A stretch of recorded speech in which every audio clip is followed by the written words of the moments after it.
This is John Daly on a little sagebrush-covered mesa overlooking the mission Alamo.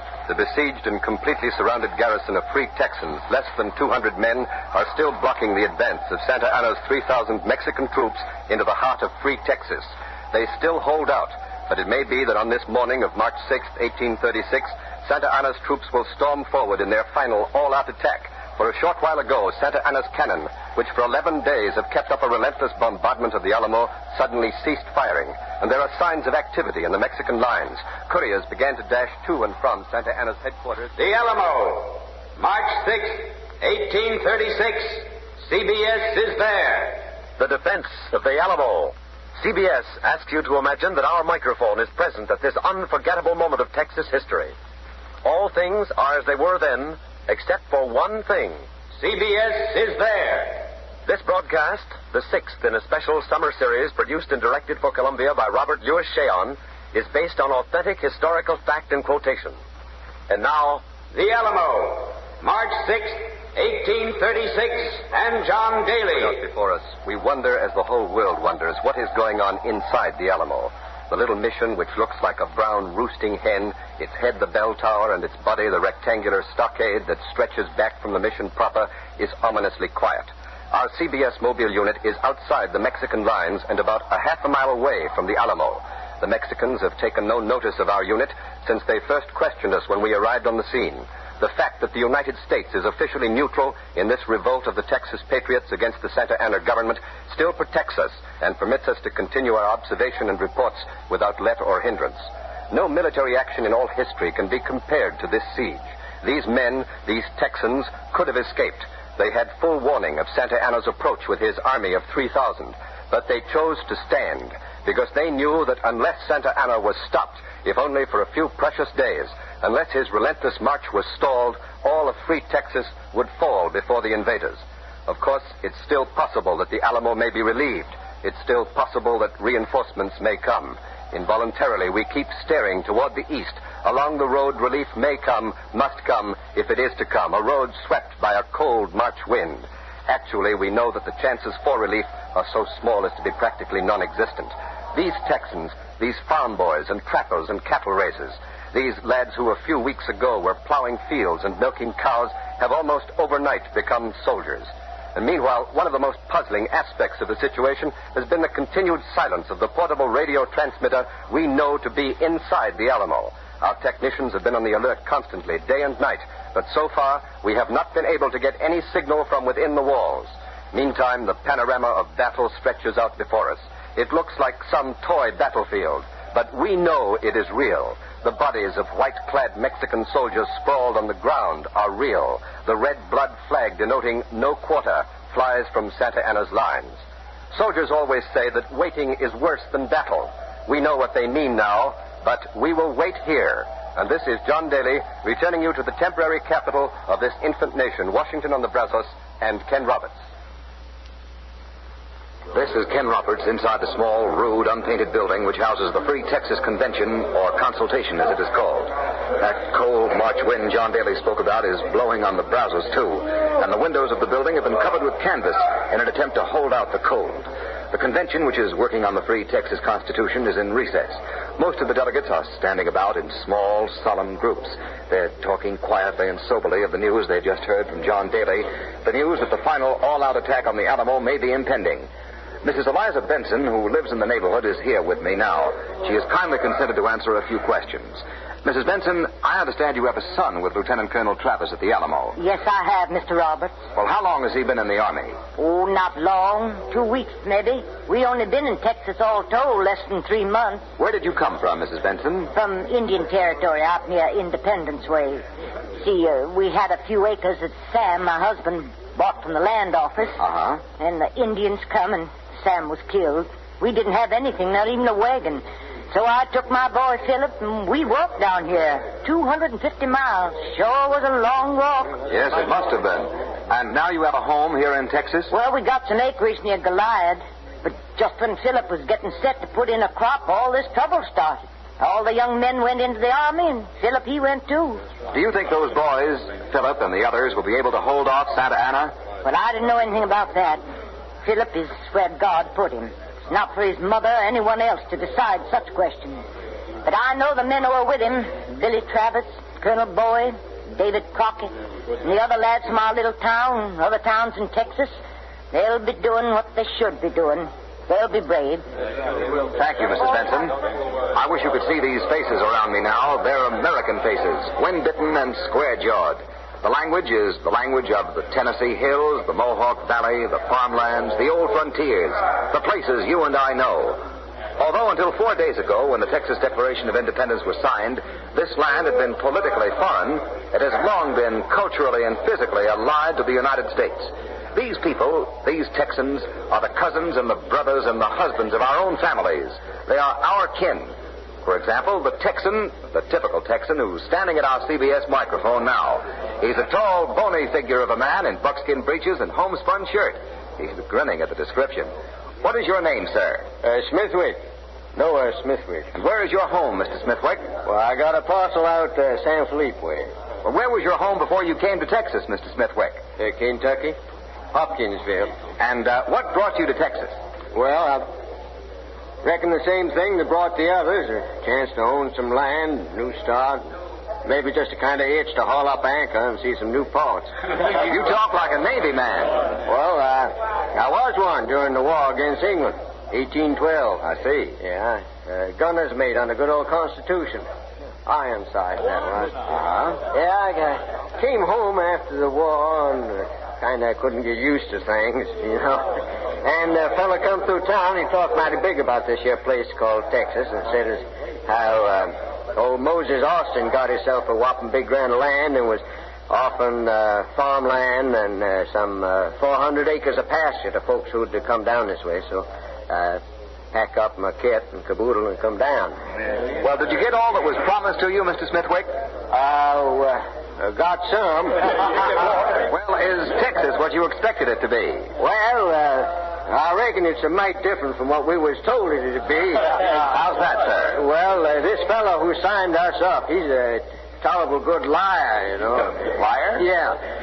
He said that there'd be no taxes, and he said as how the country was so full of game. Now, get this. Wild horses, turkey, and buffalo, that all one would have to do to get a meal is pitch a bowie knife over his left shoulder. And he said as how when you planted corn, you'd have to back up real fast so as the stalk wouldn't bash in the chin coming up. Terrible good lie. Well, Mr. Smithwick, how do you feel about what the boys at the Alamo are doing? Holding off Santa Ana, I mean. Giving Texas time. Oh, well, I tell you, I figure this way, Mr. Roberts. That's your name, isn't it? That's right, sir. Well, those boys, they kind of calculated what the situation was and did what they figured was needed. And it's a right grand thing they're doing, and we ain't forgetting that either. Those boys know what they're fighting for. Yes, I guess they do. We got no more reason to be part of Mexico than we has to be part of China, you know. How's that, Mr. Smithwick? Well, we don't speak the same language, think the same way, and that ain't all. We've been doing our best, you know, to mind our own business, asking precious little. But now what's happened? Well, I tell you, Steve Austin goes down to Mexico City to speak our cause, and Santa Ana smacks him into a dungeon for almost a year. Now tell me, is that how free citizens get treated in a decent country? Oh, I guess it isn't. No, you guess right. We ask for schools for our kids and little things like trial by jury and the right to speak a piece when we're in a mind to speak. Now, I know what the talk is how we're all of us here nothing but a crew of pirates and ruffians out to stir up trouble. Well, that just ain't so. We're plain ordinary God-fearing Excuse me, folks. Mr. Smithwick. A rider has just entered the convention hall. His clothes are caked with mud. He looks tired. He looks as if he's ridden a long way and ridden hard. The men are crowding around him now, but he's pushing his way through to the den. I'm going to try to get up to him. One side, please. Would you step aside, please? Get off that cable. Please, let me through. Please. Who is the rider, sir? Where is he from? Billy Travis from the Alamo has got a dispatch for General Houston. The rider is from the Alamo. He's come from the Alamo. General Sam Houston has just entered the hall. The rider is talking to him now, and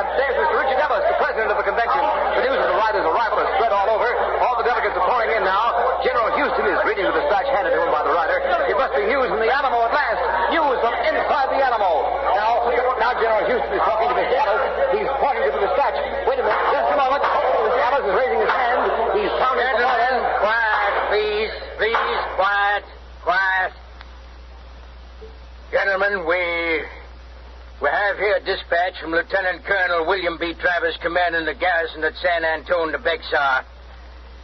General Houston has asked me to read it to you. To the Commander-in-Chief of the Army of Texas. On the 23rd of February, the enemy in large force entered the city of San Antone de Bexar, which could not be prevented as I had not sufficient force to defend my position. Colonel Batters, the adjutant major of the President General Santa Anna, demanded a surrender at discretion, calling us firing rebels. I answered them with a cannon shot.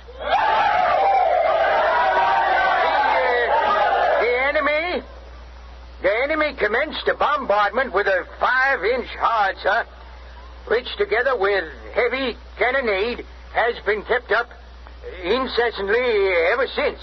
I instantly sent express to Colonel Fannin at Goliad and to the people of Gonzales and San Felipe.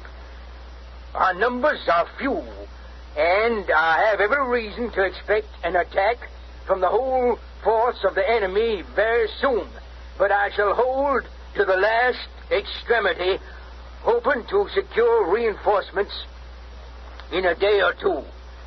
Do hasten on aid to me as rapidly as possible, as from the superior number of the enemy, it would be impossible for us to keep them out much longer.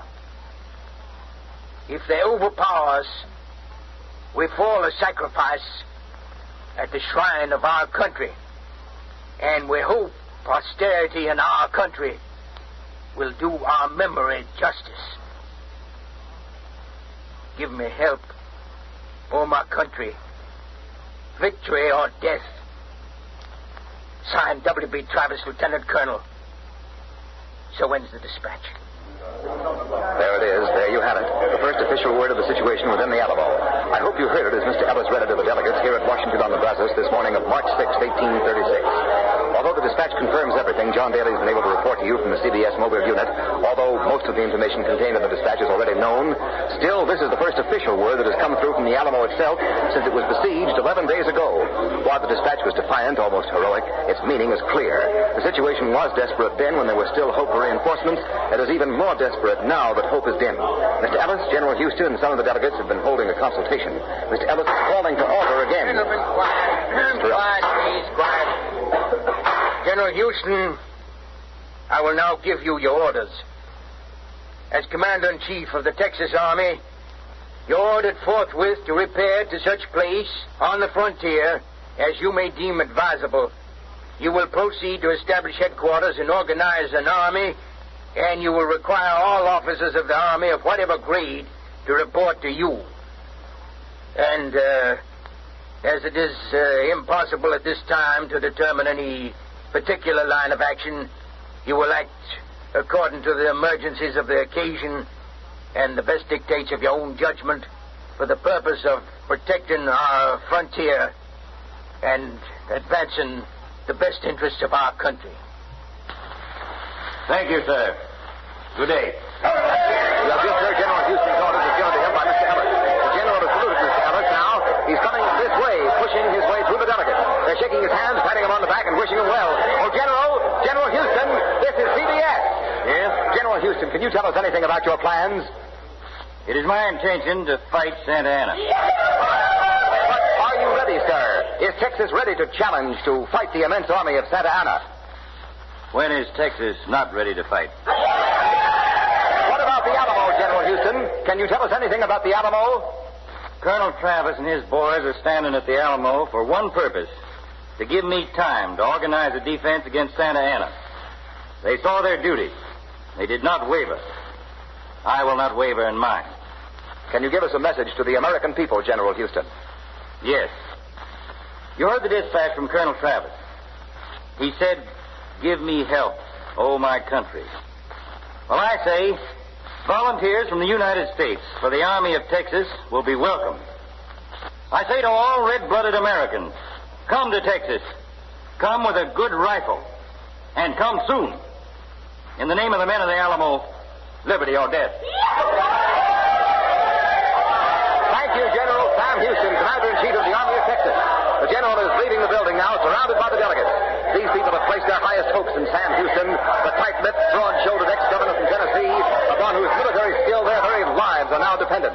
Undoubtedly, the events that have happened here in the last few minutes have given John Daly, our CBS correspondent near the Alamo, the first official news of the situation inside the mission. So now, John Daly.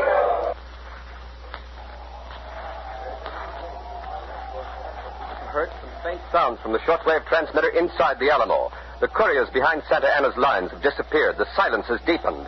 The wind continues to howl, and the first rays of the sun are now beginning to streak the battlefield before me.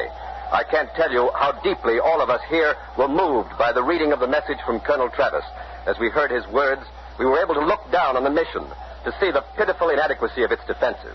Less than 200 men against 3,000. The odds are staggering, and they become epic when you stop to think that they were chosen by the less than 200. I keep watching that road over which reinforcements must come. There's no sign of help, but there is something coming through by shortwave from the Alamo. We have a shortwave receiver tuned to their frequency, and the signal is clear. Let's listen to it. Lieutenant Colonel Travis, our garrison commander, has a message. Here is Lieutenant Colonel Travis. To the people of Texas and all Americans in the world, fellow citizens and compatriots, I have sustained a bombardment and a continual cannonade for many days, and have not lost a man. I shall never surrender or retreat. I call on you in the name of liberty, of patriotism, and everything dear to the American character, to come to our aid with all dispatch. If this call is neglected, I am determined to sustain myself as long as possible and die like a soldier who never forgets what is due to his own honor and that of his country. Victory or death. This is the Alamo. This is the Alamo. That was the commander of our garrison, Lieutenant Colonel William B. Travis, appealing for reinforcements. I hope we're getting through. I hope you heard the colonel, because we sure need those reinforcements. Now, here's the Honorable Davy Crockett. He wants to say a word. Howdy. Can't talk long, because it looks like we got a little excitement here about. Some of you folks are wondering what an ex-congressman is doing down here in San Antonio. Well, I had a bit of a difference of opinion with my constituents back home in Tennessee. I told them that if they didn't re-elect me, they might all go to blazes, and I'd go to Texas. Here I am. And here's where every freedom-loving man ought to be. I'm proud to identify myself with the fighting men of Texas. I consider it a rare honor to be able to defend, in company with my fellow citizens, the liberties of our common country. That was the Honorable Davy Crockett talking to the people of the United States of America. Well, where are you, lad? You coming? We're waiting on you. This is the Alamo. This is the Alamo.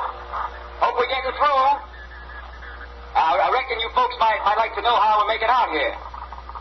Well, we got beeves enough, corn enough, and I ain't heard no complaining yet about the supply of liquid refreshments. It's quiet now. Too darn quiet for comfort, if you're asking me. Some of the boys are catching a little shut-eye at the posts. And we made up that when the attack comes, the bell here will be rung. And that'll be the alarm.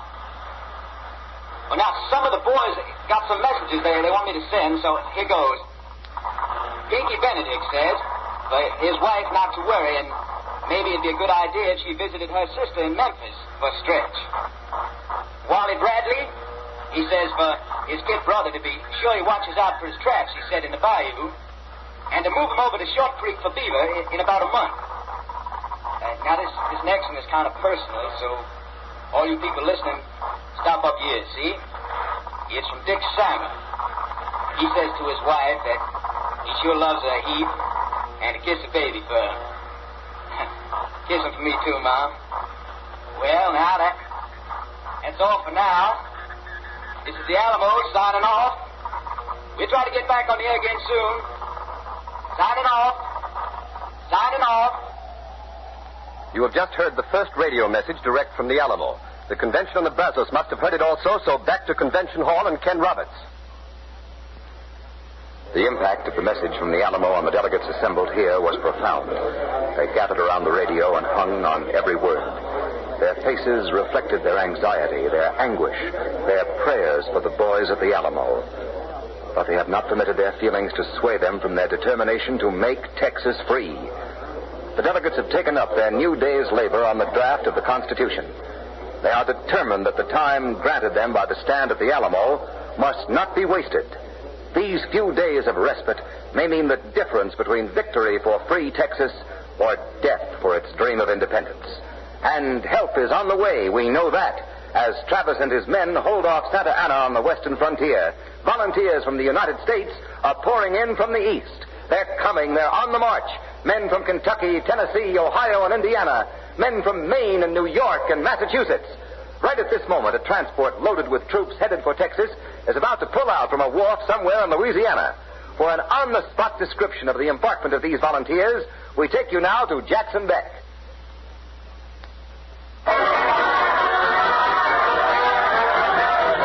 This is Jackson Beck on the wharf in Louisiana. A crack regiment of militia, Colonel Thomas Watson commanding, is aboard ship and ready to sail for Texas. There's a band here on the deck serenading the boys, and hundreds of people have turned out to see them off. I'm not permitted to give you their exact number, but I can tell you that the number is not meager, and the men are packed with fight. For the past few days, ever since news of Santa Ana's advance and the siege of the Alamo reached New Orleans, an air of wild excitement has spread over the city. Though the United States government maintains a strict policy of official neutrality, it is inevitable that the natural sympathy for the American colonists in Texas should be translated into action. Enlistment officers are on every street corner. The roll of volunteers swells every hour. Beside me now is the man who commands this detachment, Colonel Tom Watson. Colonel Watson, it looks like your men are anxious to get to Texas. Anxious, sir? If that steamboat don't sail fast enough, I reckon as how they'll get out and swim. We're all anxious. We're proud to be able to lend a helping hand to our brothers of Texas. To fight for freedom, sir, is man's greatest privilege. If the boys at the Alamo are listening, here's our message to them. We are coming. We are marching to Texas. Victory or death. Thank you, Colonel Watson. There goes the ship's bell. She's ready to go out. Colonel Watson's going aboard. The excitement of the crowd is now at peak level. The lines have been thrown off. There's the ship's whistle. Big side wheel's beginning to turn. You can probably hear it, threshing the water as the ship gets underway. Now the crowd's going stark raving crazy. This is the CBS studio in Washington on the Brazos. We have interrupted Jackson Beck because we have a report of action at the Alamo. We take you now to John Daly. Santa Ana has begun the attack on the Alamo. The Alamo bells are sounding the alarm. The Mexican bugles are calling for the charge. We can see it all. It's like a play on a stage spread out before our eyes. The Mexican infantry, dragging escalades to scale the walls, is pouring over the little patch of ground that has separated the Alamo from the Mexican forces. They've been met with a withering fire from the Texans' rifles and small cannon. And although Santa Ana's men are falling like flies, they're still pressing forward. The ground is covered with bodies. The Mexican losses will be terrific no matter what the outcome. But no one can doubt their bravery. Some of the escalades are against the walls of the Alamo now. But as far as I can see, not a single Mexican has yet been able to scale them. The smoke and the dust of battle has settled like a pall on this bloody scene. We can hear gunfire, the shouts of officers, the moans and the screams of the wounded. It's a ghastly, horrible glamour of blood and war. There seems to be some slackening of fire from within the Alamo, and Mexican troops have rallied and are storming the walls once again. They're up on the escalades. I think they've mounted the ladders and are getting inside the Alamo, but there's so much smoke and dust, it's impossible to be sure. Here come the Mexican cavalry. About 1,000 horsemen. They're charging across the field. Their sabers are glittering in the sun. Their horses setting up a terrific cloud of dust. The Alamo is calling. Our shortwave receiver is blasting a message. The Alamo is on the air. I'm here in a little shop. I can see them pouring over the wall and dropping into the courtyard. It's a whopping fracas, you take it from me. Over yonder way, or some kind of a scaffolding or something, Colonel Travis has set up a little tent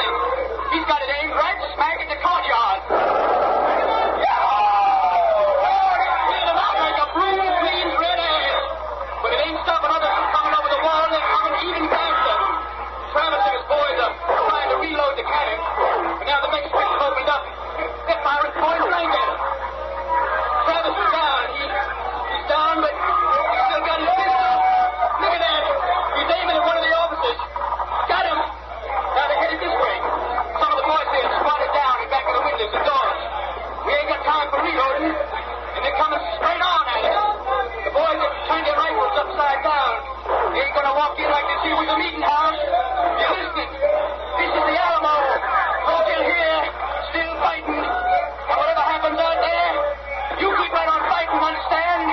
Reckon the boys could use an extra hand. Travis is dead. Boy is dead. But we ain't. Now you buckle up. One man say all right. Buckle up.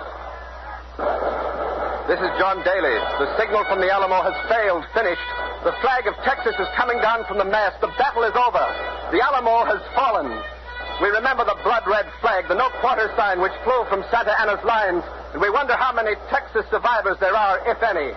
Santa Anna has promised there will be none, and Santa Anna is noted for his cruelty. He has gained the Alamo, but strictly from a military point of view, he has lost something far more precious, surprise and time. If the defenders of the Alamo had not held him here for 2 weeks, if they'd permitted him to march eastward into the heart of Texas, it's impossible to say what the consequences would have been for Texas' dreams of independence. But now, because of what these less than 200 heroes have done against the enemy's 3,000, now Texas has a fighting chance for freedom. Undoubtedly, they've won for themselves immortality. Undoubtedly, they'll never be forgotten. There will be others who will take their places. Of that you may be certain, for Texas has only just begun to fight. And at this very moment, General Sam Houston is gathering an army of volunteers, men who will soon be ready to take the field against Santa Anna, men who are even now dedicating themselves to avenging the slaughter here. Mexicans are still scaling the Alamo walls amidst the confusion of the littered savages. San Antonio, March 6, 1836. The Alamo falls, but Texas independence is saved. This is CBS, the Columbia Broadcasting System. The General Mills Radio Adventure Theater.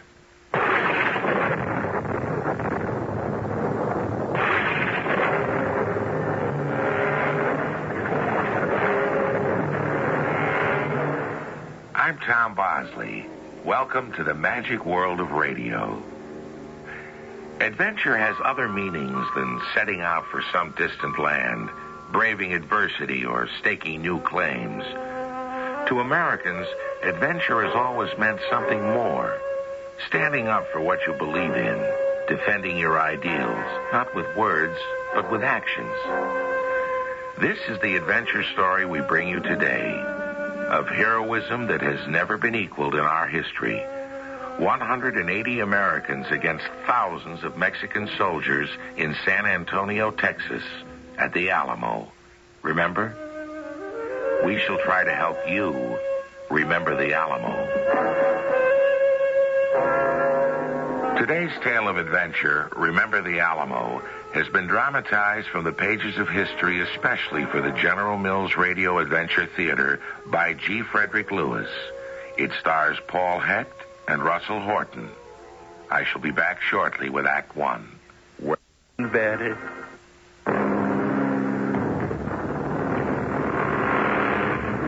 There's an old mission chapel in San Antonio, Texas, that stood in a grove of cottonwood. The Spanish word for cottonwood is Alamo. It was there that 180 brave Americans fought for the independence of the state of Texas. Now, I say Americans because most of the freedom defenders didn't come from Texas. They were from Kentucky, Tennessee, South Carolina, Louisiana, Georgia, Pennsylvania, other states, even Ireland. Look at the gravestones of the massacred colonists. They'll tell you. Why did they fight? What were they defending? Whose land was it? Mexico's? USA's? Let's find out. We're being cheated, and that's all there is to it. Well, I don't know. We got the land. How much did you pay for your piece of Texas? $200. For 4,500 acres, you paid $200. The going price was $30. And that's what the Mexicans were selling it for. $30 for 4,420 acres? Well, that's all I paid. $200. Somebody's making a profit on you somewhere. You're new in San Antonio, aren't you? Yeah. You just missed the big shindig. We got tired of waiting for them to keep their promises of guaranteed independence, so we just up and took San Antonio. So, that's why there's a provisional government of Texas. I was wondering who was in charge. We are, for the moment. But they ain't going to take this line down. It's an insult to the mighty Mexican government, a foreigner taking over. But to us, it's very simple. We bought the land. We're growing cotton and making something out of it. And no one's going to tell us how to run it. Yeah, my whole family fought in the Revolution for independence. I guess they'd be ashamed of me if I didn't stand up for what they stood up for. Now you're talking. Hey, you see that tall fella just rode up? You know him? Can't say I do. That's Jim Bowie. I'd like you to meet him. You mean the Jim Bowie? Yeah, the same. Say, is it true that he and a few fellas fought off a couple of hundred Indians at the San Saba mine? It took him 2 days. He's a quick one with the knife. Always wanted to get myself a Bowie knife. Yeah, but I'd say his fighting days are behind him. He's close to 40, you know. One of San Antonio's leading citizens now. Married the richest girl in town. But he's with us. He knows what's fair is fair, and we're entitled to independence. Come on. He's a good man to know. Jim, this is Alamo Dickinson. He's from Tennessee. Well, hello, son. I hail from Kentucky, but I grew up in Missouri and Louisiana. You here in San Antonio alone? Oh, no, Mr. Bowie. I have my wife and a little girl. Glad to hear that. I have more respect for a family man. I had a wife and 2 children myself. Well, but I lost them. Color. So I kind of live quietly now. What made you come to Texas? Well, it was getting pretty crowded down our way, so when I heard Mexico was selling land to homesteaders, I closed the forge, closed up my blacksmithy, and wrote GTT on the door, and here we are. GTT. Gone to Texas. Yeah, but the stupid boy got taken. He paid $200. Travis, I don't care if he paid $2,000 for 4,400 acres. It's still a bargain. If it's all yours. I don't think Mexico will ever live up to its promises if we don't force them. We got to make this provisional government permanent. I agree. And the time is now. Now, if you gentlemen care to join me tonight at my house, you know the place, Travis, on Soledad Street, I shall tell you what I suggest as the means of freeing ourselves. Maybe even have a surprise in store for the both of you. My point is, we cannot let up. We must continue to awaken the country. In New Orleans, a town I know well, they formed the first company of Texan volunteers. And not only there, patriots all over are raising money, sending volunteers, rallying to our cause. And why not? It's in our blood. Who didn't have a brother or cousin or uncle or father at Valley Forge? I had kin there. And I'll tell you something else. You want to move in and out of the territory? You got to have a passport. Now, before we get too angry, I'd like to let you in on my little surprise. Come in, Davy. Evening, gents. It's a pleasure. Gentlemen, David Crockett of Tennessee. No, sir. David Crockett of Texas. When I was cheated out of that election, I told the Tennessee voters, goodbye, I'm going to Texas. I dare say Tennessee's loss is Texas's gain. I like this fella, Jim. Couldn't have said it better myself. Mr. Crockett, we're honored to have your musket alongside ours. My name's William Barrett Travis. And this is Alamo Dickinson. Pleased to meet you. I'd rather be in my present situation than to be elected to a seat in Congress for life. Dickinson here is from Tennessee. Davy, I think he ought to be part of your special Tennessee arm of volunteers. If he can ride and he can fight, there's room for him. Well, I'm a blacksmith by trade, Mr. Crockett, so I know a horse from the hooves up, and I can ride. Good. That makes us an even dozen. Mr. Dickinson, you get yourself cracking and write to folks back home for their help so we can get that Mexican foot off our necks. I was born 20 years too late for the revolution. But my father had a Navy Jack with 7 red stripes and a snake on her. Most beautiful flag you ever saw. And written on it, a warning to everybody. Don't tread on me. Well, Jim, that was fine because the English could speak English and they could read English. But I don't think the Mexicans understand our language. And it wouldn't surprise me if they didn't send a big army up here to make sure we understand their language. His Excellency, General Antonio Lopez de Santayana. No. Do not applaud me now. There is nothing for the Mexican people to be enthusiastic about. This is not a day for cheering. We are disgraced. We should hide our heads from shame and national humiliation which has been brought on us by the Norteamericanos. But, I say but, I can promise you the fort of San Antonio will be revenged. Now, for that you can explode.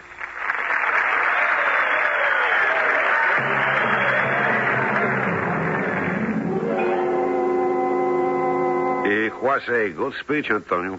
Jose Mario, you are Secretary of War. I am the Commander-in-Chief. The enemy is 365 miles away. Why do they do this to me? Because we are too nice. We give them 2 years exemption from taxes so they can get started. Still, they complain about taxes. They are not poor, these Texanos. 2 years ago, in 33, they export 4,000 bales of cotton. Last year, 10,000. These Norteamericanos who we permitted into our country must learn how to obey. If it takes 100,000 troops, we shall go. Antonio, do you know how poor we are? Have you any idea what such an expedition is going to cost? Let them have their San Antonio. It is a matter of principle and honor. What price do you put on that? 5,000 men, not one less.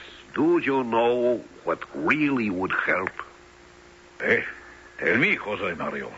Get them some new guns. What are you talking about? We bought those from the English. The guns they used at Waterloo. I hear the Kentucky rifles are much better. They shoot further and hit harder. We shall see. Tactics will win. Now go, do as I say. I have an army to train so we can teach these sharp Kentucky shooters a lesson.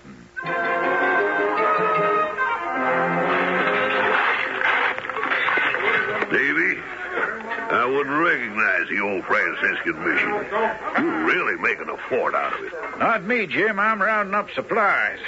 It's Travis, our first colonel. He's got it all laid out. He's got 3 guns up in the old chapel and other artillery all around, north and south.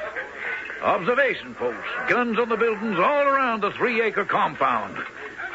What we haven't got is enough men. And this south palisade is weak. No wall, nothing. Just a 9-pounder. It wouldn't be too hard for the Mexicans to crawl up here. Bowie, where you been? Sam Houston wants to blow up the Alamo. He feels it's too isolated that we should pull back. That son of a gun. Now I look at all this, your preparations. Well, Sam left it up to me, and, well, I think he's crazy. I'd say the Alamo's worth holding. Oh, that's your friend from Tennessee? Sure is. Oh, Dickinson. That blacksmith's a born artilleryman. He's got him cracking horseshoes to use for cannon shot. Well, howdy do, Jim. Welcome back. Say, beginning to look like a real fort, isn't it? That 18-pounder covers the whole southwest angle of the town, and every day we build another earthwork to mount the guns. Sam Houston told Jim here we ought to give the Alamo up. Sam got word Santiago started his march up from Mexico with 4,500 troops.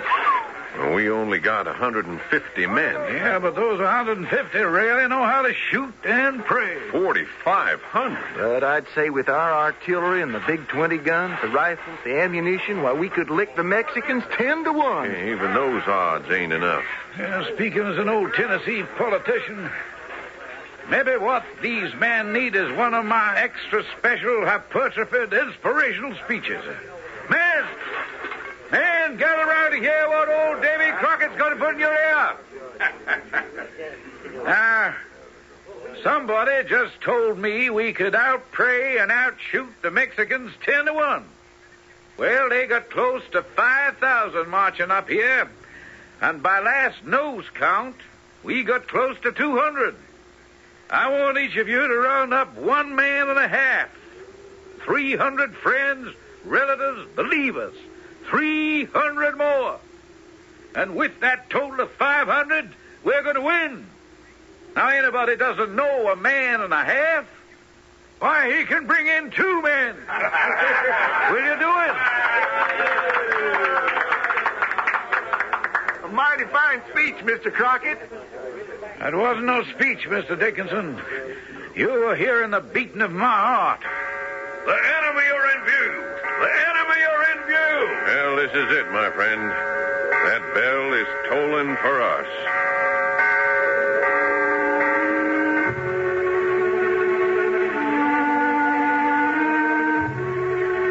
And it had arrived.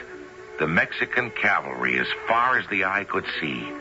Their burnished armor and red and blue uniforms glistening. San Antonio would be run through at sword's point. The men raced into town to rescue their wives and children. Dickinson fetching his wife Susanna and daughter Angelina. Jim Bowie got his wife's adopted sisters, one with a baby. And everyone was brought back to the Alamo. That defended garrison would certainly be the safest, they thought. They hoped. All those who could put pen to paper. Dickinson, Bowie, Travis. Dozens more wrote urgent appeals for goods, money, ammunition. Crockett scoured the countryside for volunteers. Weeks had gone by. No answer. Now with the enemy at the gates, it was as though the country was asleep and didn't realize that the front lines of its freedom was at the Alamo. And then, to make matters worse, Jim Bowie was suddenly stricken ill. Oh, let me just lie down here. Sit me down, will you? Jim, what is it? What's come over you? I don't know, Travis. I had this pain, and then everything started spinning around. Help me to my quarters, will you?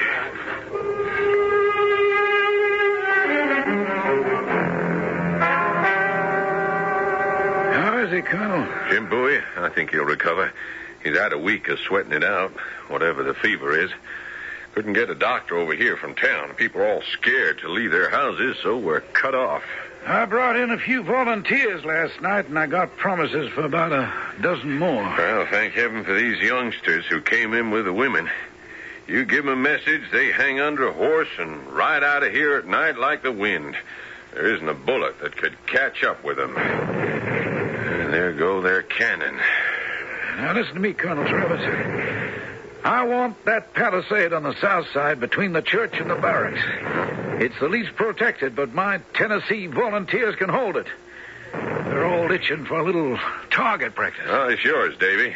Arturo. Senor? Here, my boy, take this letter to Goliad and the other to Gonzales. Deliver that one first, put it right into Colonel Fannon's hands. What'd you write? Same to both towns. The enemy's in large force. Santa Anna himself has crossed the Rio Grande and is expected any hour. We need men and provisions. Give us assistance. All we got is 150 men, but we'll defend the Alamo till the last man. Till the last man, amen. They'll never soften us up if they can't hit us. All that racket out here. I keep expecting one cannonball to land. Man, can't even be sick. Hey, now, what do you suppose has got a hold of you, Jim? I don't know. I'm like a cripple. Sure has me worried. Travis? You take care of this old knife fighter. I'm going to round up my Tennessee lads and make sure they've got the ammunition. Jim Bowie, I wouldn't worry if I were you. You're too ornery for any disease in its right mind to hang around you for long. Good day, Jim. Travis, did you hear anything from Colonel Fannin? Not one word. I just wrote him again. There he sits in his garrison in Goliad, 95 miles away with 420 troops. Maybe he can't spare anyone. He's afraid he's going to be attacked. Yeah, that's the word, Jim, afraid. I couldn't be plainer the way I wrote him. We're determined never to retreat, I said. We don't have much provisions, but enough till you and your men get here.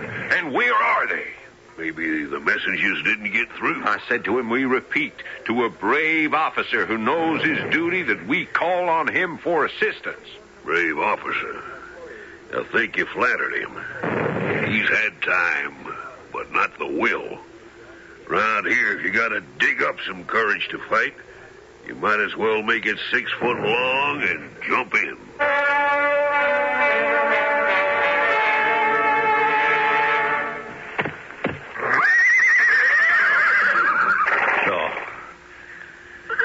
this Alamo? Told you all right, Your Excellency. Ah, yes. Not 1,000 yards away. Miserable, crumbling, ancient joke of a building. How big is it all around? 3 acres with buildings all around. Jose Mario, is that a red flag flying from the chapel? I am sorry to say it is. A blood red flag. Blood red? Ah, yes. So they are defiant, aren't they?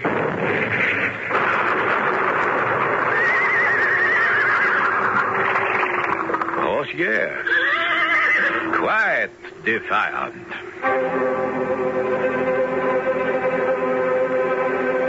You, we are requisitioning these cars. What is your name? Itori, senor. Tell everybody to get out of your house, Itori. My wife also? No, we need her to cook. And you will serve and clean up. Now, get food and wine and set the table. Yes. Aro tells me you have received a message from a James Bowie in the Alamo. I am afraid to show it to you. Oh, I shall not be angry. What does James Bowie say? For some reason which I do not understand, Antonio, this James Bowie is under the impression we wish to negotiate a peace parley. His messenger is waiting. He is joking. I have not traveled 500 miles to... What? This boy must be dreaming. Give that to me. He signs himself James Bowie, commander of the volunteers. Dios y Federación Mexicano. Instead, he crosses out Mexican Federation and has written God and the Texas. God and Texas. Well, we shall find out. Will you see the messenger? Of course not. Tell him the Mexican army cannot come to terms under any conditions. I could have told you his terms are unconditional surrender, Bowie. He wants this battlefield. He's come all this distance to make an example of the foreigners. There's only one language all of them understand, and we shall give it to him. Dickinson? Sir? Fire! Fire! That is our answer.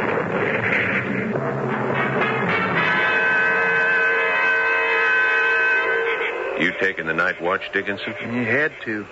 Gregorio Parts is usually at this post, but he snuck off to get his family and some friends.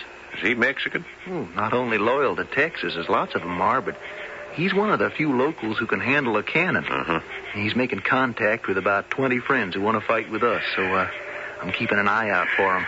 You see anything suspicious? No. A moment ago, the light went out in the Aturi house on the main plaza. Yeah, that used to be one of our outposts. Is that Santa Anna's headquarters? Uh-huh, his sleeping quarters. Yeah, well, they picked the strongest house in town.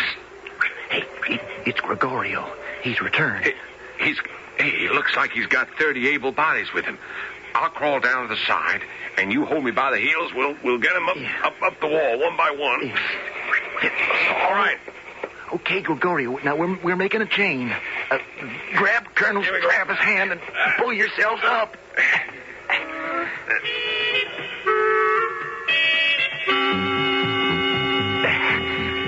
One more to go. That short fella down there. All right. You got him, Travis? Yeah, I got him. Okay, up you go, my man.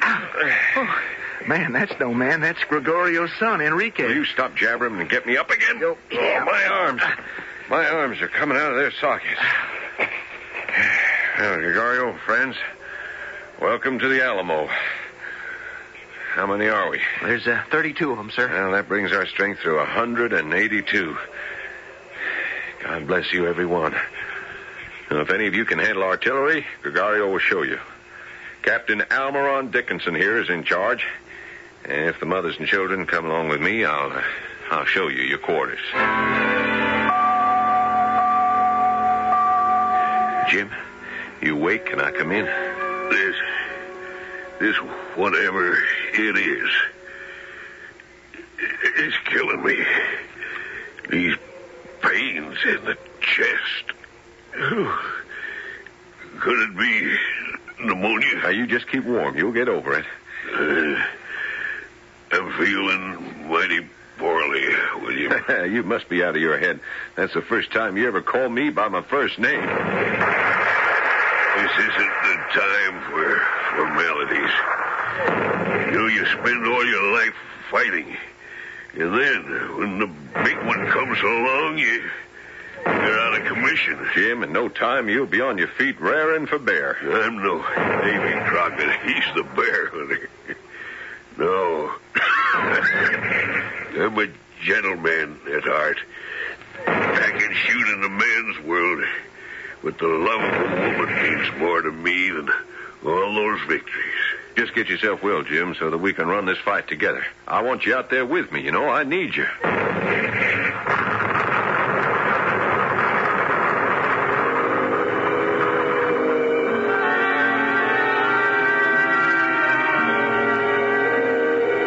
The days were passing, but numbered. More and more contingents of the Mexican army arrived hourly, but the defenders of the Alamo were alone. Not one more man or one more pound of gunpowder got through to the beleaguered Texans. How much longer could Travis and Crockett and Dickinson and the dying Jim Bowie and each and every brave man, woman, and child, how much longer could they hold out? What do you do when the odds are against you? When it's not even a gamble anymore? Do you run up the white flag? Not if you're an American who came to Texas for the good life and the good land and found yourself protecting the good name of American courage. These were not regular army, these 182 patriots. They were doctors, blacksmiths, farmers, teachers, ministers, poets. They were ordinary, God-fearing citizens. And their names should never be forgotten. Nelson, Parker, Reynolds, Ryan. Now, come on, boys. Don't let up. As soon as we pile that earth up, we'll run a cannon up there to protect this side. We'll give them back twice as good as we get. No, hold your fire. Wait till Colonel Travis decides. In front of the houses. How close to the women's and children's quarters? Can you hear me? I said, how close? I think it's been hit. Oh, Lord, no. I can't go down there and see. I gotta stay here by the men. Keep up your digging. I'll tell you when you can grab your rifles. Oh, Colonel Crockett. Where's Colonel Travis? We got a serious situation by these emplacements. We want to answer their fire. Colonel's writing an important message. I'm taking charge. No, don't return fire. Hold off. See that down there? All that activity? We might catch 100 or more if we wait. Look, see that earthwork down by the McMullen house? Just let them bring their men closer. And then... Colonel Crockett, did you happen to pass the quarters of women and children? Not a scratch. Hasn't been touched. Oh, thank God.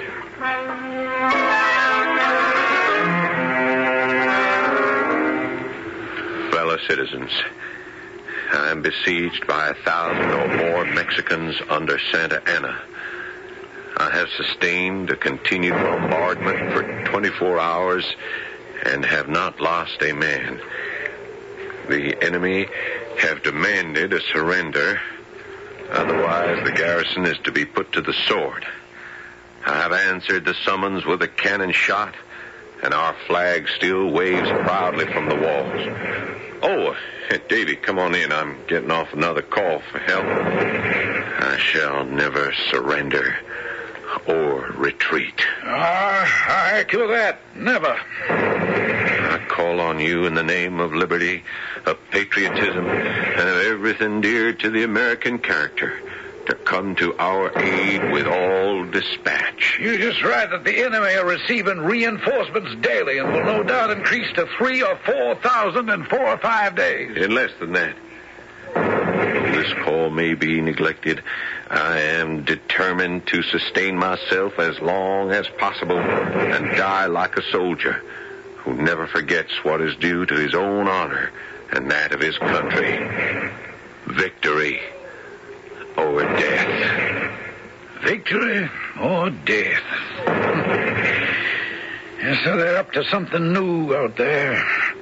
trying to get closer to us on the southeast side. We keeping watch? Dickinson's got the glasses trained on them. I told him to hold off for now. Are you sure you're right, Davy?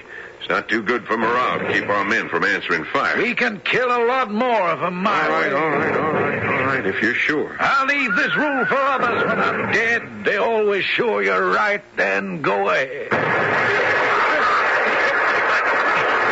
This message through. Get that boy, Enrique. Hey, you hurt, Davy? No, sir. Only insulted. Yeah. I know where the boy is. Good. Give him this message. Tell him to ride with it like the wind to Goliath. Well, they know where in Goliath. Well, the garrison, of course, is for Colonel Fannin. Say, I like what you've written on the outside. What? The people of Texas and all Americans in the world.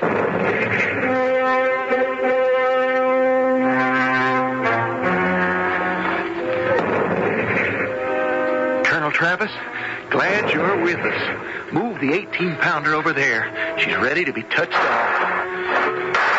Where are they shooting from? Here, cover! Travis, what can you see through the glasses? There's lots of activity down there. Yeah, looks like it. I'd say 50 of them swimming across the river. Here comes some more. Hold your fire! Hold it! Wasn't that right? We can turn this into a rout. Captain? Yes, Colonel? Are you ready? Ready and aiming point blank. All right, now hold it. They're 100 yards now, still coming. 80, hold it. 70, and fire!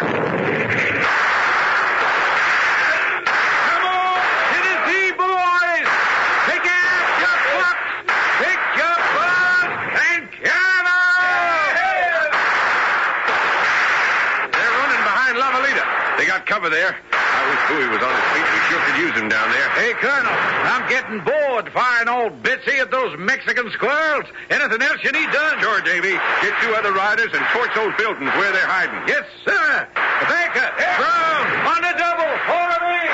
William, Travis. Jim Bowie, what are you doing up here? My duty is at the command post with you, not in bed. Push that Davy Crockett up to. All right, come over here. Look, see over at La Valita? Yeah. Those that aren't floating face down in the river took to the old buildings for cover. And behind that are the howitzers. They got aimed right at us. Crockett is going to set fire to the lot. There you go. Is that Baker? Brown? That's Davy Crockett. When you look at those flames, he has it out that old Crockett hell. No message from outside, Jim, was there? No answer? No, Rosehide. Sit here, surrounded, encircled. That noose getting tighter and tighter. Where is help? William, I'm a dying man and I know it. I hope it'll be my enemy bullet. Not this.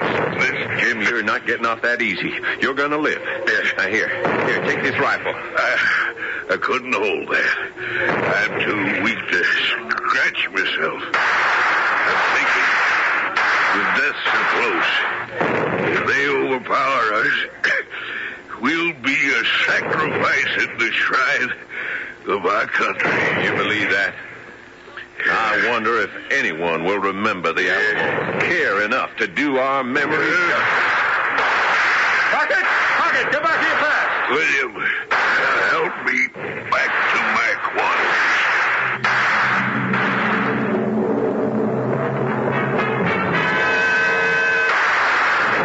Dickinson, give them all you have. They've hit 2 of our cannons. Their guns aren't 200 yards away. We're trapped. Fire at those gunners! Pick them off like quails! Boy, what in heaven's name? You're back. I don't care how I feel. I have to be up here. They go inside and take care of the others. Travis, listen to me. They've got a new battery south and another new one north. These walls aren't going to hold up much longer. It's only time. The men will hold out longer than the wall. We're hemmed in on all sides. We'd better all march out and die in the open air.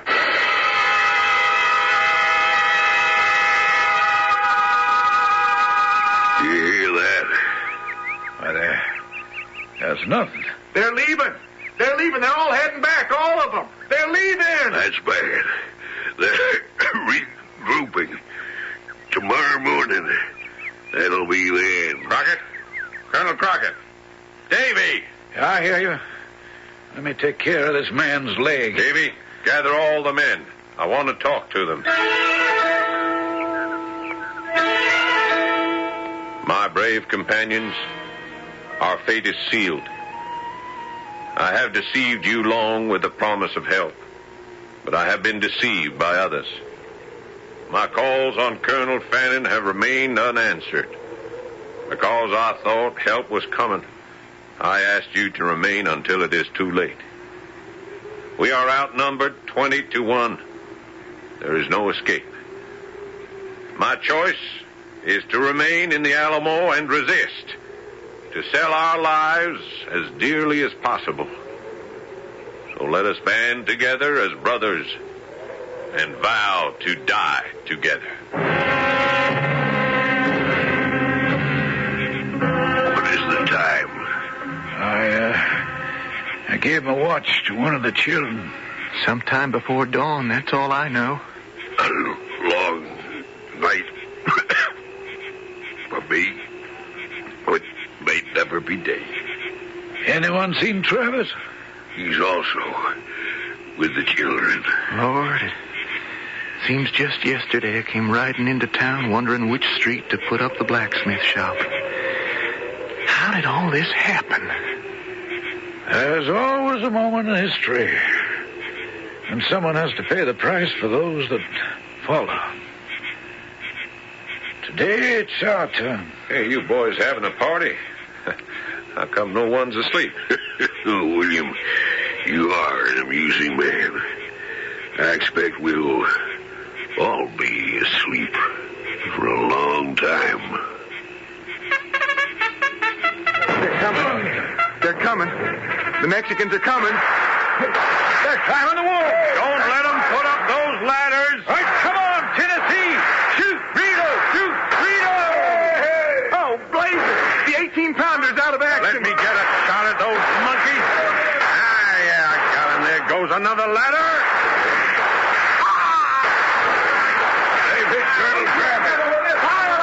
The Mexicans have broken through. They're inside our walls. Get your knives out, boys.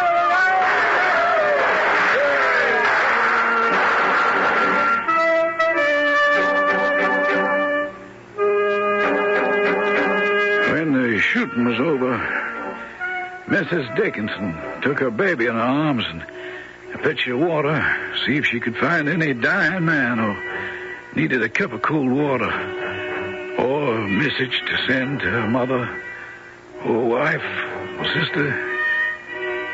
She found only the dead. Her husband, Colonel Travis, Jim Bowie, all dead. And I was going fast in the corner of the Alamo with a big pile of dead Mexicans all around me. I'll leave this rule for others when I'm dead. Be always sure you're right. Then go ahead.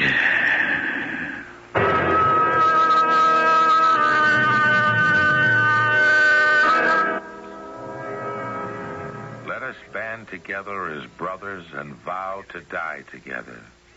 Colonel William Barrett Travis asked his men, and so they did. Every last defender of the Alamo. They took with them half of the entire Mexican army. But what of Colonel Fannin, who never arrived? What of His Excellency General Santa Anna and his thousands who remained alive? None survived at the Alamo.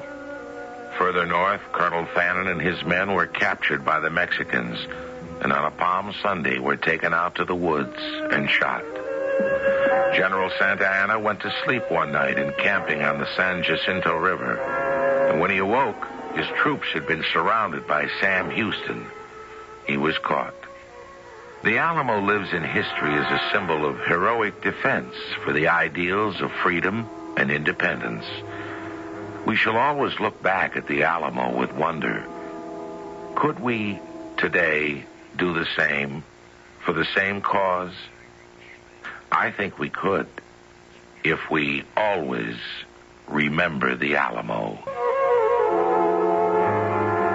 This is Tom Bosley inviting you to return to the General Mills Radio Adventure Theater for another exciting tale you can hear through the magic of radio. The Cavalcade of America. Tonight's play is based on one of America's greatest classics, Life on the Mississippi. Tonight's star, Raymond Massey, who as Mark Twain talks of the days long before he became a well-known writer, of the days when he was young Sam Clemens.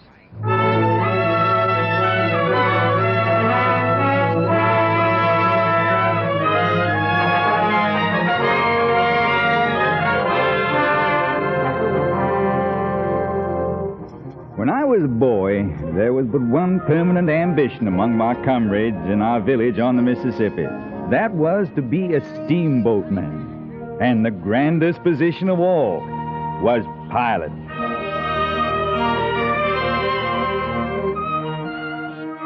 But it was not long before I discovered that to become a licensed pilot was about as simple as to become a bank president. I learned that before I could ever presume to steer a steamboat, I would have first to serve a term as an apprentice, a cub they called it, to an experienced pilot.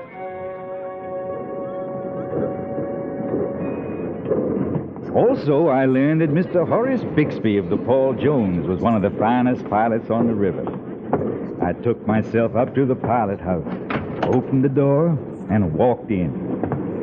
That was a long time ago. I was only 19, but I remember it as though it was yesterday. Sir? Sir? Yeah?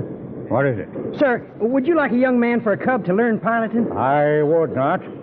Nor do I like passengers in my pilot house. But, sir, I'd be... And mind you, shut the door tight on your way out. Yes, sir.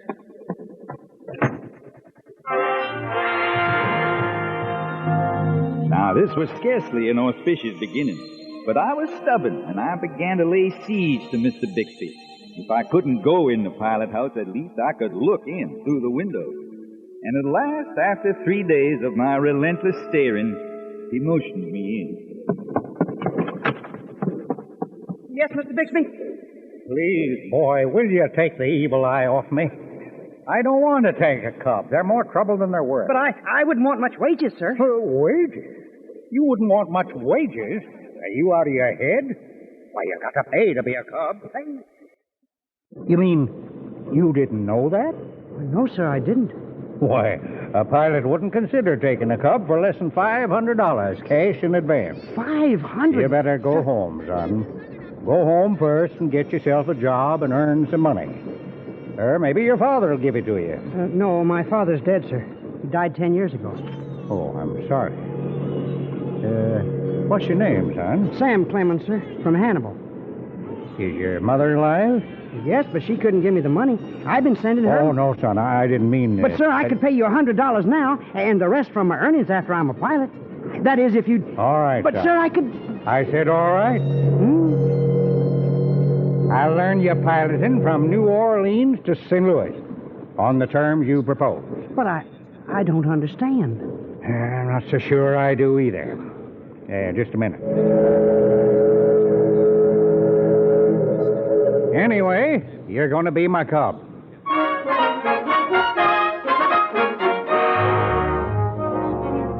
So I became a pilot's cub, and I entered upon the enterprise of learning my trade with the easy confidence of my time of life. It seemed to me that all a pilot had to do was to keep his boat in the river, and it didn't appear to me to be too much of a trick, the river being so wide. At least so I supposed as we headed upriver from New Orleans, Mr. Bixby at the wheel and I beside him.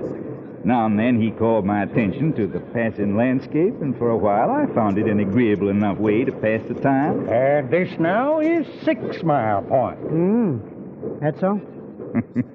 Now, this was pleasant enough information, but after I'd seen 9 Mile Point and 12 Mile Point and so on, I began to wish we might talk about history or even taxidermy.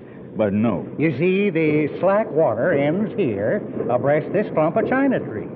So we cross to the other side. So we crossed. Seemed simple enough. But later that night, on our second watch, I was to have something of a disillusionment. Now, what's the first point above New Orleans? The first point? Golly, I don't know. You don't know? Well, you're a smart one. What's the name of the next point? Why, I don't know, sir. Well, this beats anything. Look here. What do you start out from above 12 Mile Point to cross over? I don't know, sir. You don't. Well, what do you know? Well, well, nothing, I guess, for certain. By the great Caesar's ghost, I believe you. You're the stupidest dunderhead I ever saw or heard of, so help me Moses.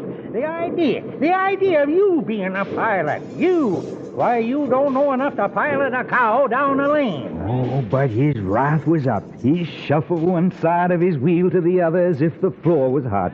He would boil a while to himself and then overflow and scald me again. Look here. What do you suppose I told you the name of those points for? Well, to be entertaining, I thought. Such an eruption followed as I never had heard, nor ever wished to hear again. But after about 20 minutes, he was finally empty. And presently he said to me in the gentlest way, My boy, you must get a little memorandum book, and every time I tell you a thing, put it down right away. Yes, sir. There's only one way to be a pilot, and that's to get this entire river by heart. Why, you have to know it just like your ABCs.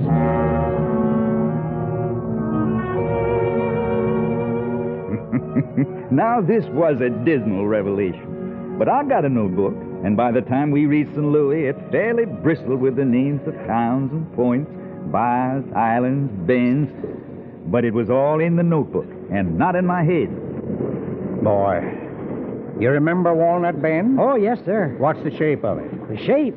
Why, it just bends. Doesn't have any particular shape. No shape? Why, every foot of river's got a shape. And you got to know it by heart. How else are you going to steer on a pitch-black night? A pitch-black night? But have you ever come home late and gone down the hall without a light? Well, yes, sir, but How did you follow your hall, then? You couldn't see it, but you knew the shape of it. You mean I've got to know all the millions of variations of shape in the banks of this interminable river just as well as I know the shape of our front hall at home? Why, better, much better. Well, then, Mr. Bixby, if it's all the same to you, I'm going to retire from this business.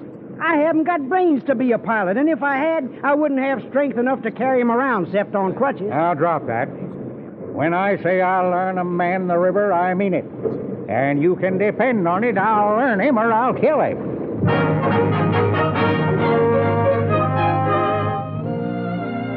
Well, there was no use arguing with a person like this.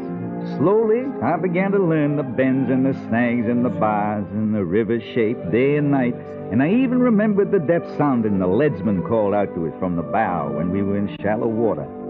And with all this knowledge, I suppose I got full of false confidence and falser courage. At least, Mr. Bixby thought so. I remember it was on a matchless summer's day, and I was at the wheel, bowling down the bend above Island 66, brim full of self-conceit and carrying my nose as high as a giraffe, when Mr. Bixby said, Well, I'm going below. I suppose you know the next crossing? This was almost an affront. It was about the simplest crossing in the whole river, and bottomless besides. Know it? I can run it with my eyes shut. How deep is it? Why, I couldn't get bottom there with a church steeple. You, think so, do you? The very tone of his question shook my confidence. He left without another word, and I began to imagine all kinds of things. Presently, the captain stepped out on the hurricane deck. Next, the chief mate appeared, and then a clerk. Pretty soon, there were 20 people down there under my nose, muttering to each other and glancing up at me, worried. Finally, the captain said, Sam, where's Mr. Bixby? Gone below, sir. Gone below? On this crossing? That did it for me. All at once, I imagined I saw shallow water ahead, and every remnant of my confidence in that crossing vanished. I grabbed the bell rope to signal for the lead, and then I dropped it, ashamed, and then seized it again and pulled it so feebly I could hardly hear the stroke myself, but the captain did. Can't you hear down there? Starboard lead! And quick about it, before we go ground! This this was all the confirmation my fears needed. I began to climb the wheel like a squirrel. Then came the leadsman's sepulchral cry. And the quarter twain! Quarter twain in a bottomless crossing. And the quarter twain! We were going to ground. Half twain! Quickly, I grabbed the bell rope and stopped the engine. Quarter less twain! We were drifting to disaster, and I did not know what in the world to do. I could have hung my head on my eyes. They stuck out so far. 9.5! 9.5. And we were drawing 9 feet. In a last desperate effort to save the ship, I flew to the speaking tube and shouted down to the engineers. Oh, Ben, if you love me, back her. Quick, Ben. Oh, back the immortal soul out of her. Then I heard the pilot house door close, and I turned, and there stood Mr. Bixby, smiling a bland, sweet smile. And then from the audience below came a humiliating thunder gust of laughter. I saw it all now. They played a trick on me, and everybody was in on it. Sam, didn't you know there was no bottom in that crossing? Yes, sir, I did. And you shouldn't have let me, or the captain, or the leadsman, or anyone shake your confidence in that knowledge. Understand? Yes, sir. It was a good enough lesson, but pretty hardly learned. And for months I had to hear a phrase which I came to conceive a particular dislike for. It was, "Oh, Ben, if you love me, back her."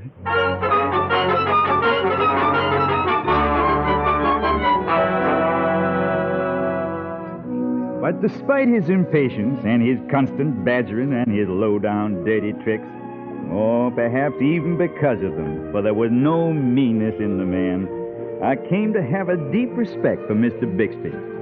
Perhaps it was not having a father of my own. And it was a black day for me when he left to work on the Missouri for a spell, and we said goodbye on the St. Louis landing.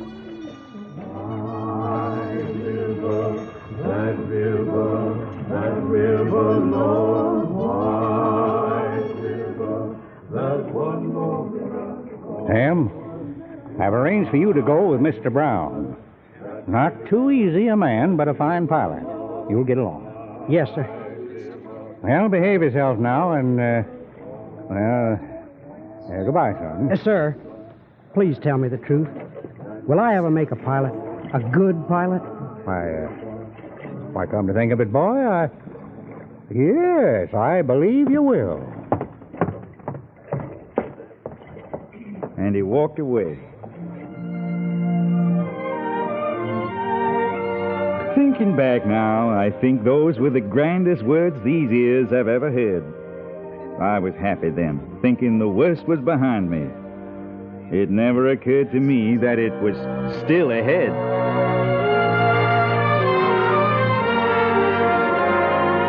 I went aboard the steamer Pennsylvania, fine big new ship.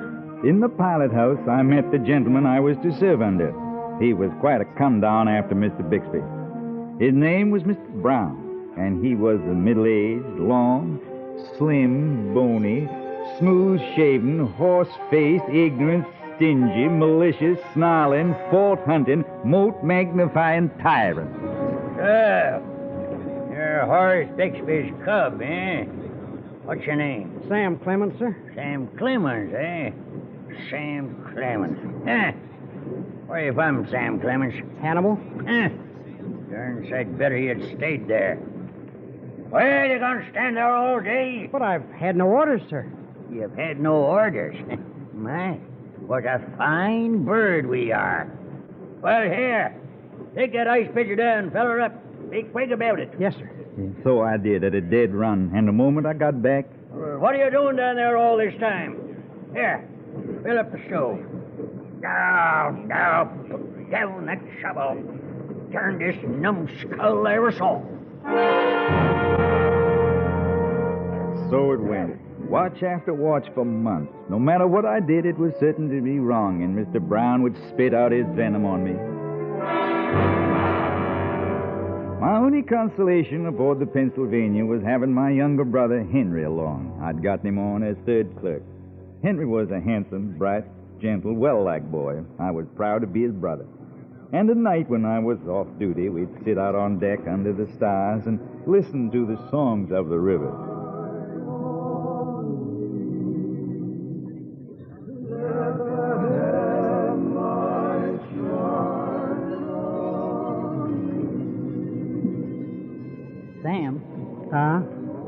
been meaning to ask you.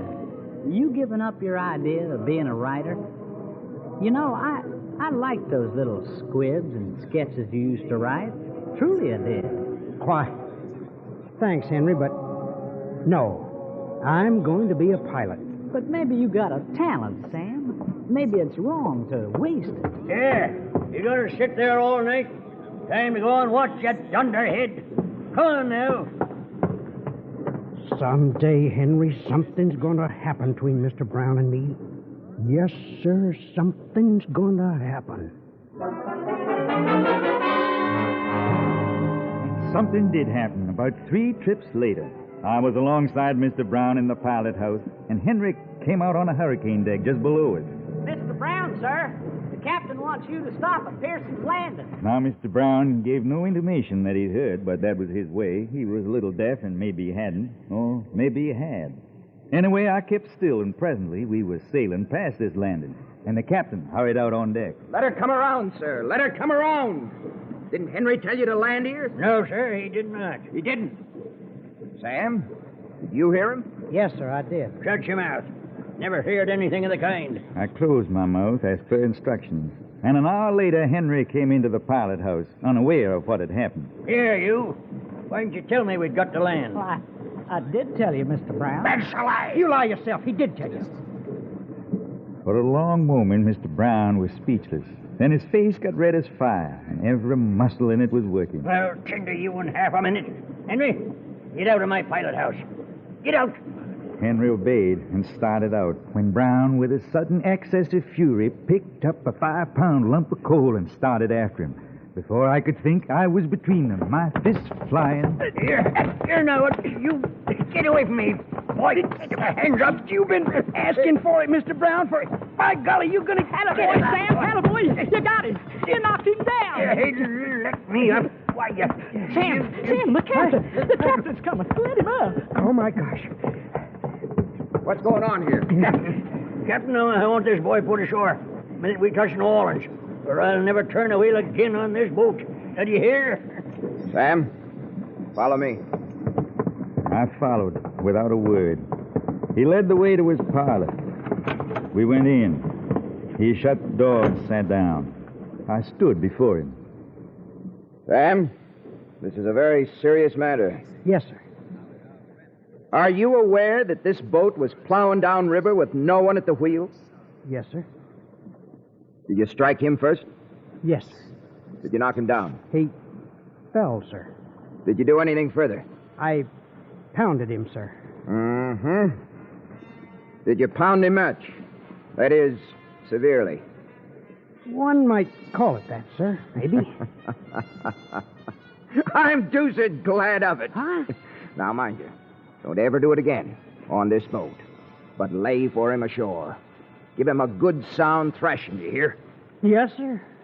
Now, you think you're ready to stand watch by yourself? If you are, Brown can lead the ship. Well, sir, No, I don't think I am ready. Not yet. I'm sorry. You'll have to leave us then, for New Orleans. But I'll arrange passage to St. Louis, and I'll see that you get another pilot to work under. Thank you, sir. Now, clear out, will you? Not a word of this to anybody. You've been guilty of a great crime, you whelp. But remember now, lay for him ashore.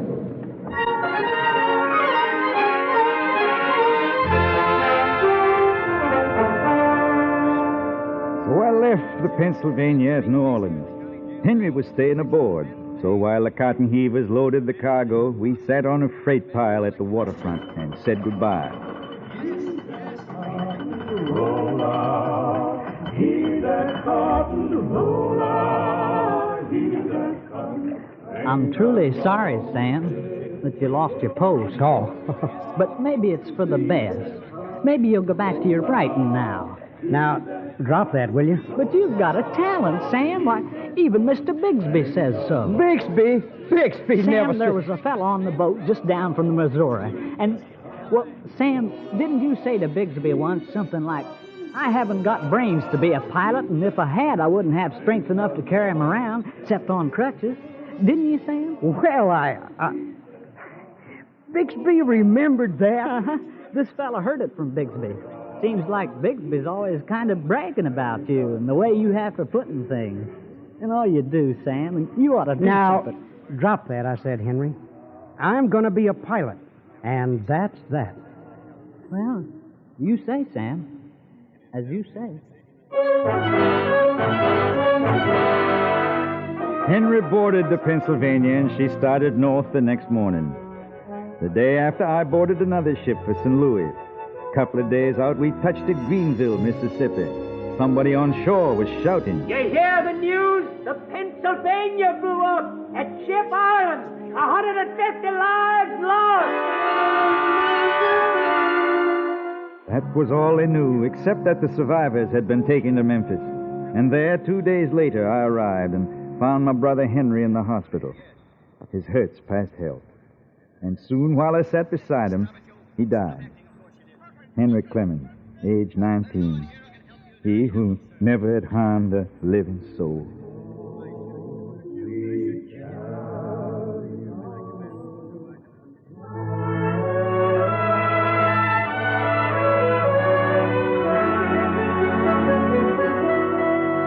In due course, I got my license. I was a pilot now, full-fledged. I was a satisfactory pilot, I think, but by and by the Civil War came along, and overnight my occupation was gone. Soon I became a silver miner in Nevada, and then followed an entire procession of occupation. Now I am a scribbler of books, and it is 20 years since I last looked from the windows of a pilot house.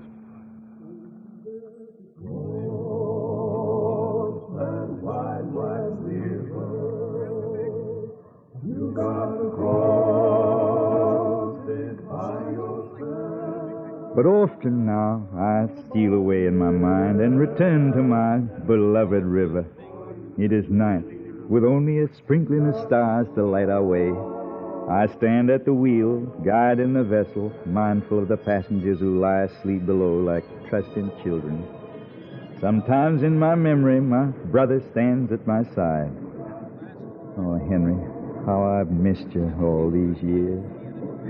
Under me, the engine mumbles softly. Behind me, the paddles are endlessly dipping into the muddy water.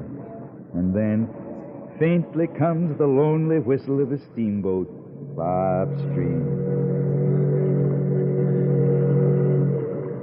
It is thus, in these busy, hectic days, that I return in memory to the life I love, to the life that nevermore will be, to life on the Mississippi.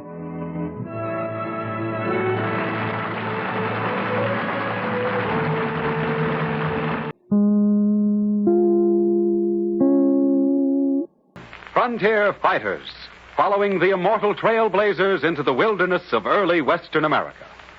Among these pathfinders, none has a more secure place in history than John Charles Fremont, scientist, soldier, and explorer.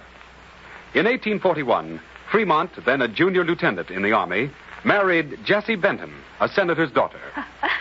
Isn't it glorious? What's glorious? The weather, the spring flowers, or you, my love? Neither, you silly goose. I mean our being married, of course. Darling, I've something to tell you. Not distressing, I hope, John, dear. It depends on how you look at it. You're a soldier's bride, remember, so keep that pretty chin up. I'll be brave. Tell me. The Secretary of War has issued orders that I'm to explore the western country between the Missouri River and the Rocky Mountains. But you've only just returned from one expedition. I'll speak to Father. He's a senator, you know. It'll do you no good. The purpose of this expedition is more than exploration. It has an international aspect. International? Yes. I'm to aid the emigrant movement to Oregon, and in so doing, circumvent probable British control of that territory.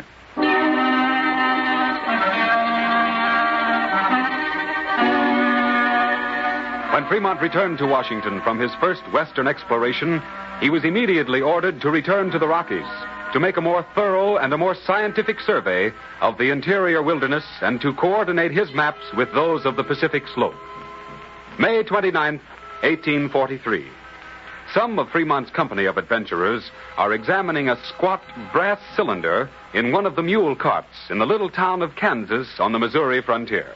Fitzpatrick, you're a mountain man who's seen everything, but did you ever see the like of this? Well, I'll swan, Talbot. What is it? I ain't got no idea. I never saw anything like it before. Here comes Maxwell. Let's see if he knows what it is. Maxwell, what do you see in this cart here? The loaders must have made a mistake. That don't belong to us. Give me a hand, boys, and we'll heave it out. Yeah. All together now, boys. 1, 2. Hey, what you boys doing? Oh, this brass thing, Bruce, don't belong to us. We're heaving it out. Leave it in the cart. That's a cannon, a 12-pounder. Oh. Herr Freeman is taking it along to use against the red savages if they molest us. Look, men, under the sacks. Powder. Well. And shot. Enough to start a war. Well, then let's fire a parting salute to the Missouri settlements and a successful journey westward under a gallant soldier, a great engineer, and a gentleman born.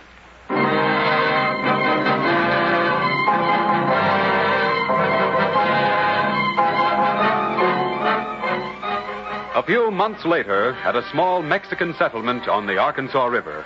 When we get to St. Vrain, Fitzpatrick, the party will divide. You go direct to Fort Hall while I'll take the longer route to Green River. Yes, sir. Look, Captain, coming up the hill. Yeah, I've been watching him. Probably a curious Mexican. Oh, that's no Mexican. That's our new guide into the Rockies. Gentlemen, a cannon salute to the greatest frontiersman of us all, Kit Carson.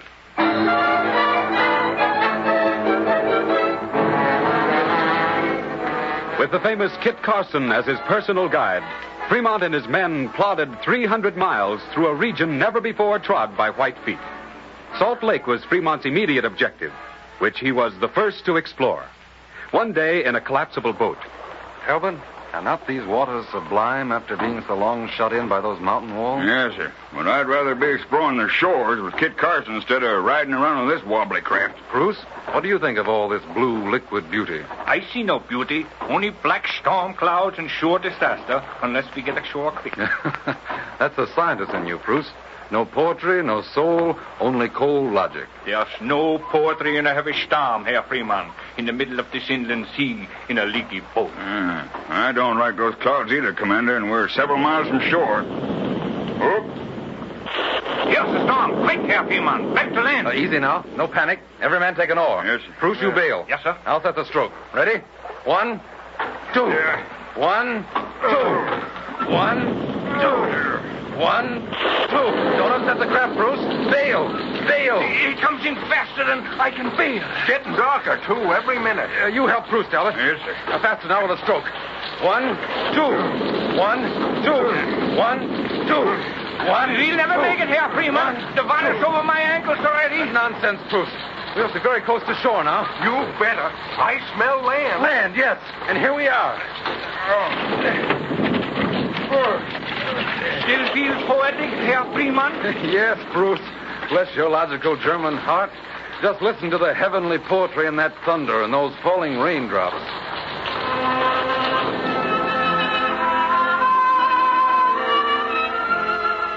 When the expedition reached the Columbia River, Fremont left his men, half-starved, to personally request supplies from the Hudson Bay Company's trading post at Fort Vancouver.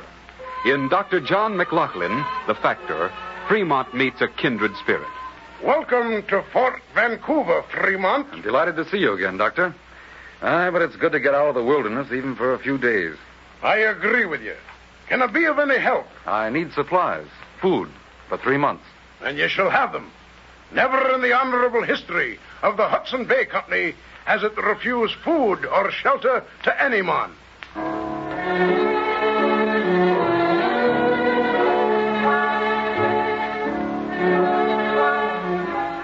Shortly after midnight, November 25th, 1843, Sierra Nevada. The stars are brilliant and the weather bitterly cold. Men, we have 2 objectives. A mysterious Mary's Lake and an unknown stream called the Buenaventura River, which is supposed to flow from Salt Lake to San Francisco Bay. To discover these places will be a difficult task and may cost us our lives. Anyone wish to remain here until spring? No. Very well. It's almost 1 o'clock, so forward. All hands forward. Get together now.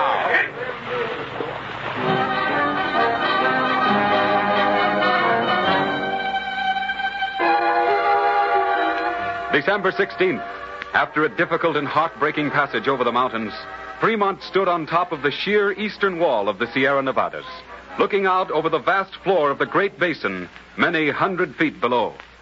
Kid Carson, did you ever see anything more beautiful? Captain Fremont, Bruce was right. Right? What do you mean, kid? Captain, you may be a soldier by profession, an engineer by training, and an explorer by order of the Secretary of War. But Captain Fremont, you're a poet at heart. Nonsense. And then who could see anything pretty in that sandy, wind-blown devil's dance hall down there below with a poet like yourself?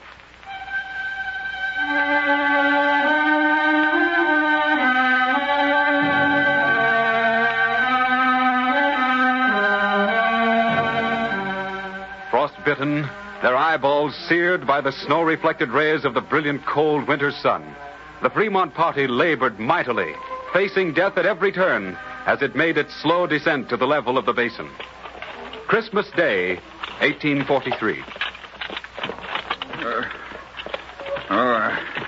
I'm all tuckered out, Captain. Then get into one of the carts, Talbot. Oh, no. Mules got all they can do now. Bruce. Yes, Herr. We'll make a halt soon. Ah, yes, mein Herr. To celebrate Christmas, yes. And to sing songs. Yeah, you can sing if you're strong enough. But when we stop, we'll throw out that cannon so Talbot can ride. No, Captain Fremont. I'm all right now. Just a blister in my foot. We'll sing a bit, but let's keep the cannon. Let's keep the cannon. New Year's Day was even more gloomy than Christmas. All hope of discovering Mary's Lake and the Buenaventura River gone, Fremont's only course was to continue down the east side of the Sierra Nevadas, keeping close to the base of the mountains.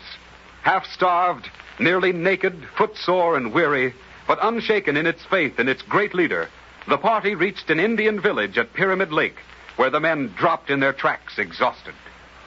Look, Herr Fremont! A savage comes! I see him, Bruce. Help me to my feet, Fitzpatrick. It's a chief, and redskin chiefs require a dignified reception. Welcome, oh my white brother. Thank you, red dweller along the water. My white brother look weak. They need food. Yes, oh red chief.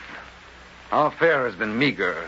The trail has been long and wearisome. My braves are in their canoe on the lake. Soon they bring fish. Fish? I could eat a trout raw. Head, tails, fin, and skin. Our great white father's blessing on you, my red brother, and on your braves who bring us sorely needed food.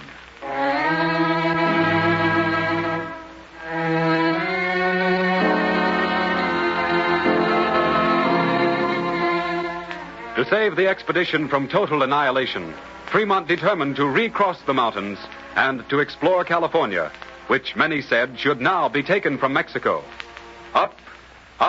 Up into the pathless, limitless mountains climbed the heroic party. The nights were too cold for sleep. In places, the snow was 20 feet deep. On February 13th, 1844, Fremont's pet dog was killed for food.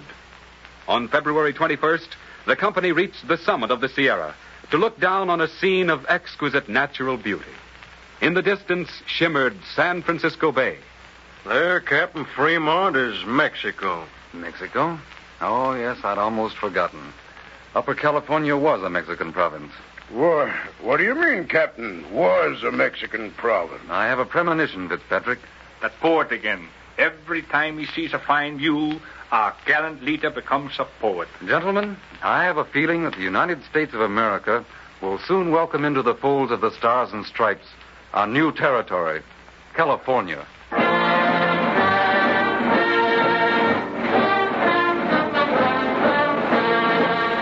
Because John Charles Fremont brought boundless enthusiasm, patriotism, vivid imagination, scientific skill, and valor to his task as explorer, his place in American history is permanent and secure.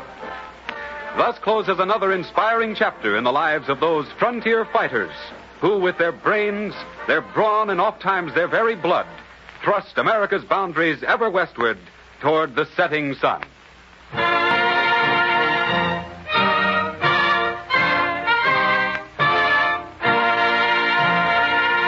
Frontier fighters, dramatically treading the wilderness paths of that deathless band of inspired pioneers who gave America an empire. One of the most noted of all frontiersmen was Christopher Carson, Kit Carson, wise of counsel, strong of arm, brave of heart, and gentle of nature. September 1826, Franklin, Missouri, on the western frontier.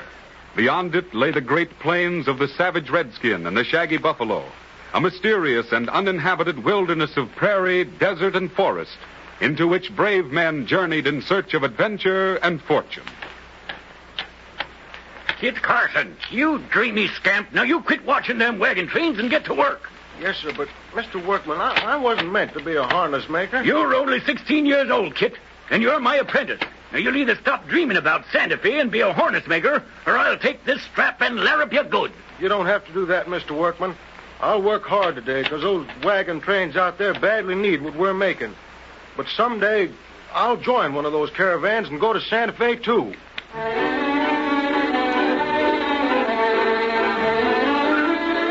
Just before dawn one autumn morning, Kit steals out of the little town of Franklin to the open prairie, where a caravan of covered wagons is waiting for the sunrise.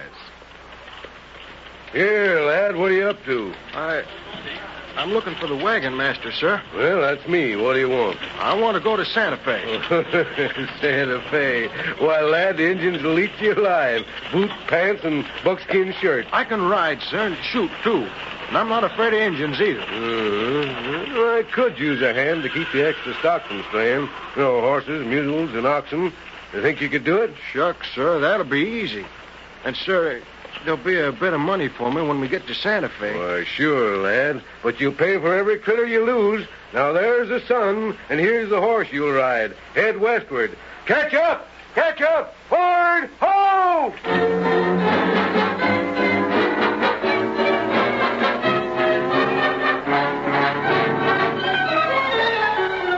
Kit's long journey to Santa Fe was full of excitement. Marauding Indians and great herds of buffalo crossed the caravan's path daily. At night, wolves, desperately hungry, circled the wagons. Oh, those wolves drive a tired man crazy. Broaders.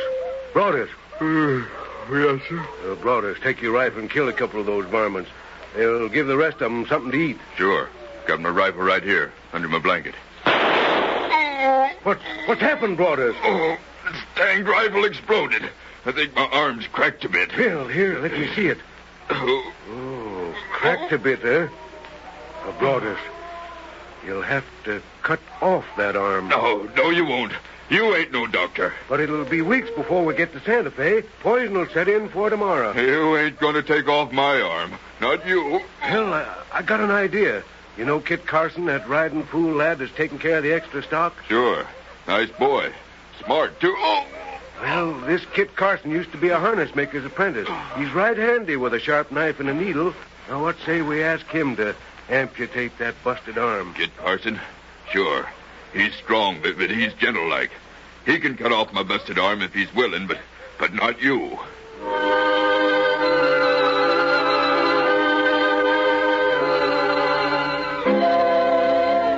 Rude as it was, Kit Carson's operation was a complete success, and the boy became the hero of the covered wagons. Eventually, the caravan reached Santa Fe, where Carson joined mountaineer Kincaid and proceeded with him to Taos. From Taos, Kit roamed all over the West, trapping, hunting, blazing new wilderness trails. Kit was never quarrelsome. He never hunted trouble. But he met trouble bravely when it came. 1835. A trapper's rendezvous near Bonneville Fort in Green Valley. Where's that Arapaho gal? Right behind you, Bully Shumar, waiting for you to propose marriage to her. Hiding away from Bully, eh? Here, take a drink of this liquor. Singing grass does not like white man's fire water. Been listening to Kit Carson again, huh? He don't like fire water either. The brave paleface of whom you speak is good man. You are bad. I see. In love with him, I suppose. I will be his squaw, if you speak. When I get through with him, he'll be so full of holes he won't be able to speak. Get my horse, Pedro, and my rifle. Use your horse, Willie. I'll use your gun. Now then, Come on, any one of you. Frenchman, Spaniard, Dutchman, or American. I can lick any man who'll fight me. Throw down that rifle, Bully, and get off that horse. You're drunk. Let him stay on his horse. Bully, you mean me. I'm the worst American in this camp. If I hear any more of that talk, I'll rip you apart. Go to it, Kid. Go to it. So you'll fight, eh, Kit Carson? For the pretty Indian gal, maybe. Singing grass. That won't do you no good. She's mine. Somebody hold my horse while I load my pistol. All right, Kit. So, now, Bully, I'll fight you on your own terms. On horseback. Your rifle against my pistol. Start praying, Bully, for here I come.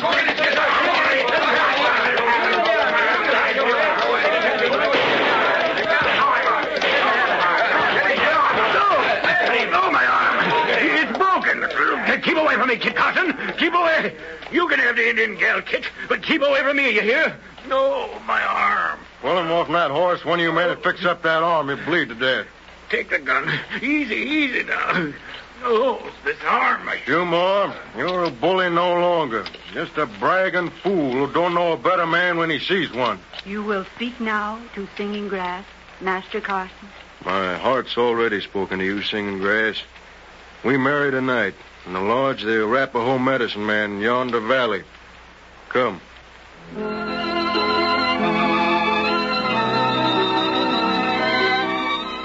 Singing Grass became Kit Carson's loyal companion and willing helper. During Kit's long and arduous wanderings, Singing Grass was always at her husband's side, devoted and unselfish. But Singing Grass passed away, leaving a pretty baby daughter, Adeline, for Kit Carson to raise. With an escort of rollicking, laughing mountain men, Kit started a long journey to Missouri to place his child in a white woman's home. One night, he and his cavalcade were ambushed by a band of hostile Blackfeet. After 2 hours of desperate fighting,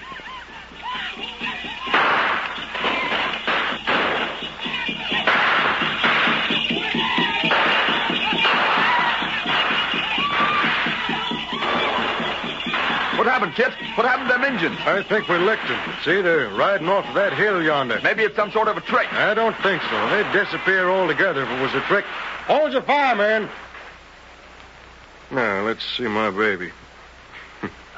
Yeah, sure you liked it. You were born in the West, little lady. Shooting's in your blood. I can't take no more risks like this, and you're going back to Missouri and be raised up like civilized folks. Hey, Kit. Huh? Look, there's one of them Injuns riding towards us. Don't shoot at that rider. Let's see what he's going to do. Who, white man chief? I am. Oh, you, Kit Carson. That's right. My name, Thunder Horse. Many of my braves gone to happy hunting grounds. No white braves are scalped. You brave man, we leave you now. You raise your right hand in peace, Thunder Horse? Always this happen. When Kit Carson leads his braves, they'll face warriors always win. Now, we go north. There's another one under our belts. Well, let's get a riding. We got a long ways to go before we reach Missouri.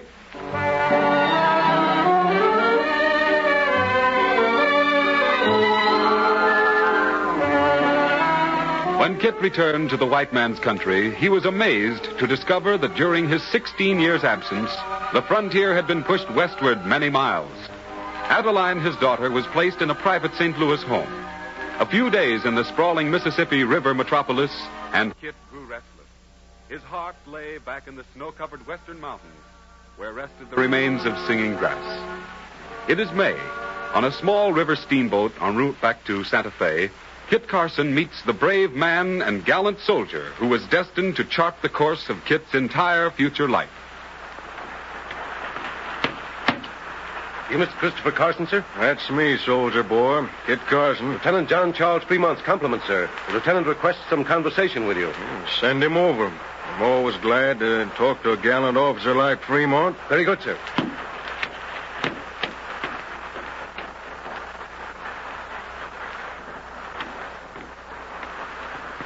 Kit Carson? That's me. You're Fremont. Heard about you in St. Louis. Shake. Mr. Carson, your fame as an explorer and trailblazer reached my ears while I was at the source of this very river. Fame? It sounds like it's got something to do with harnesses. Fremont, I hate harnesses. Kit, the Secretary of War has ordered me to make a map of the western country and to advise the government how to aid and protect the immigrants going to Oregon. I want you to go with me. What can I do? I'm only a mountain man. Plain trapper. Beavers, mostly. You know this country, Carson, this western country. Now, this is my first command. I need a man like you. Brave, resourceful, reliable. Give the matter some thought now before you say no. I don't need to give the matter any thought. I'll go with you. But on one condition only. What's the condition? That you don't write a book about me. Seems like I can't ride a trail without somebody with learning wants to write something about me. Well, Kit, I won't promise not to write that book, but I will promise to send one to your little girl. All right, then. Go ahead and write it. I don't know who in blazes will ever read it.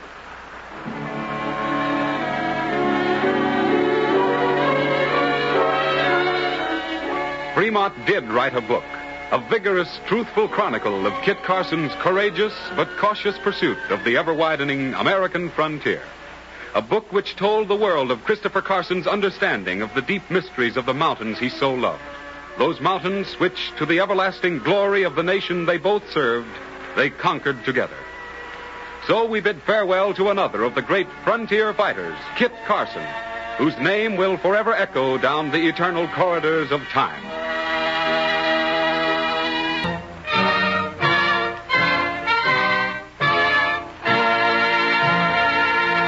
Frontier Fighters. Inspiring episodes in the dramatic careers of those intrepid sons of courage whose destiny it was to safeguard for posterity the glory of the Old West.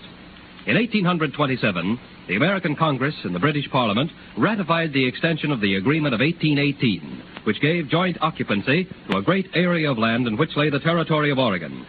Oregon was almost a lost country until immigrants followed the missionaries and shrewd Yankee traders began to follow the immigrants. The balance of power suddenly swung over to the Americans because of their numbers. And with the advent of a political year, Oregon, under American rule as a free state, became a national issue. The original agreement between the United States and Great Britain did not specifically speak of 5440 as being the northern boundary of Oregon. But the settlers so interpreted the agreement because that parallel meant all of Oregon would be under United States rule. In July 1843, an Oregon convention was held at Cincinnati.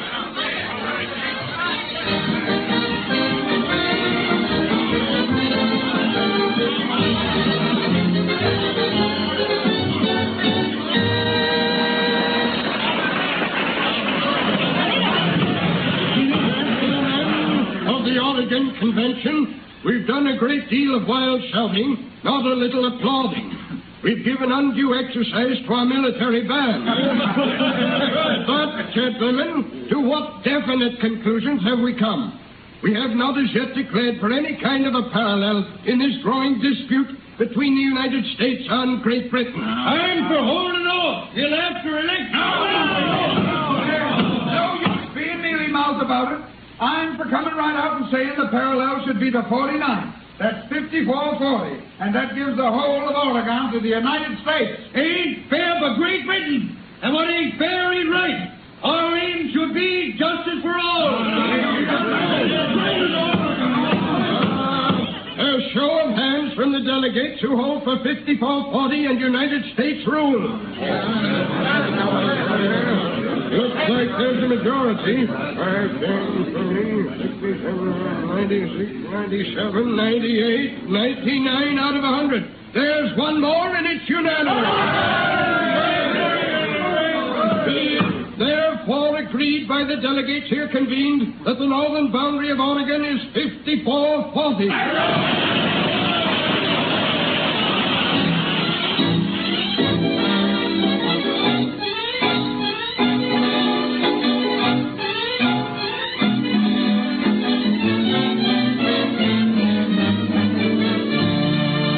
What loomed upon the horizon as a purely territorial affair suddenly became an item of national interest which aroused the country. The chairman of the Democratic Party remarked to its candidate, Mr. Polk, I think I have a slogan for the Democratic Party that will put its candidate into the White House. You have? And will it keep him there? Keep him there if he isn't afraid of trouble with Great Britain. Oregon and that boundary, eh? Yes, Mr. Polk. But not trouble that can be settled by talking all around the issue. The citizens of the United States do not wish to be under British rule. I suppose decisive measures of some kind will have to be taken soon. The entire country is being aroused. It is no longer a matter of hundreds of thousands of square miles of land. It is an affair of national pride, of dominion. And you think I should champion this cause for political purposes? If so, I should not care to have made of a national issue a political one. After all, if our sovereign rights are in danger, the politics of the presidency are of minor importance. Mr. Polk, when I came into our campaign headquarters, I looked upon you as the ultimate leader of our party. Now I look upon you as a gentleman who is a defender of American rights and ideals. I hope you'll use the slogan even more now than ever before. Oh, yes. That famous slogan that is about to elect me. What is it? 5440 or fight.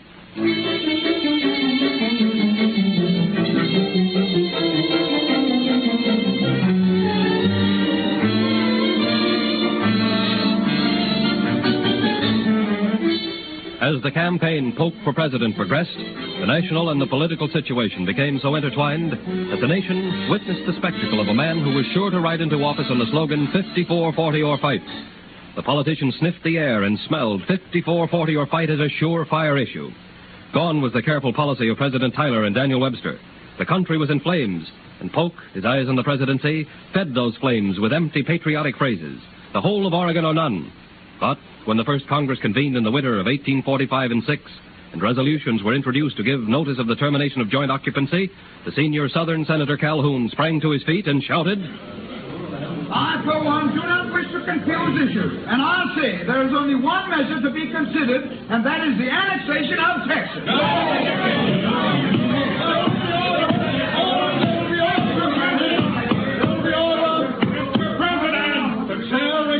The senator from Illinois, Mr. Stephen A. Douglas. Mr. President, the senators from the South, led by their own trickster, Mr. Calhoun, have betrayed us. That is a lie, sir, and I challenge you for it. I challenge you for it. Senators from the Middle West at first opposed the annexation of Texas, a slavery state, until we learned that President Polk and the Southern senators, all of us, would work heartily together for the addition of Oregon to the Union to balance the power of free states and slave states. And now the senator from South Carolina says there is only one issue, the annexation of Texas. I say again, gentlemen, that we have been betrayed by Senator Calhoun, a Judas.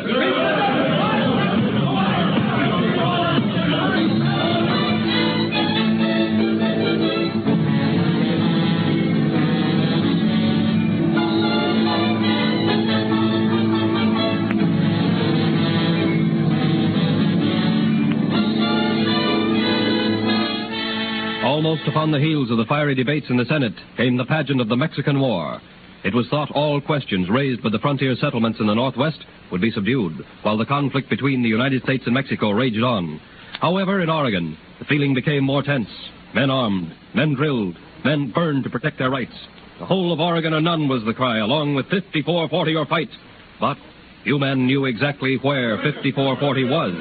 5440 or fight. If Washington won't protect our sovereign rights, we will. If we can't be with the United States, we'll be independent of the United States. All Polk does is write notes. We want action. We want to fight for our rights. Hey, you men, they've mounted cannon in Vancouver, taking it from the warship. Mounted cannon? Well, we can mount cannon, too. You bet we can mount cannon. Stop, all of you. There'll be no mob rule here. It's the captain. Now, quiet. All of you. They've mounted cannon in Vancouver, sir. Let them.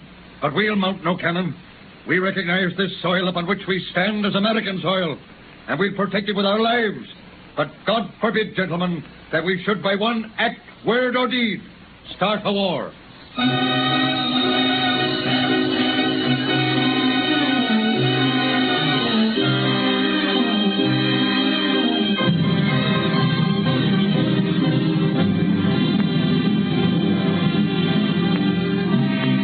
With every hour, the situation grew more tense.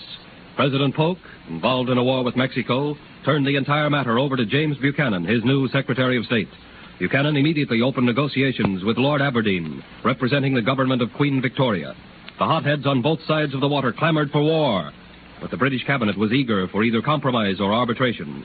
The government of Her Majesty had its hands full with military operations in distant Afghanistan and China. A stubborn fight was in progress with the Sikhs in India. There was friction with the Dutch in South Africa and a famine in Ireland. Polk, hammered on all sides, advised Buchanan to sound out the leaders in the Senate. Well, Buchanan? Mr. President, we're caught between two fires. Many members are opposed to war with Great Britain. Others clamor for war. The militarists in England are crying for the kingdom to arm. In this extreme moment, what do you advise? I shall continue to sue for an amicable settlement of this tragically unfortunate issue. You, sir, to save the face of your administration, had better go before Congress and ask for an adequate military force to guard and protect such of our citizens as might think it proper to emigrate to Oregon.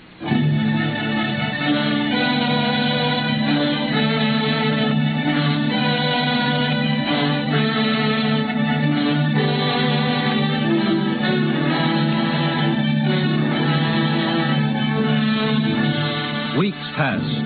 In Oregon, desperate men, afraid they would become lost in a shuffle of political cards, afraid that the issue had died, decided to revive it and force the federal government to recognize Oregon, even if they themselves started a war. Upon the heels of these proposed desperate actions, the frigate Virginia anchored in Puget Sound.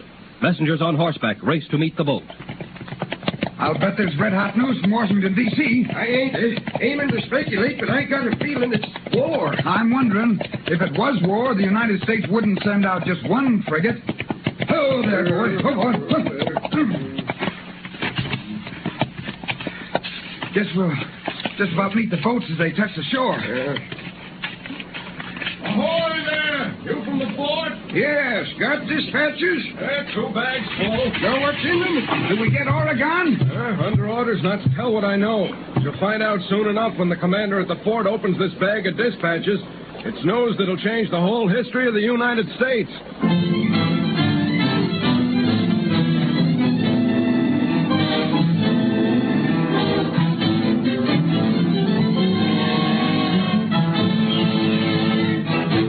Gentlemen, attention! Gentlemen, I have the honor to announce that Great Britain accepts the 49th parallel. It's 54-40 all right, and Oregon is ours, without having so much as fired one shot.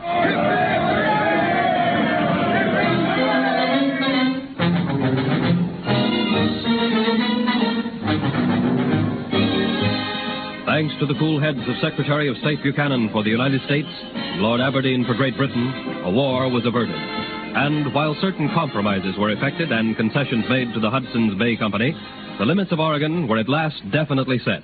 On Sunday morning, March 13, 1846, Oregon was a full-fledged territory of the United States.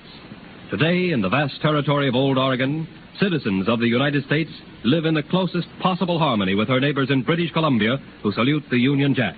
And both sides, during those stirring days of 45 and 46, can indeed be called trailblazers and frontier fighters.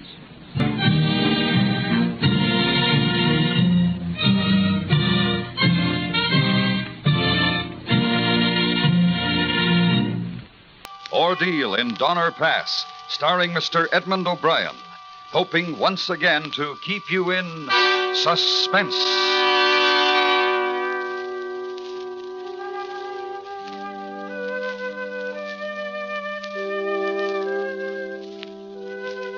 My name is Patrick Breen, and I am a God-fearing man who loves his family and tries to do right by his fellow man.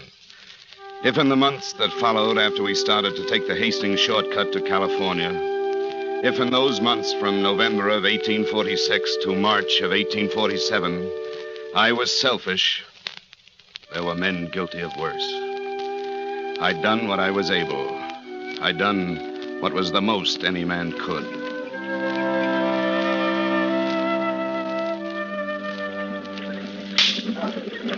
If we had have read the signs right, it wouldn't have happened, maybe. When Keysburg left the old man, Mr. Hardcoop, behind to die. When Snyder attacked Mr. Reed, and Reed killed him and got banished from the caravan, sent out alone without wife and child.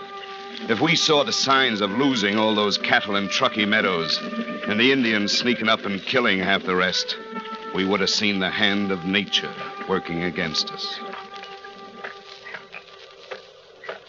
And the crazy task of clearing a road through the Sierra Mountain wilderness by hand. 30 miles of road. We should have seen the signs. But the Donner Party only saw Missouri where they came from and California where they was going. We didn't see in between. Oh, well, what's the trouble? What's the matter?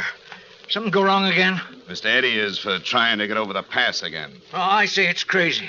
Temperature must be near to freezing. And it gets worse near the summit, up near the pass. Oh, I got my wife and children to think about, Mr. Donner. And so do I, Mr. Graves. And think about them. Don't stop here. You'll save your lives if you don't stop. It's colder and colder, Mr. Eddie. I tell you, get out of these mountains now.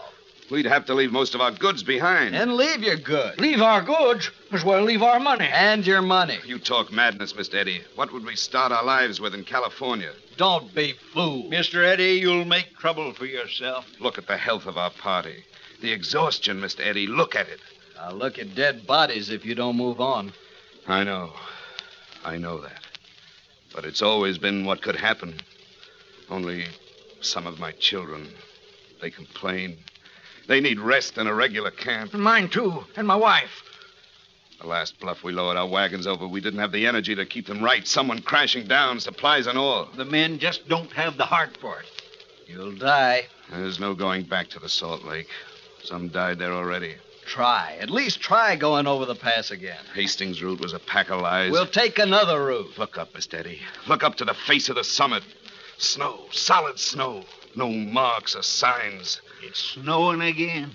And if we stay, it'll swallow us up. And look at the faces. Human bodies can only work so much, Mr. Graves. And no more. Only so much. It calls for a vote. No, not yet. A vote. No more argument. It wastes time. No, you gotta listen. We gotta talk some more. You gotta understand. Take your hands off Come on, me. stop it. Stop it. All right. All right, call your vote. Call the vote, Mr. Breen. Listen. The question is, do we go on for another try over the pass or stay? There's no going back. Mr. Donner? To stay. Mr. Graves? To stay. Mrs. Reed, with your husband gone, you have a man's vote. To stay, I suppose. I don't know. I cast no vote, Mr. Breen. Mr. Murphy? Mr. Keysburg?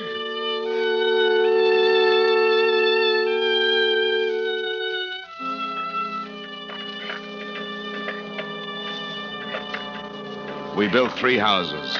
One was already standing. The Graves family next to the Reeds. Our family and Keysburg's next door. The Eddie and Murphy families in adjoining cabins.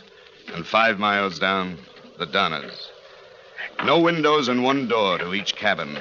And like sentinels from October 31st, half our slaughtered oxen, dressed and ready, split in half, stood frozen next to our cabins.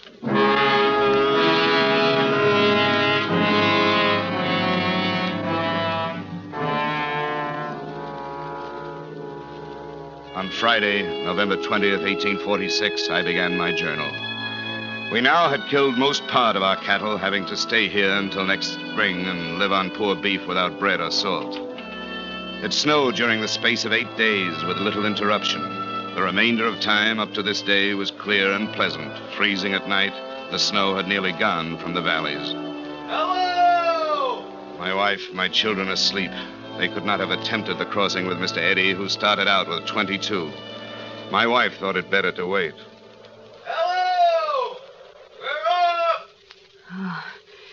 Oh, what is it? It's Mr. Eddie taking a group for another try. Oh, I wonder. It's no time for doubt. Doubt can mean terrible things. Do you think they'll make it? I've no facts to go by. Mr. Eddie's a courageous and daring man. Will they make it? It's only a feeling, and it's the only guide we have. Will they make it? I say no.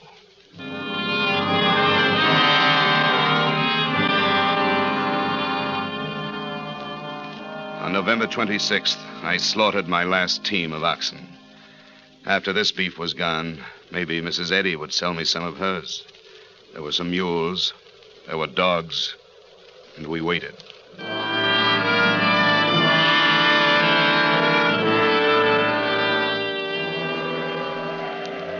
Monday, December 1st, snowing fast, wind west, snow about 4 or 5 feet deep, no drifts. Looks as likely to continue as when it commenced. No living thing without wings can get about.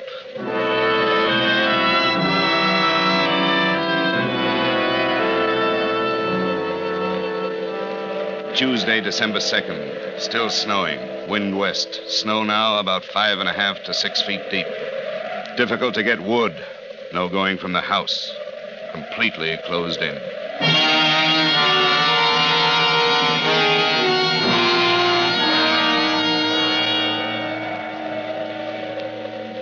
Eight days of storm and not seeing or hearing a word of life or death.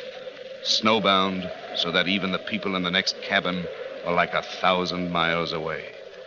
We couldn't get out to kill the pack animals, and after the 6th day, our ration was barely enough to keep a baby alive. And then the storm stopped. We got to have meat. I'll go out. Slaughter the mules? Aye, the mules. Here. Help me with these boxes. The door is jammed. Step aside now.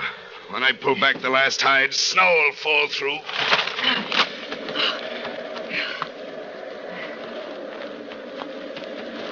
Mr. Graves? They're gone.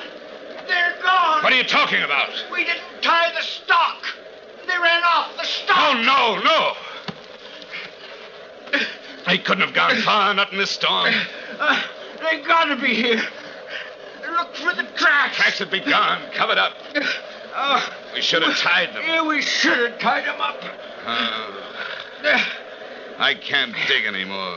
Mr. Breen, Mr. Graves, Bayless Williams is dead. Will someone help take him from our cabin? Graves, will you help? I cannot. I gotta save my strength. I cannot. Come, Mrs. Reed. We'll give Bayless Williams the final rest, poor man.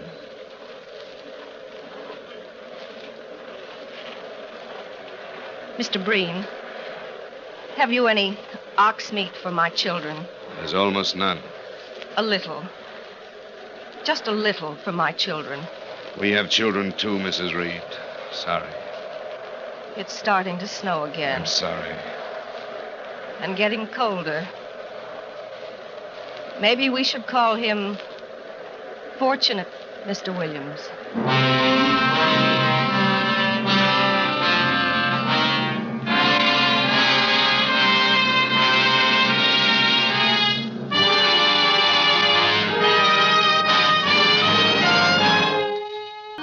Maybe you say it was cruel of me to turn aside, Mrs. Reed.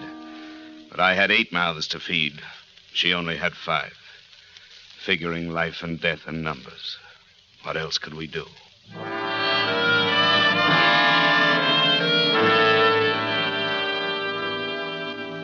December 31st, 1846. Last of the year. With God's help, we spend the coming year better than the past, which we proposed to do. Berger died. Reinhardt also. If only Almighty God will deliver us from our terrible situation, which is our prayer. Amen. Morning. Cloudy again. Wind east by south for 3 days, past freezing hard every night. Looks like another snowstorm. Snowstorms are awful to us. Snow is so deep now. So very cold. Some of the children too weak to get from bed. Nothing but hides and the children starving dark.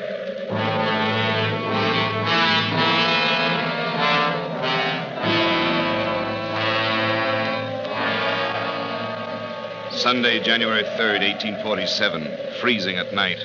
Wind about east. Mrs. Reed talks of crossing the mountains with one of her older children, leaving others behind. Provisions scarce. I have no right to ask you, But it's for their sake I must go. No, not alone, Mrs. Reed. With Milt. No. And Eliza and Virginia. 10 strong mountain men couldn't do it now. I must. There isn't enough for all of us. Can I leave James with you? I'm going for bread, Tommy. To get bread for you and everybody. Shh, child. What of Tom? To the Graveses. Will they take him in? I can only ask. Will you help me take him over? Hurry, Mr. Breen. For God's sake, hurry.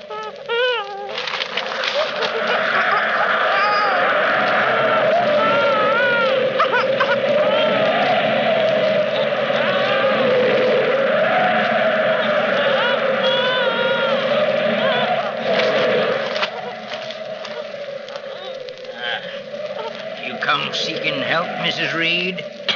The fine and dandy Mrs. Reed? I only ask you, with some charity, take in my baby, Tom. We got nothing to share with the son of your husband. Cut out your tongue, Mr. Graves. This isn't your concern, Mr. Breen. None of it. I've taken in James. And it's your bad luck. How can you talk so selfish? We're all of us one problem, all to help each other. We're more alone than ever. Alone. When the man who fights the hardest wins his life and life for his family. You ask a price? There's still some animal hides on the roof of your hut. I thought to share them for all the children. And let the others care for your precious babe. Mr. Breen?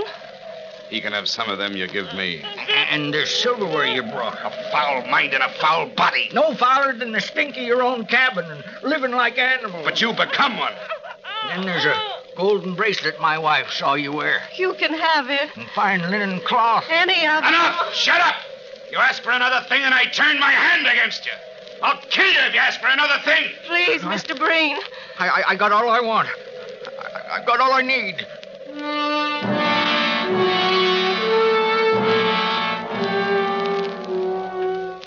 Monday, January 4th. Mrs. Reed, Milt, Virginia, and Eliza started about a half hour ago with the prospect of crossing the mountain. May our God of mercy help them. It was difficult for Mrs. Reed to get away from the other children.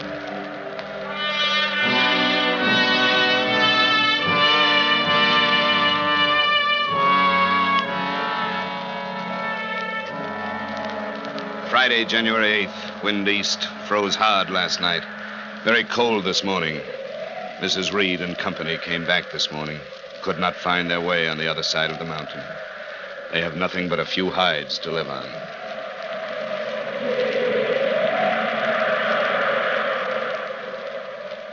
From January 10th to the 14th, it snowed without stop. Difficult to get wood even after the storm broke. There is little energy for much but sitting.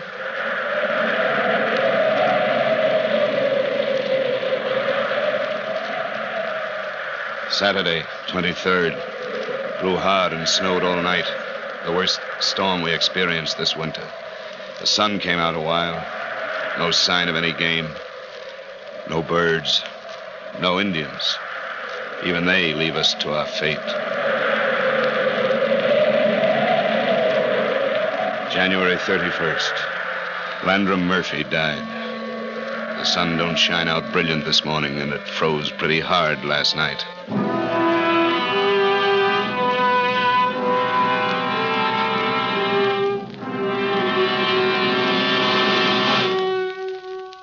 February 21st, 1847. We sat in our cabin. The hides was rotting from the heat inside and snow on top of them. But even those we boil and eat. We hear from the Donnas up the trail. Old Jacob Donna is dying. Many were dying. Patrick, how long can we last? Not long if all we talk of is death. What was that? Something's happened. Gone mad? Have some gone mad? No, I think it's more. Who are they? Who? Are we saved? Oh, God, dear God, are we saved? Hello there. Are you an angel or are you real? We're real. My name is Rhodes. Who sent you? How have you come to us? Reed told us. He got us to come. Reed? The man we banished, God forgive us. The man we cast out. You brought food. Some flour, some salt. We had to leave a lot behind. Enough to get us over the mountain? How many are there? Maybe 40, including children. Well, don't you know for sure? Every night there's less. We hardly see each other for days at a time. Keep that man away from the pack. Food, flour, I'm going to have food. You'll kill yourself if you eat too much. Put a guard on the food. We'll give out what we can. Not all of it. There's got to be enough left to go back. For how many? Maybe 20 of us. Not all of us? Well, all of us go. None of us will make it.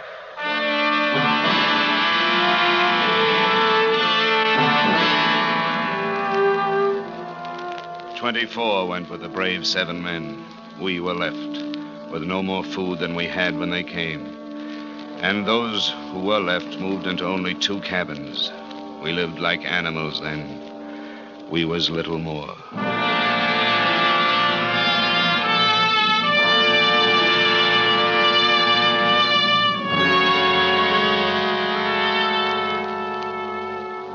March 13th.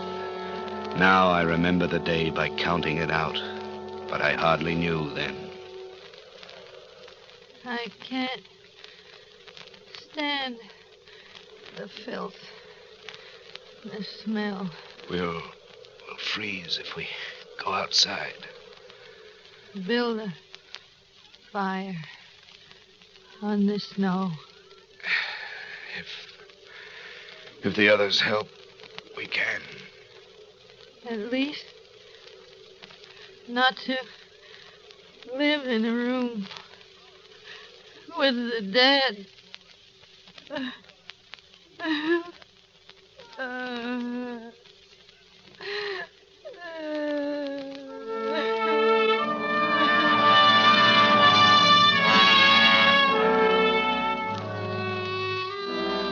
We come from built-up country and cities. We didn't know that to build a fire on snow, you got to cross tree trunks and put the fire on them. We built it on snow, and it cut a well into the snow.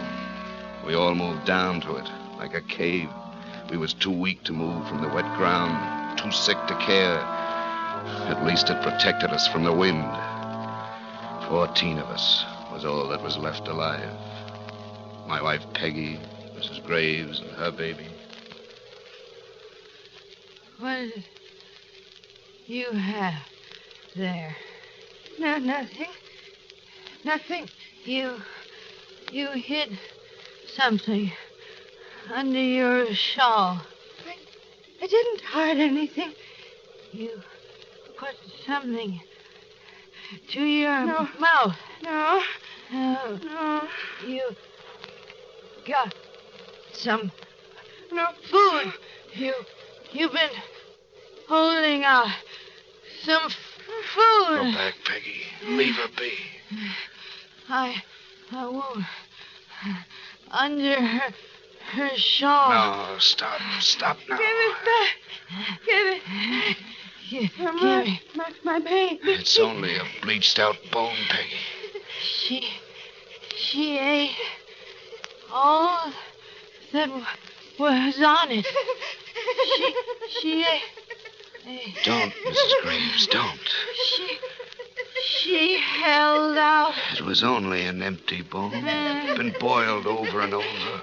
Held out. An empty bone. Held out. Empty.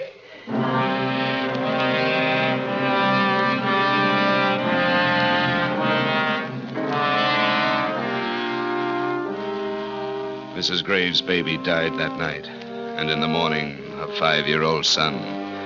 Life went from her altogether, and she died by the time the sky was light. We did not have energy to take them out of the pit because we didn't have no energy to get out ourselves.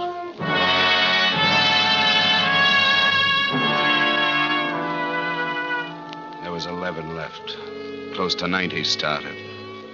Half died. And on the 6th day, in that cave of snow in the ground, sitting like animals in the mud, not caring or even hearing. I can't pray. No. Don't say that. You see anybody I can't even remember my prayers. Hello! Anybody here? They come back. Call. I got to call them. Help. We're here. Help. Go up to them. I can't move. Help. They'll go and not hear us. They'll go. We'll die down here. Maybe if we all try to shout to them. Come on. Help!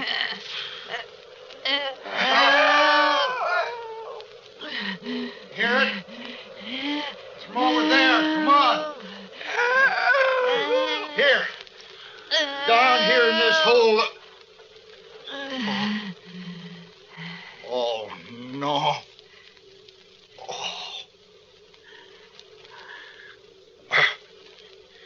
We'll take you out. Don't worry. We'll take you out.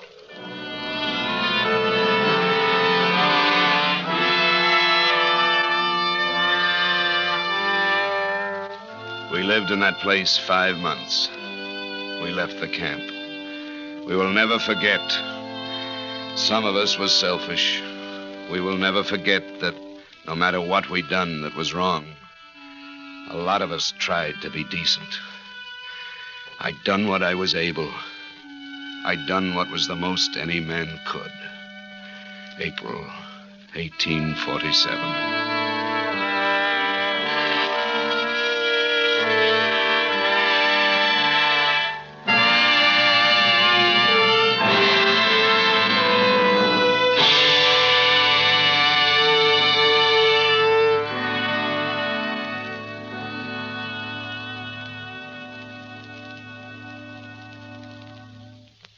Suspense, presented by Autolite. Tonight's star, Mr. Edmund O'Brien.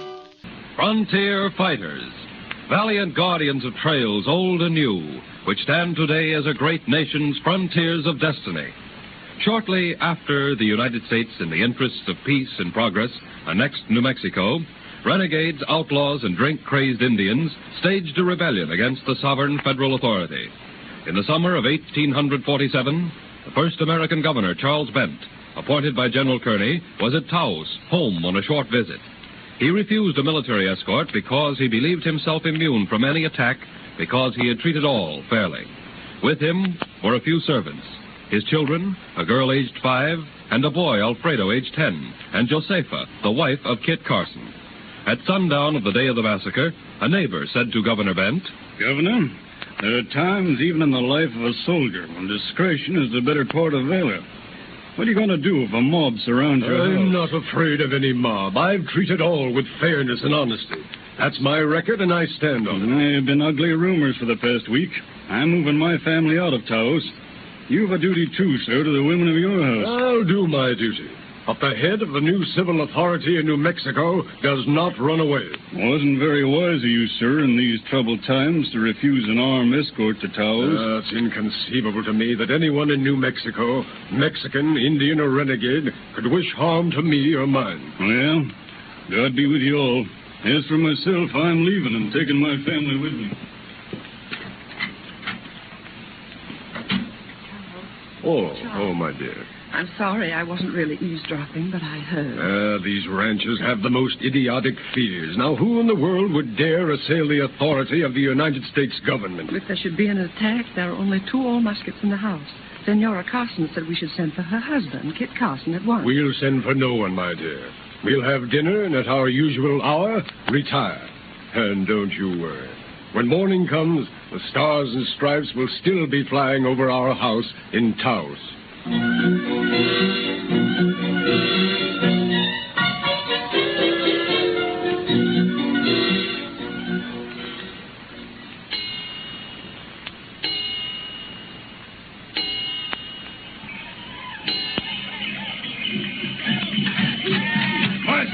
The crowd, hundreds of Indians and renegades.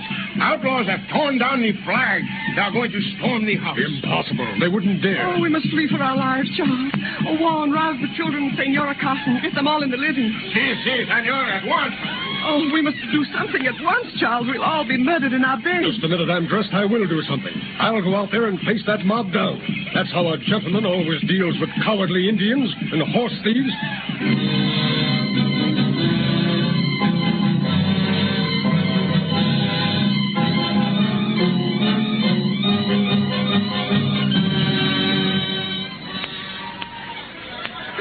Oh, my Charles, they've killed him. They've killed him. Oh, Senora Carson. We must be brave now. Think and act quickly, Kit always says. Alfredo, you and Sister with his spoon and poker start digging a hole in that adobe wall. Oh, we'll never live to get out of here. Everybody's being massacred on sight. Quickly, Alfredo. Papa's monster is on the wall. They're trying to break through the door. Shoot them, Mother. This adobe wall connects with the wall of the next house. He needs to be peons who can be trusted. God bless your poor husband's soul, Senora, but now is not the time for tears. I'll take this other poker. You take that sword. Every minute counts. We must break through this wall. You know me. It's coming away now. The hole is getting bigger and bigger. Quickly, Senora. Charles, so restlessly brave. He said they'd never dare pull down the stars. Quick, the hole is getting bigger and bigger. See, it is big enough for the children to go through. Quickly, children, quickly. See, Mother. Alfredo, when you get through, get all the old clothes you can find so we will dress ourselves as peons and not make our escape. I'm through. Not what you prefer for me. Oh, crawl through quickly, my darling, quickly. A little more, and then the hole will be large enough for us. Now we can get through this hole into the next house. Oh, who would have thought that there would ever have been a rebellion in New Mexico? This is not a rebellion, Senora Ben. This is a massacre.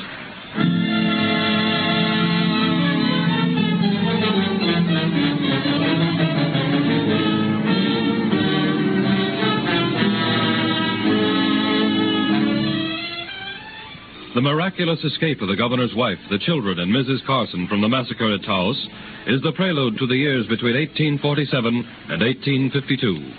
A truce was declared between the forces of those who stood for progress and the development of New Mexico and those who made this new frontier a land of terror. When Bishop Lamy came to Santa Fe to bring learning, religion, and civilization, immigration into the new territory was practically at a standstill. True, there were no wild outbreaks, such as in 1847, but even the good father saw that he would have a fight on his hands to even establish one little adobe church. Said a priest to his bishop, "You are my superior, and in all things will I obey you, but I am utterly without hope that you will fulfill your dream." My dream will be fulfilled, my son. Civilization must and will come to New Mexico.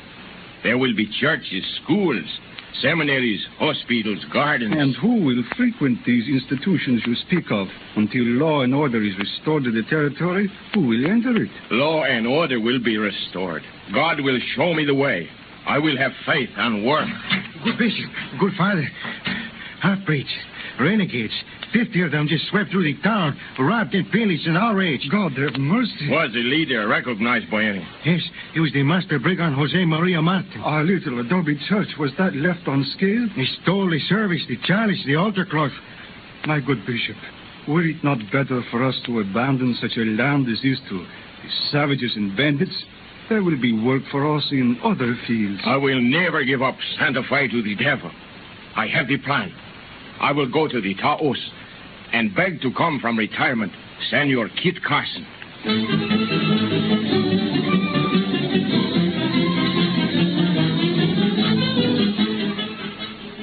Senora Carson, I trust that my plea will not fall on deaf ears. We who have gone through the massacre of 1847 know only too well that unless law and order comes to New Mexico to stay, there is no future in the Southwest. Welcome, good Bishop Lamy. Welcome to Taos. God be with you, my son. I will leave you two alone.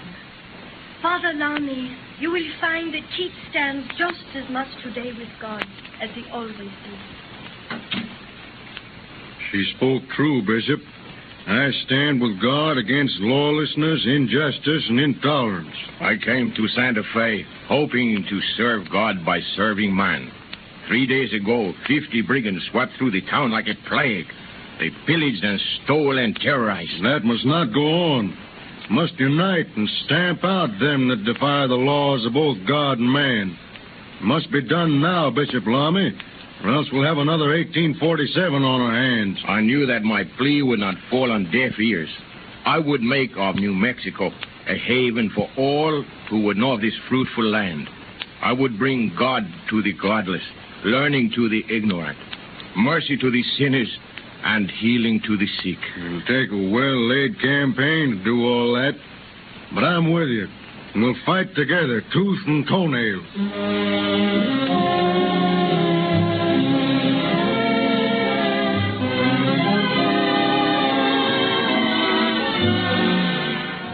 I ain't much on talking, as you know.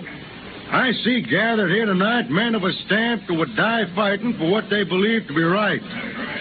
I also see faces peering up into mine that think just because a man's a priest, he ain't a man. That's a bald lie. But priests ain't going to take up arms against brigands and cattle thieves. That ain't what God called them to do. But they are here to put up schools and churches and hospitals, to plant gardens, orchards, and to make this territory of New Mexico a decent place for ladies and gentlemen to live in. Before I get through, maybe what I'm saying will be a speech. The bad man in Santa Fe and all of New Mexico, for that matter, has got to go. Pronto. Horse thieves, renegades, marauding hellions, and killers. I've been in this country long enough to know them all. And from today on, they ain't going to answer just to the church or the state, but to Kit Carson personal. I'm giving every bad man in Santa Fe just 24 hours to get out. If he's here after that time, I'm going to shoot him on sight.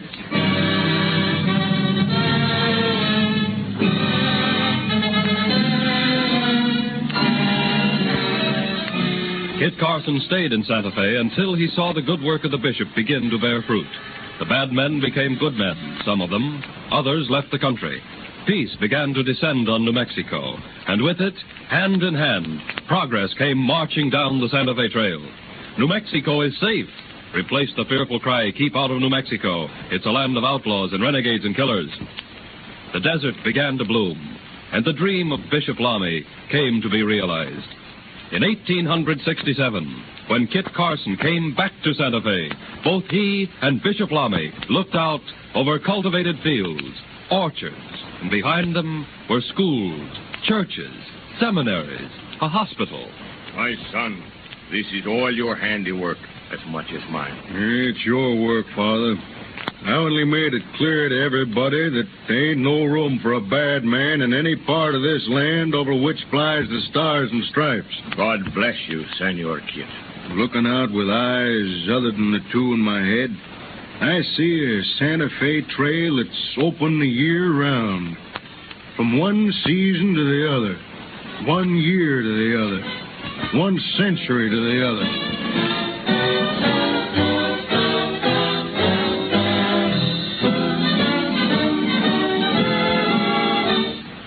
Heroes of the West, soldier and churchman alike, long will they live in our memories. Kit Carson and Bishop Lamy, truly great frontier fighters.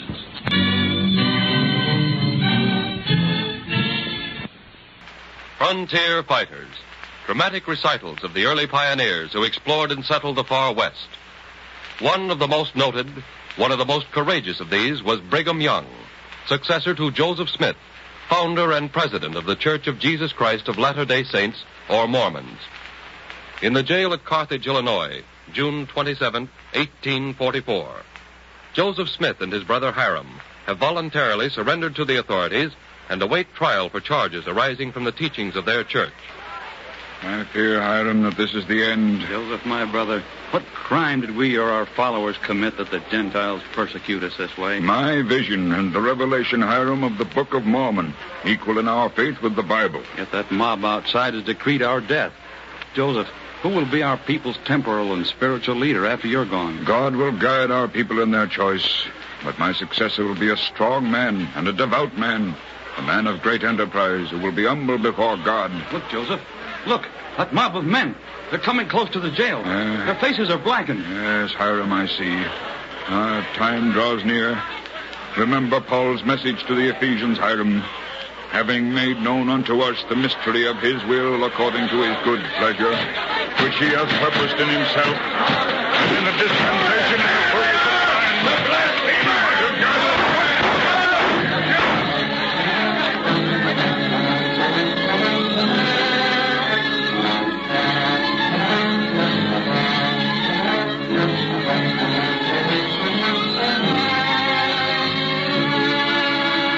The news of the double murder of Joseph and Hiram Smith reached Brigham Young while he was in England doing missionary work. But upon hearing of Joseph Smith's death, he returned to Nauvoo, Illinois, and was elected to succeed Joseph Smith. Persecution of the Mormons continued with unabated fury. Then, early in 1846, it was decided that the entire community would migrate to the far west. But first, a party of trailblazers must prepare the way. The start was made in April. There were 143 persons in the advance party, including 3 women and 2 children. Brigham Young himself was captain. June 1846, along the Missouri River on the nation's frontier.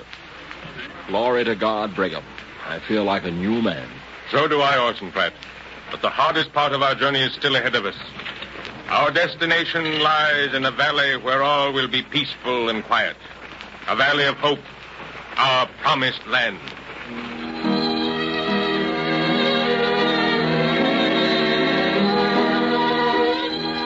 Across the great plains and deserts plunged the brave group, the vanguard of an exodus which became one of the greatest events in history. Not even the rugged and forbidding Rocky Mountains could bar the way of these stalwarts, to whom suffering was something to be borne with inspiring fortitude. Then, July 21st, 1847... How much farther must we journey, Brigham, before we reach the promised land? We are spent. We hunger and thirst. Courage, men, courage. God has sustained us thus far. He will not forsake us now. Remember the words of our scripture from the Book of Mormon. There are many kingdoms, for there is no space where there is no kingdom. Remember those precious words, my brothers, for their application is to the temporal life as well as to the spiritual. He's right. Our leader is right. Let's go on to the promised land. How far have we traveled? About 1,500 miles. But I feel that we are very close to our destination. Where are Orson Pratt and Erastus Snow? I haven't seen them for several days. High in those mountains over yonder. I sent them there to make a survey. Careful, Snow. One false step and you'll find yourself on those rocks down there. I'll be careful, Pratt. Here, give me a hand. How much higher must we climb before we get to the top of this mountain? See that bench up there, just over our heads? You mean that flat place, like a big stone tabletop? That's as near to the summit as we dare go. But once up on that bench, we can see for miles around. Want to rest a bit? No. Let's keep going.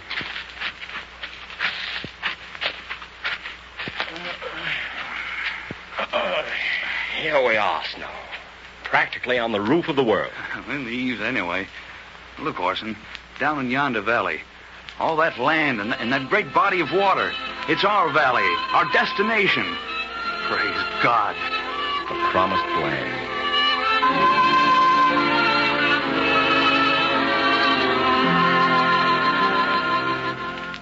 The spearhead of the party entered the valley the same day that Snow and Pratt made their discovery. President Young and the rest of the wayfarers arrived July 24th. A site was chosen, and one of the first buildings to be erected was a fort of 10 acres, built of adobe and logs. That winter, and early the next year, the rest of the emigrants arrived from winter quarters in Nebraska, where they had found asylum from their Illinois enemies. Soon there were thousands of persons in Salt Lake Valley. Food was scarce. The hunters and fur trappers in the surrounding mountains were skeptical of the success of the project. Hank, them settlers down in the valley is going to starve to death. You're dead right, Professor. Can't grow nothing in that hole. Look at 'em. Plowing, digging, planting, working like the beavers I catch in my traps. And like them same beavers, they're going to be catched, too.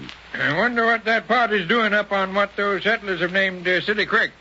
I see 'em, carrying lumber and digging a long ditch toward the dry fields. Yes, they've been at it for weeks. More foolishness. More useless digging and hauling. What? Why, no, it ain't. No, it ain't. Look, Professor. Look. By cracky. They're turning the course of the creek. There's mountain water running into that ditch. Why, they're going to cover their fields with that creek water. You call that foolishness? No, I take it all back. I swallow my words. You can't get ahead of Illinois, folks. You see, Professor, I'm from Illinois myself.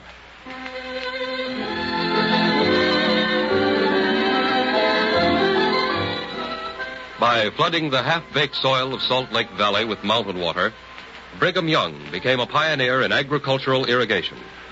The abundant supply of water soon made the dry, dead soil green with waving crops.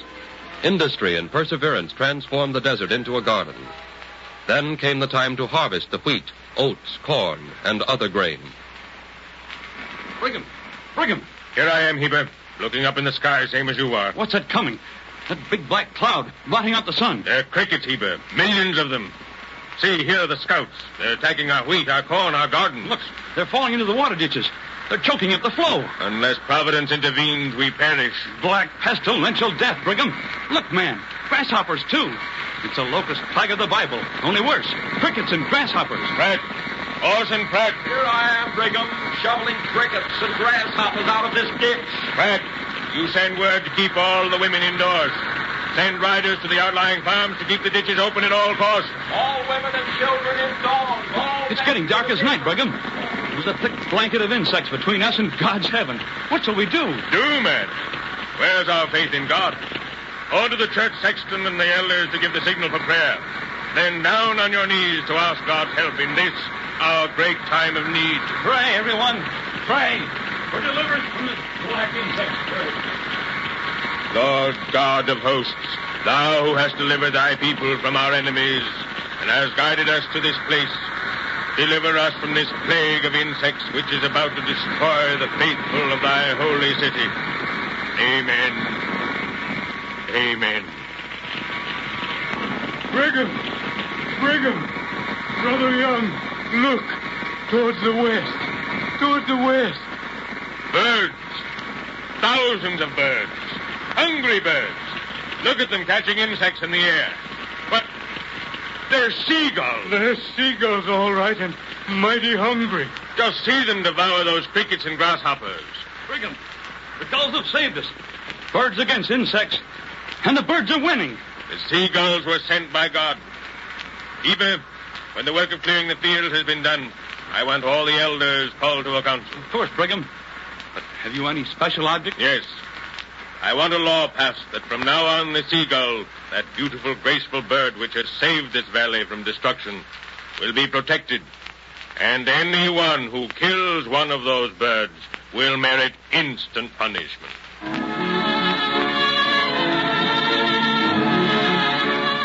Time and providence were good to the men and women of the Church of Jesus Christ of Latter-day Saints. And in 1877, Brigham Young talks to John Taylor, senior apostle of the Mother Church. John, my time to move on to another mansion is near. My work will soon be finished. And a great work it has been. Well, yes. Yes, John. I am grateful for the privilege of leading our people to this beautiful valley. I am grateful for the privilege of a prolonged life so that I might see the fulfillment of so many of my dreams.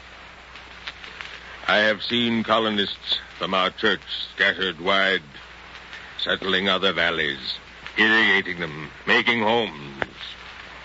I have seen sawmills, tanneries, mercantile stores, mines brought into being and nurtured by our people. Yes, John, mine has been a full life, and I have few regrets. Utah is now a territory of the United States of America. You and the others must work now toward the culmination of that dream, John. The granting of full statehood to our Utah.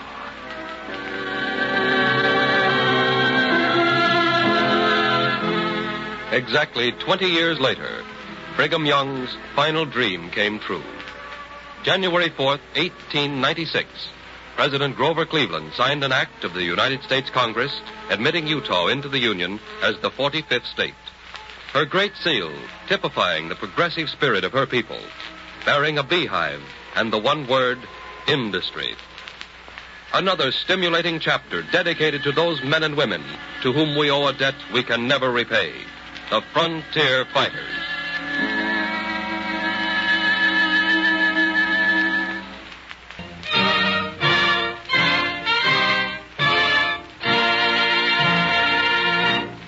Frontier Fighters.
Frontier Fighters, the triumphant march of these dauntless sons of courage who fought and dared that the West might live. More closely linked with the destiny of California than any other two historical figures are Swiss-born John Augustus Sutter and James W. Marshall. In 1847, Sutter dreamed of being an empire builder. Marshall dreamed not at all, for he was a humble wheelwright who was soon to be approached by prosperous John Sutter in regard to erecting a sawmill on the South Fork of the American River at Coloma, California. Well, Marshall, it looks like we'll do a little business together, huh? I didn't expect to be made a partner on this new lumber mill. You figure on having me put up for you, Mr. Sutter? No? Well, everybody likes a surprise. You've been a faithful employee, a good wheelwright, honest. You select the site for the mill, erect it, and partners will we be. Now, where do you think would be a good lumber mill site? I've got a hunch that the South Fork of the American River at Coloma would be the ticket. Then that's where it shall be. By golly, you know, with a good sawmill and plenty of pine, I should get most of the lumber business from the new settlers coming into California. Well, they all come to Sutter's Fort. You know, you've done right well by yourself in less than 10 years. You started with nothing, and today you've got the most important place on the Sacramento frontier. Yeah. God has been good to me. Someday I bring my family from the old country. But not until I make this land of mine, my New Helvetia, a perfect paradise. All right, my friend. Get started. In South Fork of the American River it is. You don't think 40 miles too far? 40 miles too far? Well, it's almost in my front yard. Everything is close at home when you own it. And all of New Helvetia is mine. James Marshall started at Sawmill on the South Fork of the American River at Coloma in a year of destiny. The summer months wore into fall. Even through the winter, the work of Sutter's new partner drove on. Now it was January of 1848, and the mill was almost completed. However, the mill race, which was an old channel of the river, wasn't deep and wide enough to permit the water to pass the wheel as rapidly as it should. In order to correct this condition, the gravel was worked loose, the wheel hoisted out of gear, and the channel left to be flushed out each night for the action of the current. Early in the afternoon of Monday, January 24th, Marshall called to an Indian boy. Hey, Charlie, run get me a tin plate. Run right away, sir. What you want with a tin plate, Jim? Oh, just want a tin plate. Water sure pouring down this mill race, ain't it? Water sure is. Loosening up a lot of dirt. When do you think you'll get the mill ready for cutting timber? Oh, maybe a month or two, Brown, or 3. Well, it might be 6 months or a year. How do I know? Well, you don't have to bite my head off. Here, tin plate, Mr. Marshall. Thanks. I'll be seeing you tonight at the cabin, Brown. All right, Charlie. Vamoose. Yes, sir, Mr. Marshall. I never knew a man to get so mad watching some loose dirt in a mill race. Maybe you want the tin plates to make some mud pies. There they are. Those yellow flakes. I knew I wasn't crazy.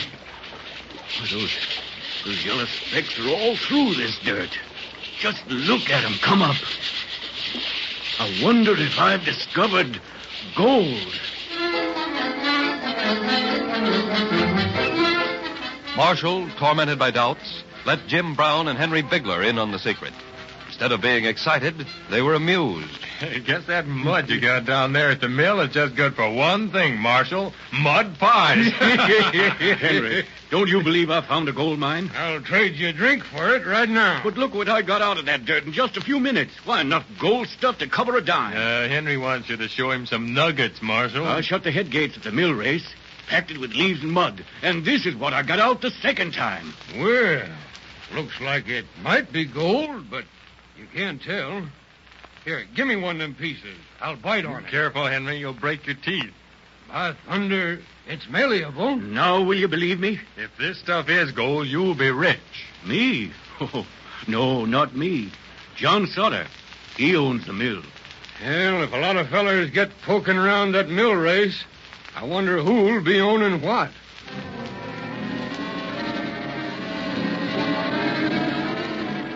The first gold found by James Marshall stood all the tests to which it had been put.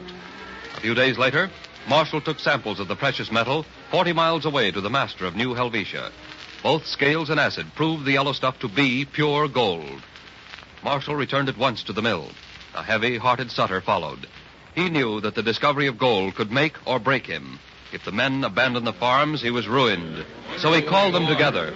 Oh, what you getting at, Sutter? You want us to give up mining gold and keep on making a fortune for you? I only ask that you do not abandon my mills. For 6 weeks, keep working, and then do what you will. I'm looking out for number 1. Sutter, you can pay me now. Well, maybe these flakes I washed out and those few nuggets I found are all there is in the whole mine. Marshall's right. How do we know? Well, I'm not throwing out dirty water until I have clean. That's a trick. Marshall ain't one of us now. He's a boss. A show of hands. A show of hands. Yeah. Now, who'll stay on 6 weeks working for Captain Sutter at good wages? Well, I will. All right. They'll all stay except one. Thank you, gentlemen. Thank you. And now I must spare you to secrecy. If there is much gold here, why let the world know about it? That would not be good business for us. I'm not cutting off my nose to spite my face. Well, John, how long do you think they're going to keep that tongue in their heads? Huh? Oh, a tongue in their heads. That is not so bad. But what will happen when they have no longer got God in their hearts, but bow down and worship gold? For 6 weeks, the mill hands kept their secret. Then it became a story that began to be whispered about. Each one swore the other to secrecy. Don't tell. Don't tell. They found gold at Sutter's mill, but don't tell a soul. I've been sworn to secrecy, but there's gold at Sutter's mill. I've given my word not to breathe it, but you're my friend. Sutter's mill, New Helvetia. Gold! Never found out that I told you. Listen, they're taking thousands in gold out of the American River. Gold!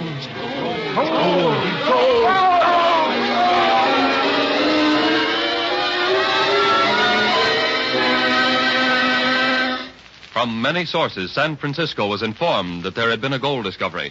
But little attention was paid to this, even when there appeared in the Californian, under date of March 15th, 1848, Gold mine found in the newly made raceway of the sawmill recently erected by Captain Sutter on the American Fork.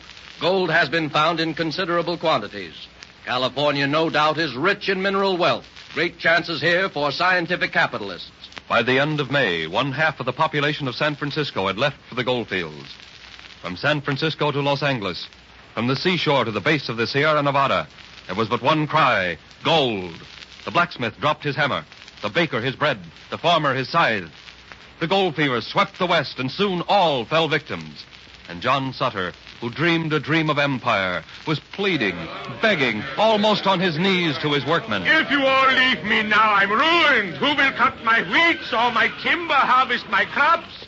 If you stay, God will bless you for it, and we will all prosper together. Yeah, that talk was good 6 months ago, but it's no good now. Why should I work for you when I can scratch around at some ports and make $100 a day? But your word of honor is a promise worth nothing. We're getting ours now. As soon as they know in the East what's going on here, we won't have a chance. Why, when the boat hits New York, the telegraph will spread the news to every hamlet in the Union. I'm getting mine while the getting's good. Goodbye, Captain. Goodbye. Now, come back, please. Don't all go. You, Tommy. When you were sick, I nursed you with my own hands. I'm your friend. I fed you and clothed you. For years, I was California. Sutter's Fort was your world. God. Marshal. John, we gotta take the bitter with the sweet. We are lost, Marshal, swallowed up in the tomorrow which we created for them. If we lose ourselves only in tomorrow, yes. But, John, this will be California's tomorrow.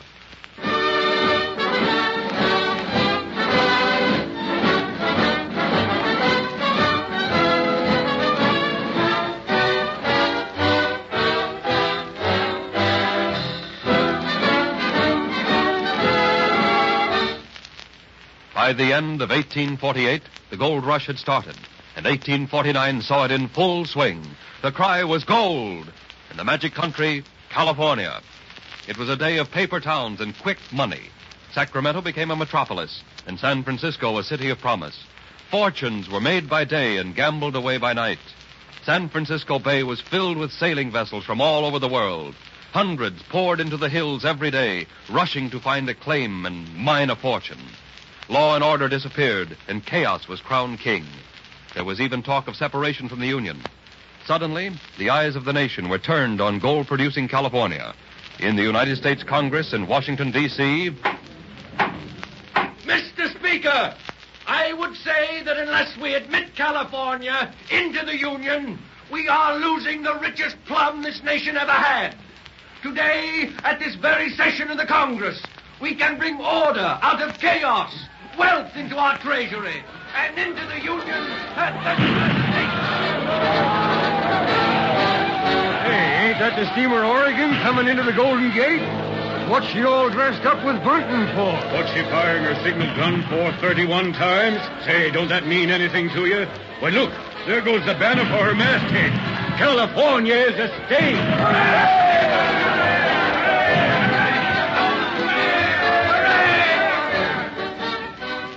Few territories admitted into the Union moved so quickly to statehood as California. Law and order did indeed replace chaos, and there was born the real glory that is California's today. In memory, we salute John Sutter and James Marshall, who joined the long roll call of those daring pioneers whose very names made of California a land of destiny. And so, another epoch has been recreated in the lives of frontier fighters. Cavalcade of America.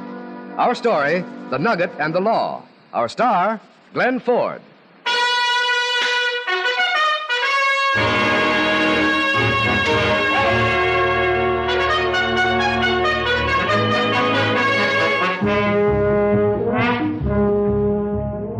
My name's Will Coleman. William Tell Coleman, merchant of New York and California. My story begins a year before I first journeyed west. It begins in the winter of 1848 at a place called Sutter's Fort, where a gang of workmen are building a mill race. Scotty! Billy Scott! Yes, Mr. Marshal? Here, look. What do you make of this? Sort of a yellowish rock. Where'd it come from? I dug it up myself. You don't think that... I don't know. It could be. Well, they say the way is to tell us to boil it up in saleratus water. Sort of cleaned up like. Maybe Mrs. Weimer has some. Let's go up the cabin, huh? Might just be a rock. Mm-hmm. I'd give all the rocks in the Sacramento Valley just for 3 days from San Francisco. Man, I ain't seen the hide in her hair of a civilized white woman since... Here's Mrs. Weimer. She don't count. She ain't civilized. Quiet. Evening, Mrs. Pete. Evening. Quitting time already? Supper ain't on. We ain't hungry yet, you old... Scotty. Mrs. Pete, you got some saleratus water or some baking soda? No. What you want it for? We want you to boil up this rock in it. Boil up a rock? Yeah. Ain't gonna do it. Got no time. Gotta get supper for 13 men. Oh, please, come on. Well, you want your supper, don't you? Supper ain't ready. I got too much to do. What's boiling in that kettle yonder? Soap. Making some soap. Not that any of you scalawags ever wash, but I need it. You sure do. Shut up. Mrs. Weimer, suppose I just throw this piece of rock into the soap kettle. That'd do as well, Scotty? Well, sure, I suppose. But it's all a lot of foolishness anyhow. Do you mind, Mrs. Pete? Oh, you're the crazy one. Go ahead. All right. Here she goes.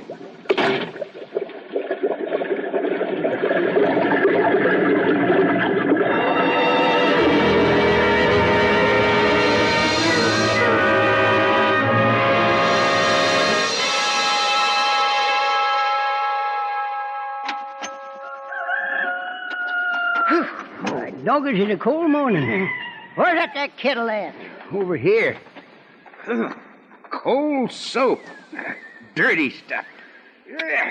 What a mess to stick your hand into. I can't find it, Scotty. It must be there somewhere. Poke around a bit more. All right. Oh, here it is. Say. Great jumping gush almighty. Well, Scotty, it ain't possible. It is. That there's gold, Jim. That there's a nugget of pure shining gold.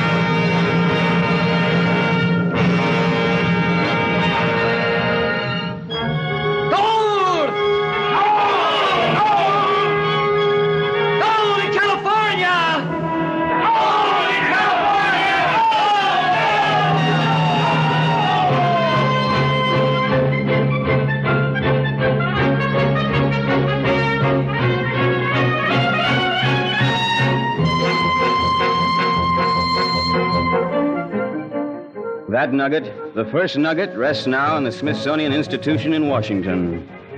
Jim Marshall, who found it, died a pauper.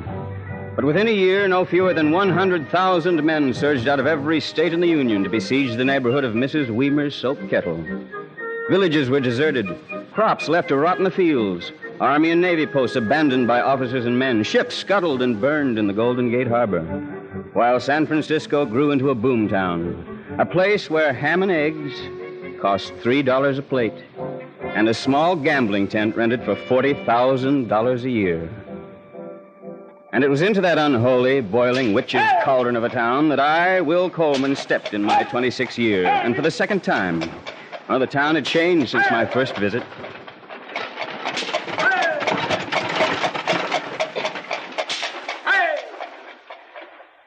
What can I do for you, stranger? So I'd be obliged if you could tell me where I might find James King. James King, the banker. Fella that calls himself James King of William? Yes, that's him. Well, Jim King ain't no banker no more. Ran out of money. And out of luck. Well, where can I find him? He's an old friend of mine. Well, Mr. Stranger, if you was to turn your neck 1/4 turn to the left and look across the street, see what it says on that there big glass window? The Daily Evening Bulletin. James King of William, proprietor. Thank you, my friend. Sure. But I wouldn't go visiting Jim King right now if I was you. Why not? Oh, it might not be healthy. I sort of got a hunch you better stay over here. This side of the street. Nonsense. I want to see James King. All right. Have it your way, stranger. Have it your way. This is a free country. Go ahead. Go right ahead. I walked slowly across the street, put my hand on King's doorknob, and pushed. Shop bell tinkled, and then... Come in! For the love of heaven, come in if you're a friend. Here, get down behind this desk. Here, down, you fool! Hey, what's going on here? Oh, just a little California fun. Keep down. I guess they're gone. Oh, who are they? Local friends of mine. They don't like my editorials. Who are you? By all that's holy. Will Coleman. Well, have I changed that much? Well, you look like an Easterner, man, all duded out. I couldn't stand it back there. No excitement. That's what I had to come back with. Say, does this thing happen all the time around here? What? Well, the shooting. Only when my editorials are real good. Oh, why don't you call the police? Man, you are a tenderfoot. Well, I don't see why you take this lying down. I mean, aren't you going to do something about it? Have a drink, Will? Well, yeah. Yeah, I kind of need it. And so do I. I have a little special stock for just such an occasion. Here's to New York, Will. And California. And California. And a law and order within her borders. Yeah. Hey, you haven't answered my question, Jim. What are you going to do about these people? I'm going to sweep up the glass on the sidewalk outside and write me another editorial.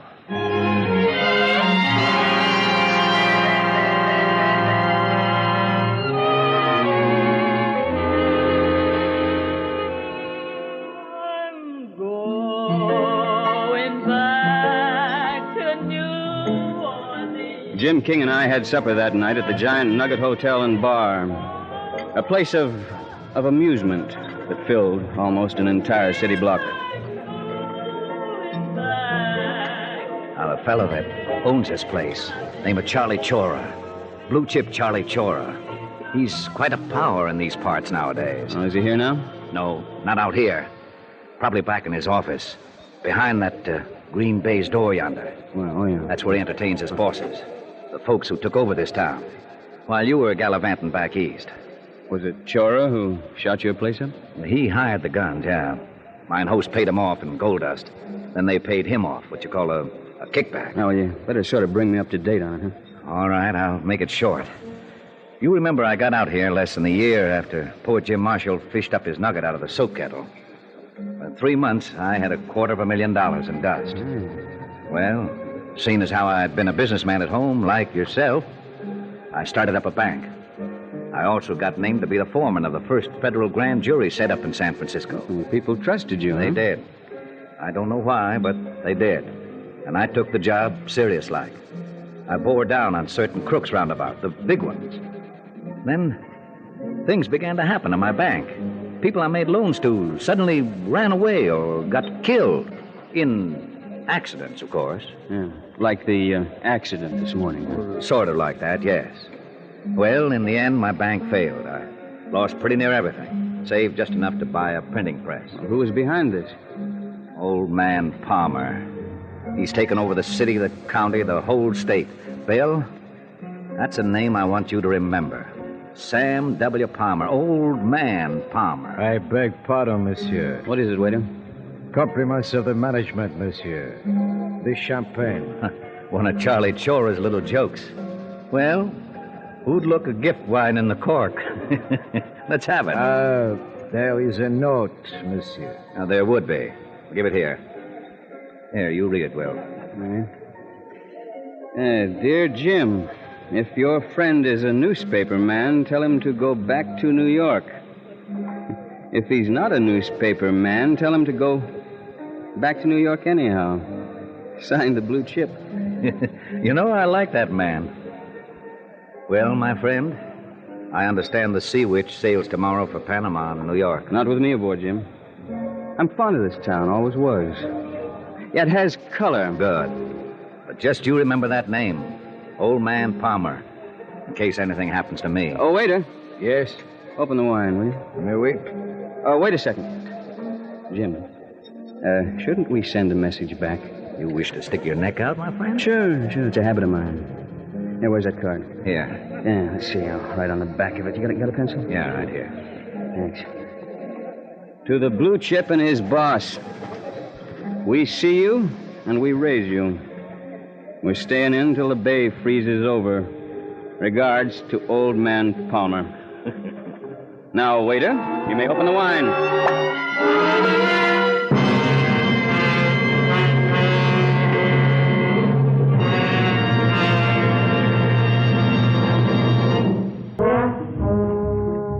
As the months passed, James, King of William, went right on hammering away at crime, corruption, and the hidden bosses who ran the town. And somehow, Jim and the Bulletin stayed alive. I asked him once why he signed himself King of William. Well, I'm an eccentric cuss, Will. Well, I've noticed that. Yeah, what you might call an individualist. You see, William was my father's name back in Maryland. He was a fine man. I worshiped my father.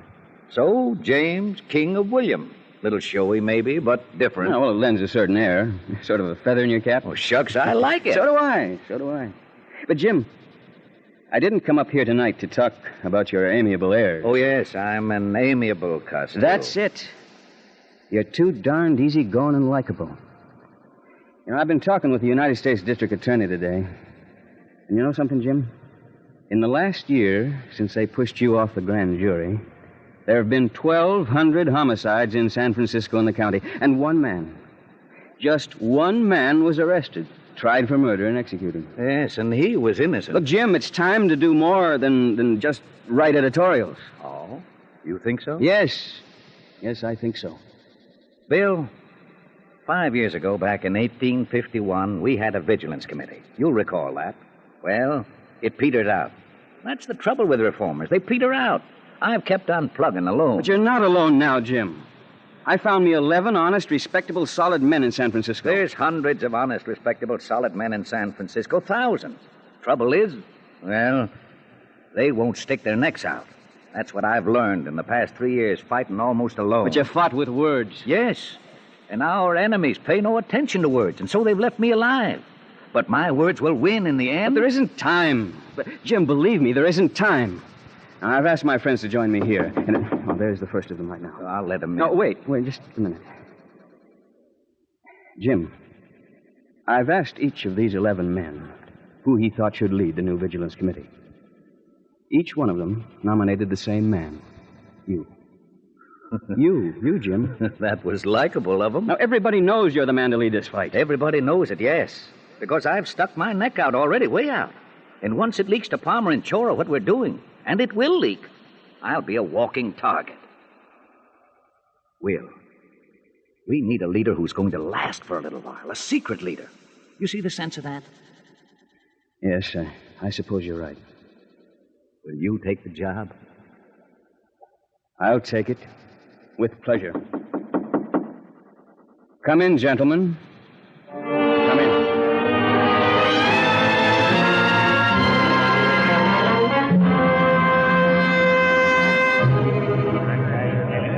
We shall call ourselves, then, the Committee of 13. And it shall be our object to make our numbers grow from 13 into thousands, into a great county-wide, statewide committee of vigilance. We shall proceed in secrecy until we are ready to act. A constitution has been drawn up for our committee, for we shall act always as far as possible in a constitutional manner, without violence. We've elected Isaac Bluxom here as our secretary. Now, Ike, would you mind reading the suggested preamble to our Constitution? Aye. It goes like this. Whereas it has become apparent to the citizens of San Francisco that there is no security for life and property, either under the regulations of society as it at present exists or under the laws as now administered. Gentlemen, you will mark that passage well. Read it again, Ike. Or under the laws as now administered. Therefore, the citizens whose names are hereunto attached do unite themselves into an association for the preservation of the lives and property of the people of San Francisco. Thank you, Ike. Gentlemen, we are now in rebellion. Not against the laws of the state of California, but against the vultures who've betrayed those laws. Those who have brought the city we love to the edge of anarchy and disaster.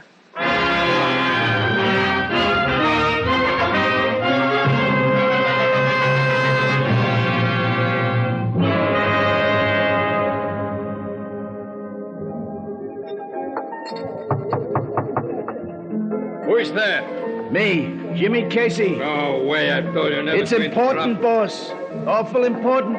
All right, come in. Sam Palmer to see you. Sam Palmer?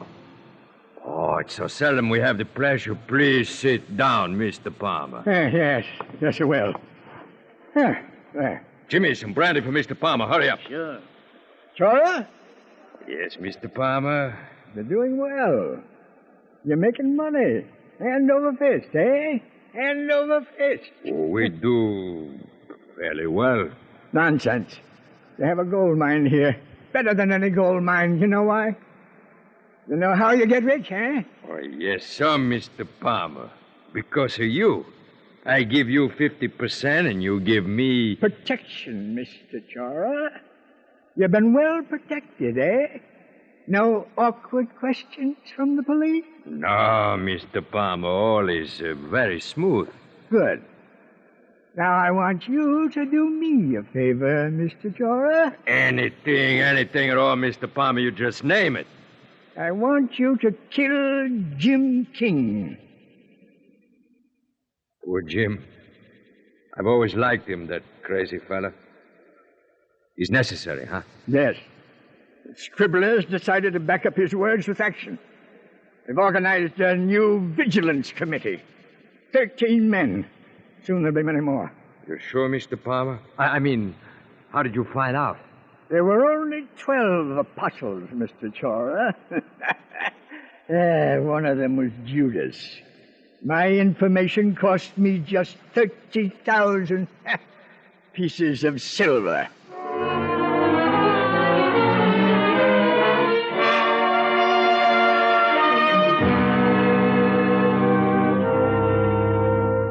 Mary, Yes, Jim. I think I'll take a little walk. It's a nice night. You look worried, Jim. What is it? Oh, nothing. Just feel like walking down to the Nugget. Bye, dear.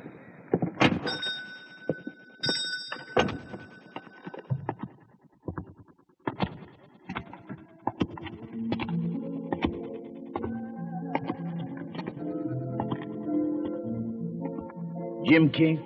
Well, Mr. Casey, how is our friend the blue chip?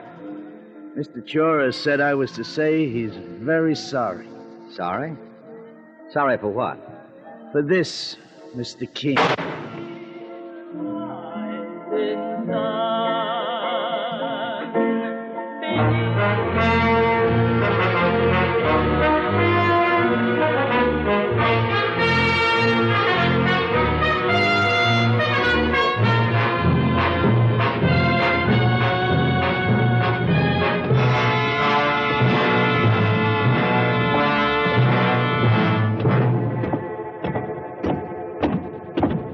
Jim King alive was an important man, but a strange one. Not to be taken quite seriously by those respectable folk who thought only of today and never of future days, or of California. But Jim King, shot and dying, a martyr and a hero. While he lay nearing death of Casey's bullet, our committee of 13 grew to an army of more than 8,000 men, under my command. And when we knew that Jim King would die... Tony! Halt! Rest! Men, Ship Chora and Jimmy Casey are in the county jail now under the protection of the men they own. The men they've bought. The men you elected. The sheriff you elected. Yes, you elected them. And what's past is past. Each of you has given his pledge to follow in the way Jim King laid down for us. We will march on the jail in Sacramento Street. Yes, and we'll take Chora and Casey into our custody. But We'll give them a fair trial. Let us have a free trial under law. The law of the people of California. I plucked them, Captain Wakeman, Sam Brannan. See to it that we take Chora and Casey alive.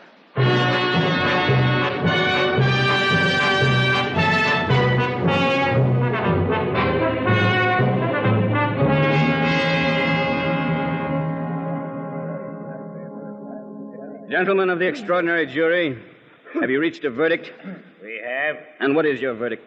We find the defendants Charles Chora and James Patrick Casey guilty of murder as charged. Every decent citizen of California will thank you. It is therefore the decision of this court that Charles Chora and James Patrick Casey shall be taken from this courtroom and hanged by the neck until dead.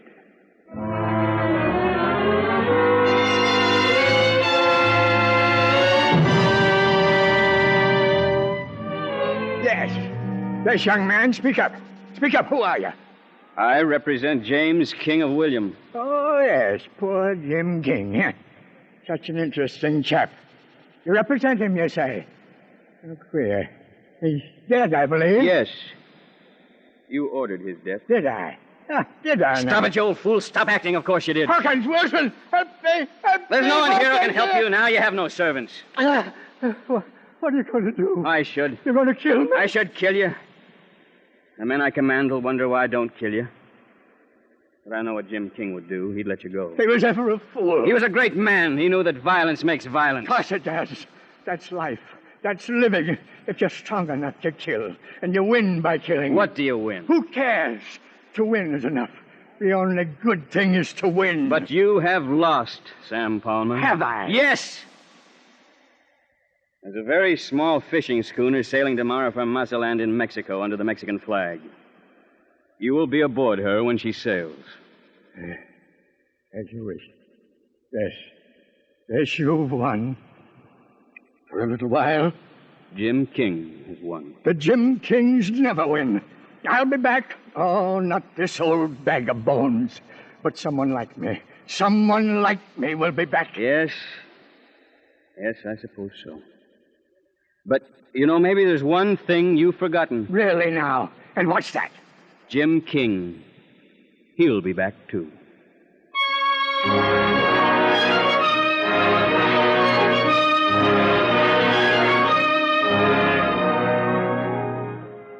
And the last word is one that Jim King might have written in the editorial columns of the daily Evening Bulletin of San Francisco. He might have said, "It is the common fate of the indolent to see their rights become a prey to the active. The condition upon which God hath given liberty to man is eternal vigilance, which condition, if he break, servitude is at once the consequence of his crime and the punishment of his guilt."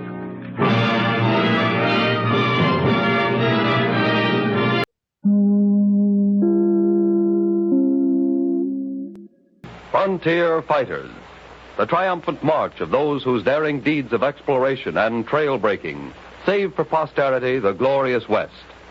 Among those who first saw the wonders of Yellowstone Park and tried to convince an unbelieving, scoffing world were John Coulter and the famous scout Jim Bridger. As our story opens, the year is 1849. To the editor of a leading Western newspaper and a group of hangers-on, Jim Bridger is saying, Bill, any man that'll print what I say about Yellowstone will go down in history. Well, Jim Bridger, I'll just sleep on some of that stuff you told me. Bridger, I'm a curious fella. What I'm about to say ain't no slur on your veracity. But do you expect a full-grown man to believe your fish story? It's gospel that I hooked a trout in the lake, swung it around, let it fall in a pool of boiling water, and cooked it right on the line. I ain't blaming you none for laugh. Seeing is believing. But even if some of you yokels did see, you wouldn't believe anyway. You ain't got no imagination. That's all's wrong with you. Yes, you sir. ain't traveled like I have. Now, Jim, I've half a notion to believe what you say about waterfalls and geysers and petrified forests, but when it comes to that fish story... Well, that fish story ain't the biggest whopper old Jim's told us. No, sir. Not by a long ways. It's about that whole cliff of glass, so clear you can see clean through it. Yeah, and the one about fording that creek and the horse's hoof having shrunk in size by the time he got to the shore. Oh, no, gents. I came here to give the editor of this newspaper a little historical fact. But I reckon you ain't ready for the truth yet. Well, I guess it's time for me to be hitting out for home. Guess I'd better not tell my old lady none of them big uns you told us, Jim. 'Cause she'd swear I'd imbibe too freely of fire water. Come along, Jim. So long, Jim. Hey, Bridget, don't you think you'd better scale down some of these whoppers a little? Bill, no matter what I'd say about Yellowstone wouldn't be gospel, even if I had my hand laid on a stack of Bibles. Now, Jim, I've known you for a long time. You made a name for yourself as a scout and a guide and interpreter among the redmen. But, Jim, just as one friend to another, you haven't had too much to drink, have you? Bill, I'm as sober as a judge. No, don't let this worry you none. Well, I am worried. Why, what if some of this tall talk gets around? Oh, it won't do no harm. Americans ain't serious. Nobody's going to run over to Wyoming to see if I'm telling the truth. Well, goodbye, Bill. Goodbye, Jim. When you get back to Yellowstone, why don't you send me a little item I can use sometime without getting laughed out of the country? Poor Jim. That's too bad. He's young, too. For having his mind get a twist in it like that for telling whoppers.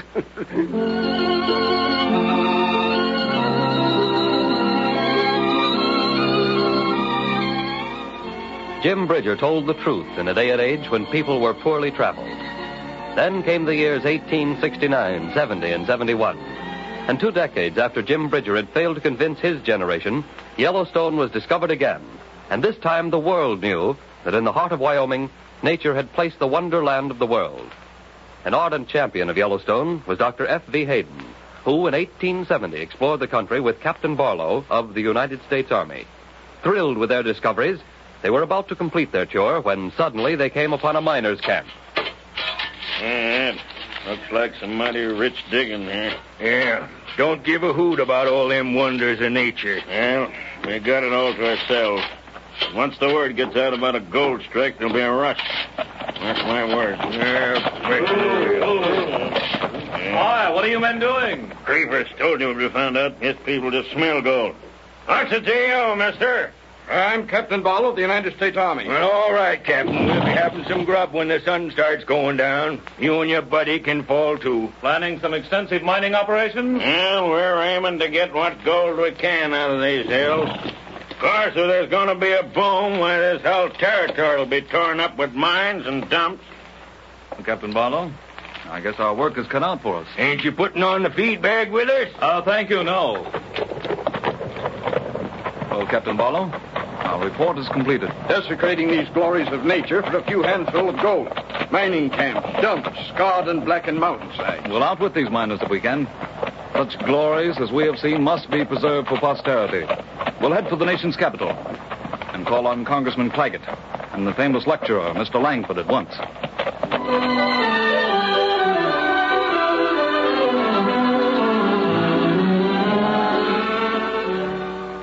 Mr. Hayden, Mr. Langford, I'm entirely in accord with your plan.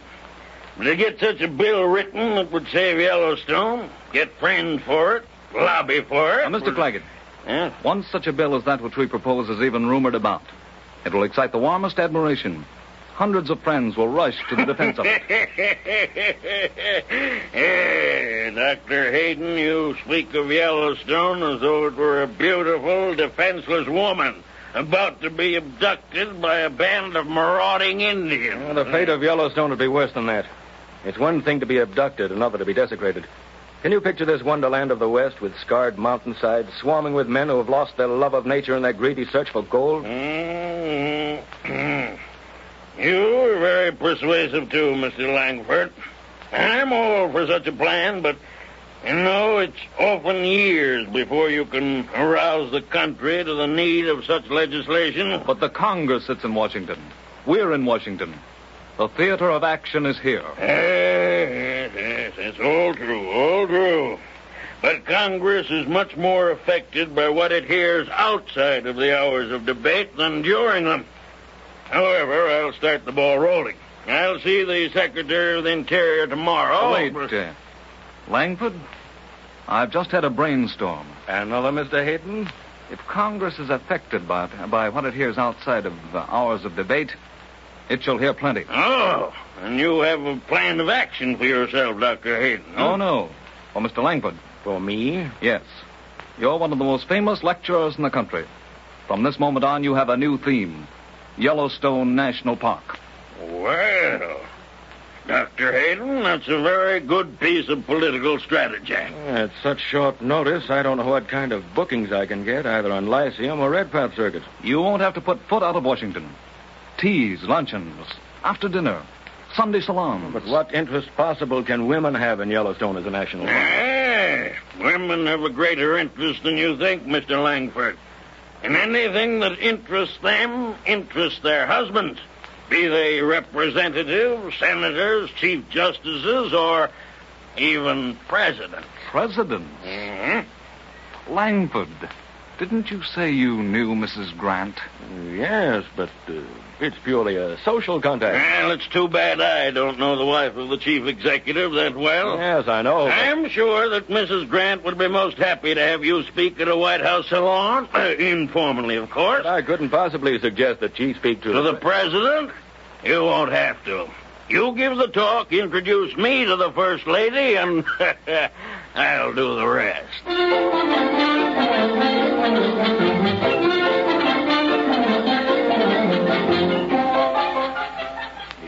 Yes, my dear, I know. But I can't possibly present a bill to Congress. That's the duty of congressmen. But Ulysses, you as president, when such a bill comes, can sign it. I've signed more than my share of bills this session. Besides, I doubt if it will even get to a committee this year. Well, the bill to make Yellowstone a national park is being talked about by everyone. Including the wife of the president.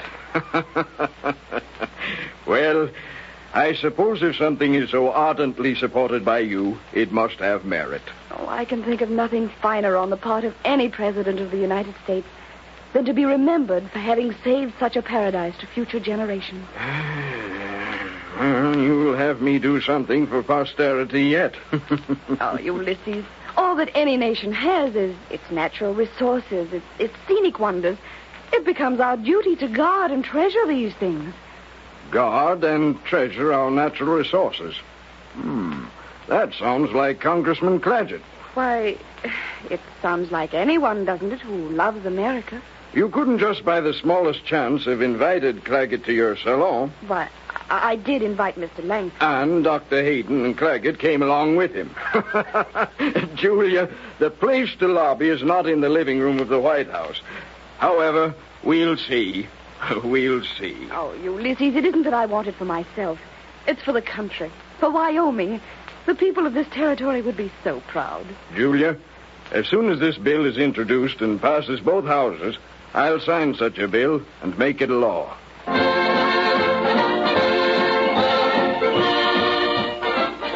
An act to set apart a certain tract of land lying near the headwaters of the Yellowstone River as a public park. Be it enacted by the Senate and the House of Representatives of the United States of America in Congress Assembly. That the tract of land...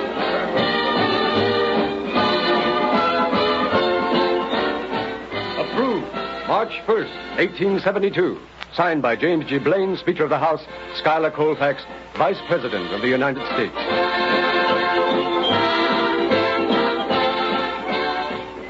And so, through the discoveries of Jim Bridger, that grand old man of the trails, the patriotic idealism and the wonderful energy of Congressman Clagett, Dr. Hayden, and N.P. Langford, who can visit Wyoming today without realizing that in her vast embracing arms lies indeed one of the great scenic wonders of the world?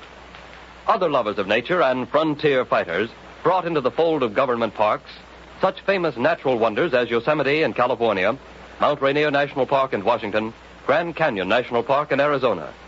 And so we bring to a close another episode in the lives of men who fought for an ideal and won.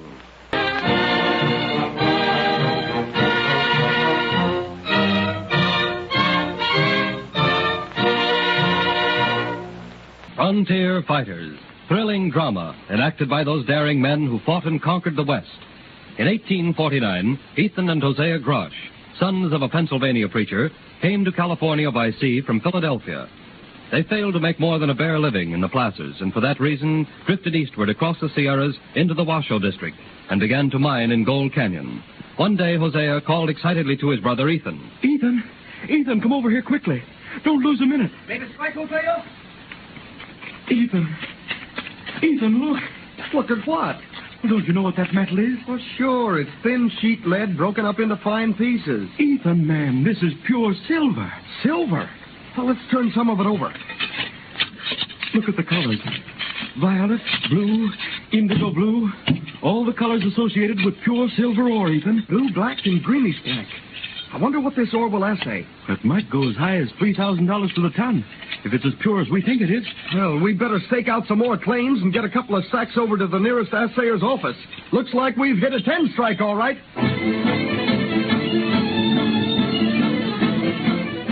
The assayer to whom they took the ore said it would show $3,500 to the ton. The next steps the Grosh brothers took to make themselves millionaires were attended by tragedy. The capitalist, who was to put up the funds, was murdered by desperados. A few days later, Hosea Grosh injured his foot with a pick. He died from blood poisoning. Ethan Grosh, in an heroic attempt to get from Johnstown to Placerville, where funds might be more abundant, became lost in a blinding 4-day snowstorm. When, at last, he stumbled into a miner's camp, he was suffering from frozen feet and extreme exposure.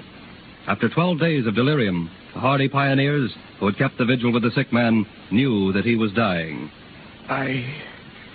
My brother, Hosea, we found a lode. It's talking out of his fever, I reckon. Keeps mumbling about a rich strike somewhere. Never tells the place. $3,500 to the ton. Like any man, a millionaire.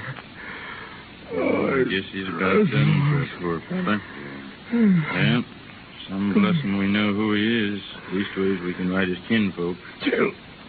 Tell my father I lived as he wanted me to.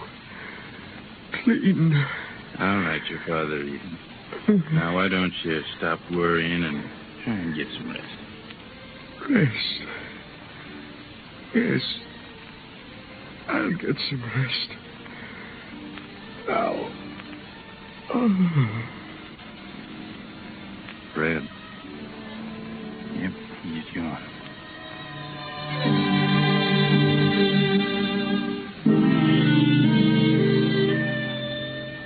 With Ethan Grosh died the secret of his discovery, which in reality was the first time that any man had put a pick into what was later to be the Big Bonanza. In the spring of 1859, Peter O'Reilly and Patrick McLaughlin were prospecting near the head of 6 Mile Canyon, and they quite unexpectedly found a very rich vein of gold. In a few hours, the cradle showed around $300. When excitement was at its height, Well, it sure looks like a rich strike. Jump into hose bed. Maybe Riley and McLaughlin are going to be as rich as old King Midas, maybe. Yeah, hold on there, men. What's all the excitement about? Somebody holding a pear meeting on my land? Sure, and is this your land, too? If so, you must be having a finger in every claim in Nevada. Now, none of your lip, Riley. We know you're too well, Comstock. Now, just vamoose. Yeah, Pancake, don't you go stirring up no fight here. I'll thank you not to call me Pancake. I got a name. Any man that's too lazy to make his bread and just lives off flapjacks is Pancake to me. How do you run this cradle, O'Reilly? Any born fool would know the answer to that one. I run it with the water from that spring up yonder. Oh, is that so? Well, that spring is on land that I took a claim on during the winter. There goes Pancake again, outsmarting another fella. Now listen, Pancake. This is our claim, see? It's been staked and registered. And if you wasn't a born-rootin' lazy hog instead of a man, you'd be satisfied with Gold Hill. Who you calling a rootin' lazy hog? Why, for 2 cents, I'd plug you both. Look out, Riley. He's pulling a gun. Yeah, now, no use acting like fools instead of men. Pancake, you got a claim to that spring, and you, Riley and McLaughlin, you got a claim to that load you're working. Why don't you go in as partners? What? I wouldn't be partners with the likes of him. Pancake Comstock. All right. Just try running that cradle without water and see how much gold you'll get out of that load. I know my rights, and by thunder, I'll have them. Here, just try running that cradle without water. I'm just wondering how much gold you'll get out of my new mine. Say, man, this ain't neither a fair nor a sideshow. If this one load is just a busting its side with gold, maybe the whole mountain is. Look, come on. Well, Riley, I don't know whether Pancake's bluffing or not, but I suppose if we don't cut him in, he's just liable to make a lot of trouble for us with that loud mouth of his. Sure, Patrick. The worst of it isn't having him for a partner, and he not doing a tap of work.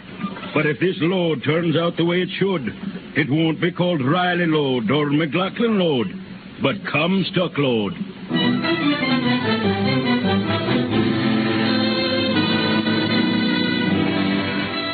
In this very dramatic and unusual fashion was Comstock Lode discovered, and not as a silver mine, but as a gold mine. Every miner who worked the lode cursed the blue-black metal that was always found at the bottom of the cradles, and which carried away their quicksilver. Soon, there were great piles of it outside of their diggings. More people came into Nevada. Crude towns sprang up with tent houses and saloons. Mount Davidson was the scene of the wildest activity as the miners pick and shovel dug into her sides. Men tired of calling the place where they ate and slept a camp and dubbed it Mount Pleasant Point.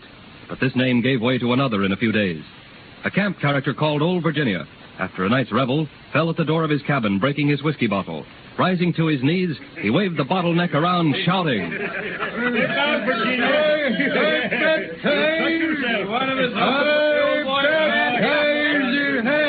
Hey, you fellas, listen to me.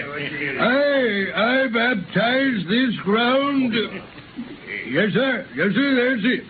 I baptized this ground Virginia Town. Three cheers for the best little town in the West, the pride of Nevada, Virginia Town. Hooray! And someday it'll be a city, too. Mark my words, the pride of Nevada will be Virginia City. Within a few weeks, Virginia Town became the most important place in the Washoe District. Early in July 1859, a California rancher by the name of Augustus Harrison visited the Washoe mines. Poking around in the huge piles of this outcast blue-black ore, he picked up a sample that looked especially rich to him. In Grass Valley, a leading gold camp on the west slope of the Sierras, he showed this specimen to Judge James Walsh, who had it assayed. Judge, if this ore is as rich as my hunch leads me to believe... Well, it's hard to say just how many hundreds of dollars of gold this ore would run to the ton, or it may run a very negligible amount. These old-timers may have been pretty wise in throwing it away. Yeah, we'll soon know the worst of the best. Here comes the assayer. Yes. Well, sir, what news do you have for us? Pretty good news, I'd say. This ore would run you over $4,775 to the ton. Something Jehoshaphat. $4,775 of gold to the ton? I didn't say gold, Judge Walsh. Now that you ask me, it's silver. Silver? Nearly $5,000 worth of silver to the ton, and these miners in the Washoe District are throwing it away? Sullivan, we're starting out at daybreak. Whether those miners know it or not, they've struck a mighty big bonanza.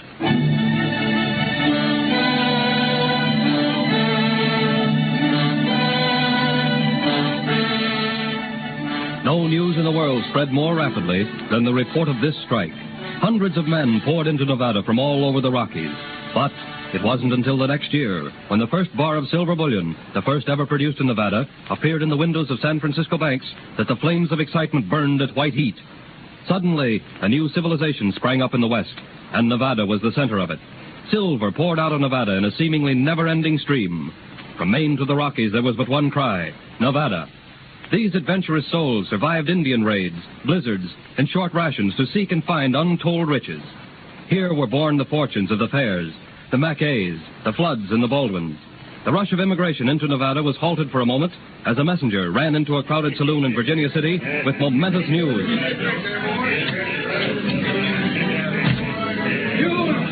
News from the nation's capital. It's come at last. Fort Sumter fired on. The Civil War has begun. The Civil War. Time for honest Abe Lincoln. 3 cheers for the North.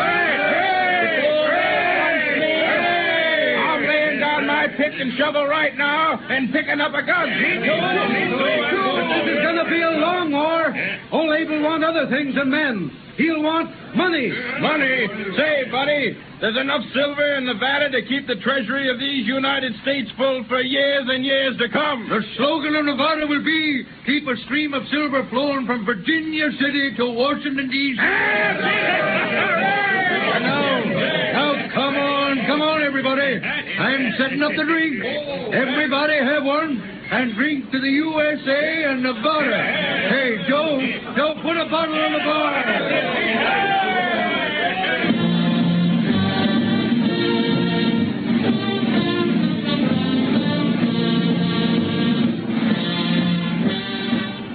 Nevada, as a free territory and later as a state, played a most important role in the nation's destiny, and the silver which poured out of the Comstock Lode and other rich bonanzas helped to pay the cost of the war. For almost a quarter of a century, the silver boom continued, a boom that created bonanza kings and queens.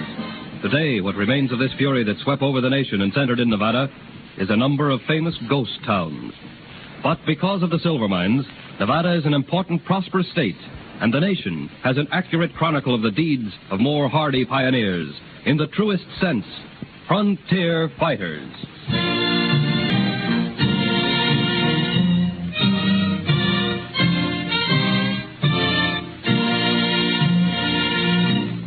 Johann August Sutter was born at Kandern in Baden, Germany, of Swiss parents in 1803.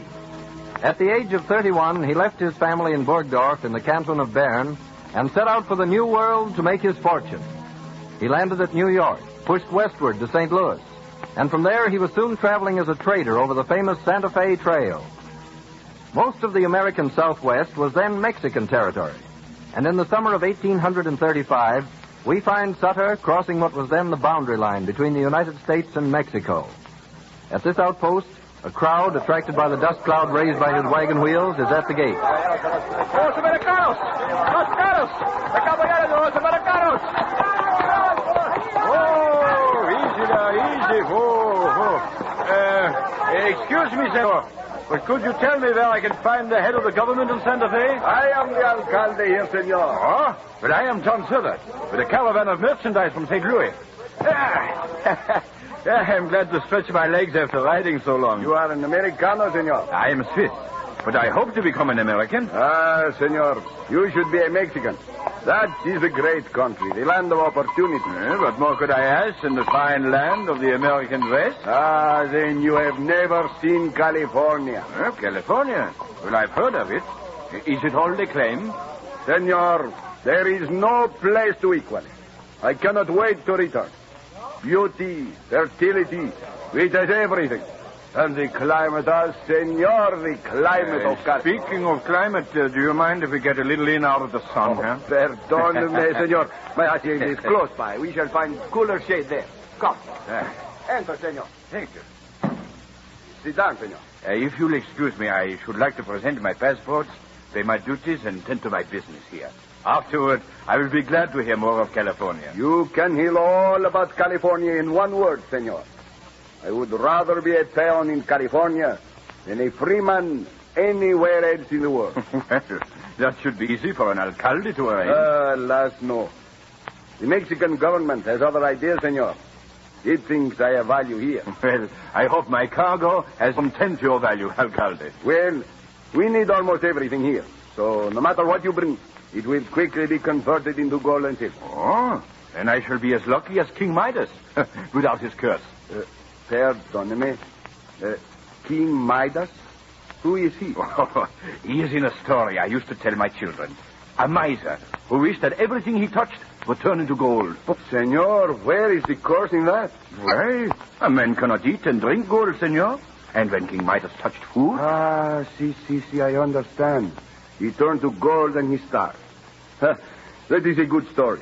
But fortunately in California, the greatest riches come from its golden sunlight. Oh, then someday I will go to California. To me, there is no gold so fine as a field of wheat ripening in the summer sun.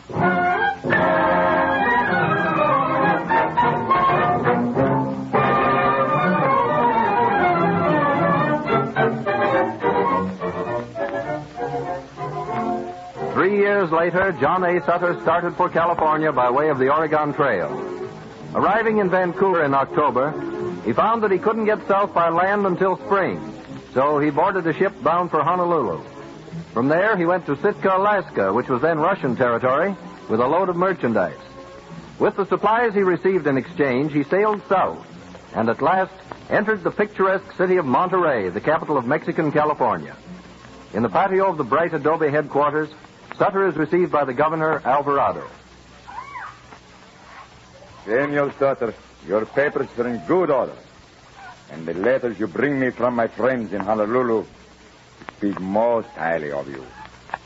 What do you want of me? I understand you are granting land. I want a place where I can make myself a home. I'll take land you cannot govern easily because it's far away. Will you be responsible for keeping order there? Yes, and it will be like an outpost for you to protect your lands along the seacoast. Let me see.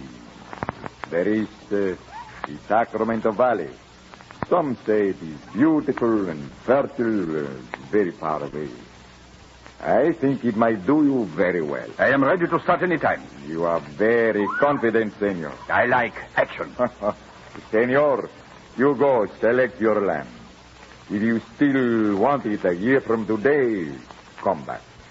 Then I will make you a citizen of California and the ruler of your own land.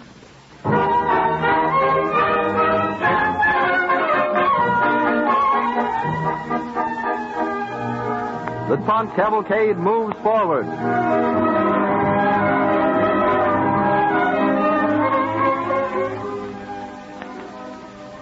The land John Sutter selected was in the beautiful valley where the American River flows into the Sacramento. With firmness and justice, he gained the confidence of the Indians who lived there. They helped him and his white followers to build homes, plant fields, and tend herds of cattle and sheep. In a year, Governor Alvarado made him owner and ruler of the great farm empire he was founding. As the years slipped by, men came inland from the coast, not wandering trappers, but home builders. In August of 1847, Sutter is in his headquarters as John Bidwell, his right-hand man, comes into the room.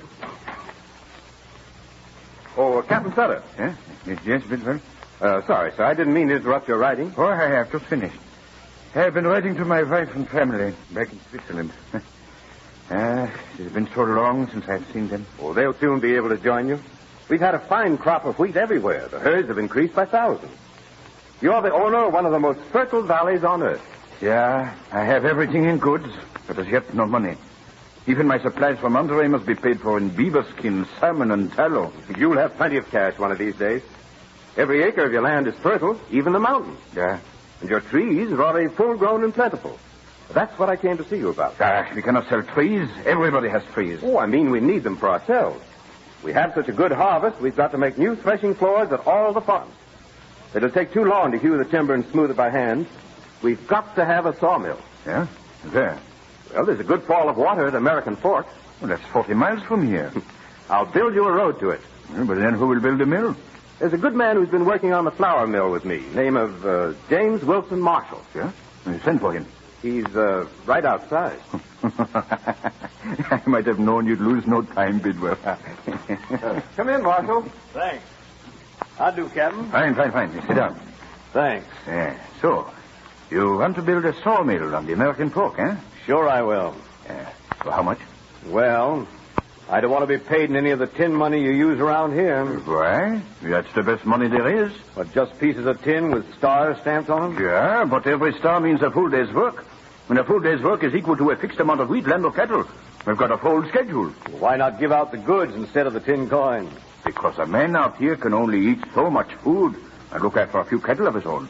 So, when he wants to save credit for the future, He takes the coin. Yes, but that kind of money's no good for credit outside of here. It would be if the world had any sense. As long as it ain't, I'll pass up your tin money. Well, what's your proposition for building and managing a sawmill? 1/2 of all the timber cut in it. Huh? Yeah, sounds fair to me. Hey, Bidwell? I think it is. All right, then. Draw up the agreement, Bidwell. Yes, sir. I'll make a note of it in my diary. I should think, Marshal, it should be as well off with our tin coins as a pile of lumber out here in the woods. Well, I can turn that lumber into gold in San Francisco. Money is scarce even there. Yes, it's strange no gold has been found in California. Well, maybe it's here, but just buried too deep for our plowing and digging to turn up. I'd give half my land for enough of it to bring my family over here. You know, sometimes I get so lonely for my wife and children. I wish every blade of wheat and every head of cattle were made of solid gold. Might as well make a good wish while you're at it, Captain. Wish it with the stones in the Sacramento. You can laugh, but it isn't funny to me. Well, here's the agreement about the sawmill. If you men don't mind waking up from your pipe dreams, you can sign your names here. Maybe the sawmill will change your luck, Captain. There may be real money in those woods.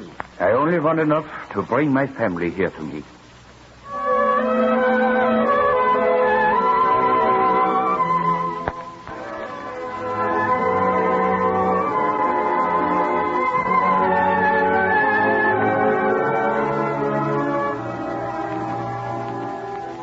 The work at the sawmill progressed slowly. After the mill race was dug, there was trouble with the tail race. The stubborn rock made it hard to dig deep and wide enough to carry the water from the mill. Meanwhile, California became a part of the United States, and the wild new territory now flew the American flag. On January 24th, 1848, Marshall comes into Sutter's fort in great excitement. Captain Sutter. Eh? Oh, hello, Marshal. You look all head up as though it was summer. Are we alone? Yeah? I'll bolt the door. You're very secret and mysterious, Marshal. What are you so excited about? This.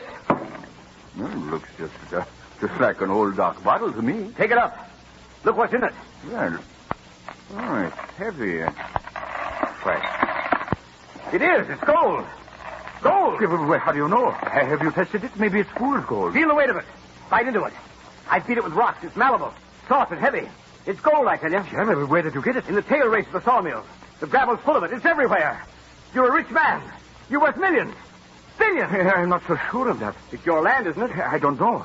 It was when California was Mexican country, but now it's occupied by the United States. I don't know for certain whose it is. Well, can't you do something to make sure? Yeah, well, I can send a copy of my lease to the American governor for official approval. Do it quick. There's no time to lose. I'll do it now. You can take it to the governor. No, I got to get back to the sawmill. Then I'll send Bennett. We got to keep the secret. Don't the men know what you found? They watched me, but they think it's just scraps. Not worth losing their pay for. A day's pay. Why, I can pick up more than that in 15 minutes. Good. You'll have everything you want in the world now, Captain. If you can just keep it secret and move fast.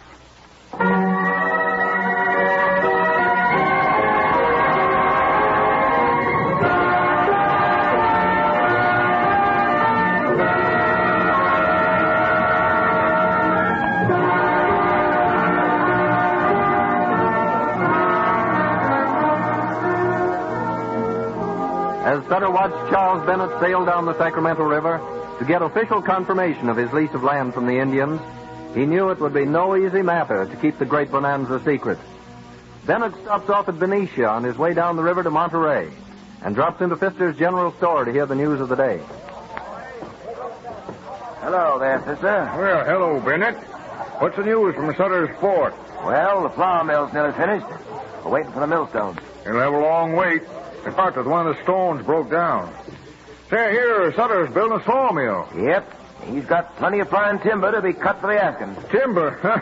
Plenty of that around here. Too bad he didn't have real luck like they had over to Montedablo. What's that? Coal. They found coal there, scads of it.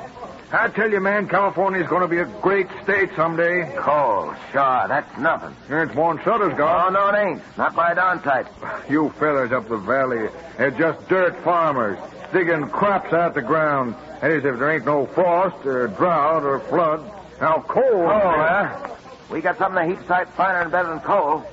Here, get an eyeful of this. Well, what's that? What do you think it is?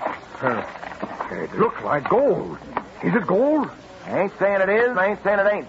Well, there must be 6 ounces of it. That's a lot of money. Where'd you get it? Well, I ain't come from no place but Sutter's. Gosh, old Jupiter. Gold. Boys, come on over here. It's on the ground and have to dig for it. What's the row, Fisher? Look at this.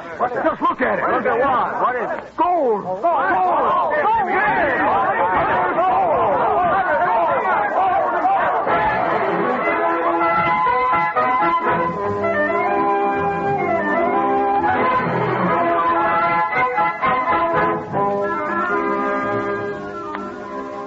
Bennett dashes on for Monterey and sees the military governor. While he is making the return trip, a wagoner comes into the saloon run by D.C. Smith at Sutter's Fort. Oh, there's Smith. Set him up. No, not me, Joe. You owe me for the last time. Oh, set him up, I tell you. I'll take your word for what I owe you. And I'll take your money for it before I pour you a drop. Money, is it? Well, here. Take this. What's that? Gold. Gold. Where did you get it? I was up the sawmill with some supplies. Just picked this up at lunchtime. Joe, you're a thief. Yeah, and you're a fool. Yeah, I would be if I thought gold was lying around waiting to be picked up for the asking. Well, you're a fool if you don't believe it. Tell you everybody up there's picking up some of it when they got nothing better to do. Nothing better than you idiot. What else could be better than picking up gold without work? Just some of that fool's gold. There won't be fool's gold until it belongs to you, Smith. No, you can't talk me into giving you any more credit, Joe. Now, you take that gravel somewhere else. Go on, get out of here. But it's the real thing, I tell you. Well, here's Captain Sutter. Just come in. You can ask him. He knows about it. Captain! Yeah, but what's on the rumpus here, Smith? Captain, this fella here says there's gold at your sawmill. Oh, so you heard about it already, eh? Is that it? Tell him it is, Captain. I picked it up in the tail race, same as everybody else. It's a genuine article, ain't it? Yeah, it's gold right enough. Hey, is there much of it there? I'm afraid there's a great deal of it. You're afraid? Why, Captain Sutter, let me congratulate you, sir. You'll be the richest man in California. Hey, is the captain here? Oh, there you are, Captain. Bennett, I'm glad you're back. What luck, huh? Well, sir, you see, Captain, sir? Oh, the governor refused, eh? Oh, no, sir. Not exactly refused, sir. You see, California ain't Mexican now, and it ain't exactly part of the United States yet either. Yeah? Ain't no laws apply here now. Governor Mason says he couldn't confirm your lease if he wanted it. Oh, I see. Then until the United States takes over, there's no real authority in California. Well, of course they'll confirm your land for sure then, but meanwhile... Yeah, I understand. Meanwhile, we're all just squatters. Well, I reckon I'll be getting back to the sawmill. Wait a minute, I'll go with you. You'll be needed in the fields tomorrow, Bennett. I'll be working on in the gold fields from now on, Captain. Come on, Joe. Yes. Smith, pour me a brandy. What's the matter, Captain? You don't seem pleased. You ought to be jumping with joy. Why, you'll be the richest man in the world. Everybody says so. I'll be lucky if I have enough left at Hook Farm to make a good home for my family now. I don't understand, Captain. Surely all this gold really belongs to you. Well, I heard them call it Sutter's gold. Yeah, but they'll take it for their own just the same, and nobody can stop them. Ah, there must be enough for all. Yeah, the more there is, the poorer I'll be. Don't you see? They will come here by hundreds, by thousands. All my workers will leave me. The wheat will rot in the fields. My sheep and my cattle will wander away into the wilderness. They will be shot for food by anyone who is hungry. Miles and miles of land, all lost for gold. Like the story I used to tell my children. King Midas, with his golden touch. Yeah, I see, Captain. Well, help yourself to anything you want, Captain. I'm going after the boys to see if I can find some gold myself.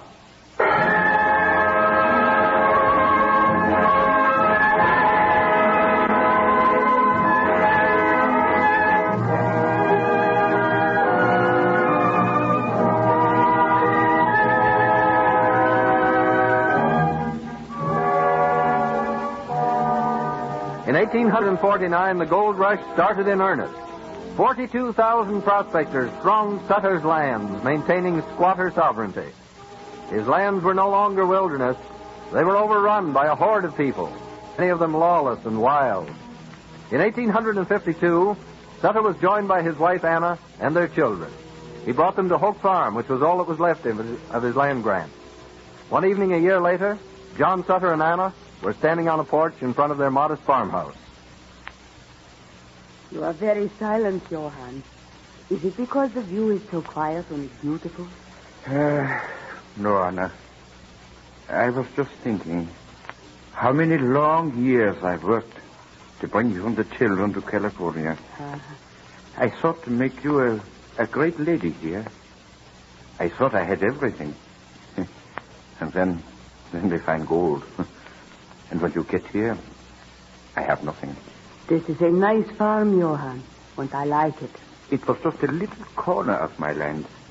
And I wanted so much for you and the children. Look. Look, here comes a horseman at full gallop. Yeah. But it's our boy John. Something must be wrong. Maybe he brings us good news. There is no good news anymore, Anna. Father! Yeah? Father! Whoa, boy! Whoa! Father, I've got news from Sacramento. Yeah. What is it? The Supreme Court has decided the land is all yours. All of the first grant. All? Father, you're a great man again. Your father has always been a great man. You'll be rich again, Father. No, I'm afraid it is too late. I shall always be poor. But why? The land is yours. Yeah, but how am I going to get it? Thousands of squatters are living on it. They say it is theirs. Yes, but you can make them give it back. That will take money. Money? Why, all that gold is yours. Not until I get every squatter off my land and move in myself. That means fighting every one of them one by one through the courts. Father, all that land and gold, all ours. And we can't touch it. Yeah, it's the curse of the golden touch, son. My sheep and cattle, my fields of wheat and corn, even the view up the Sacramento Valley. Everything turned to gold. No, Johann. Not everything. Anna, what is left? We are left, Johann. Oh, forgive me, Anna. I was only thinking of what I wanted for you. I have all I want, Johann. A good home and my family all together. Anna, I should have known. I have no gold, but I am still the richest man in the world.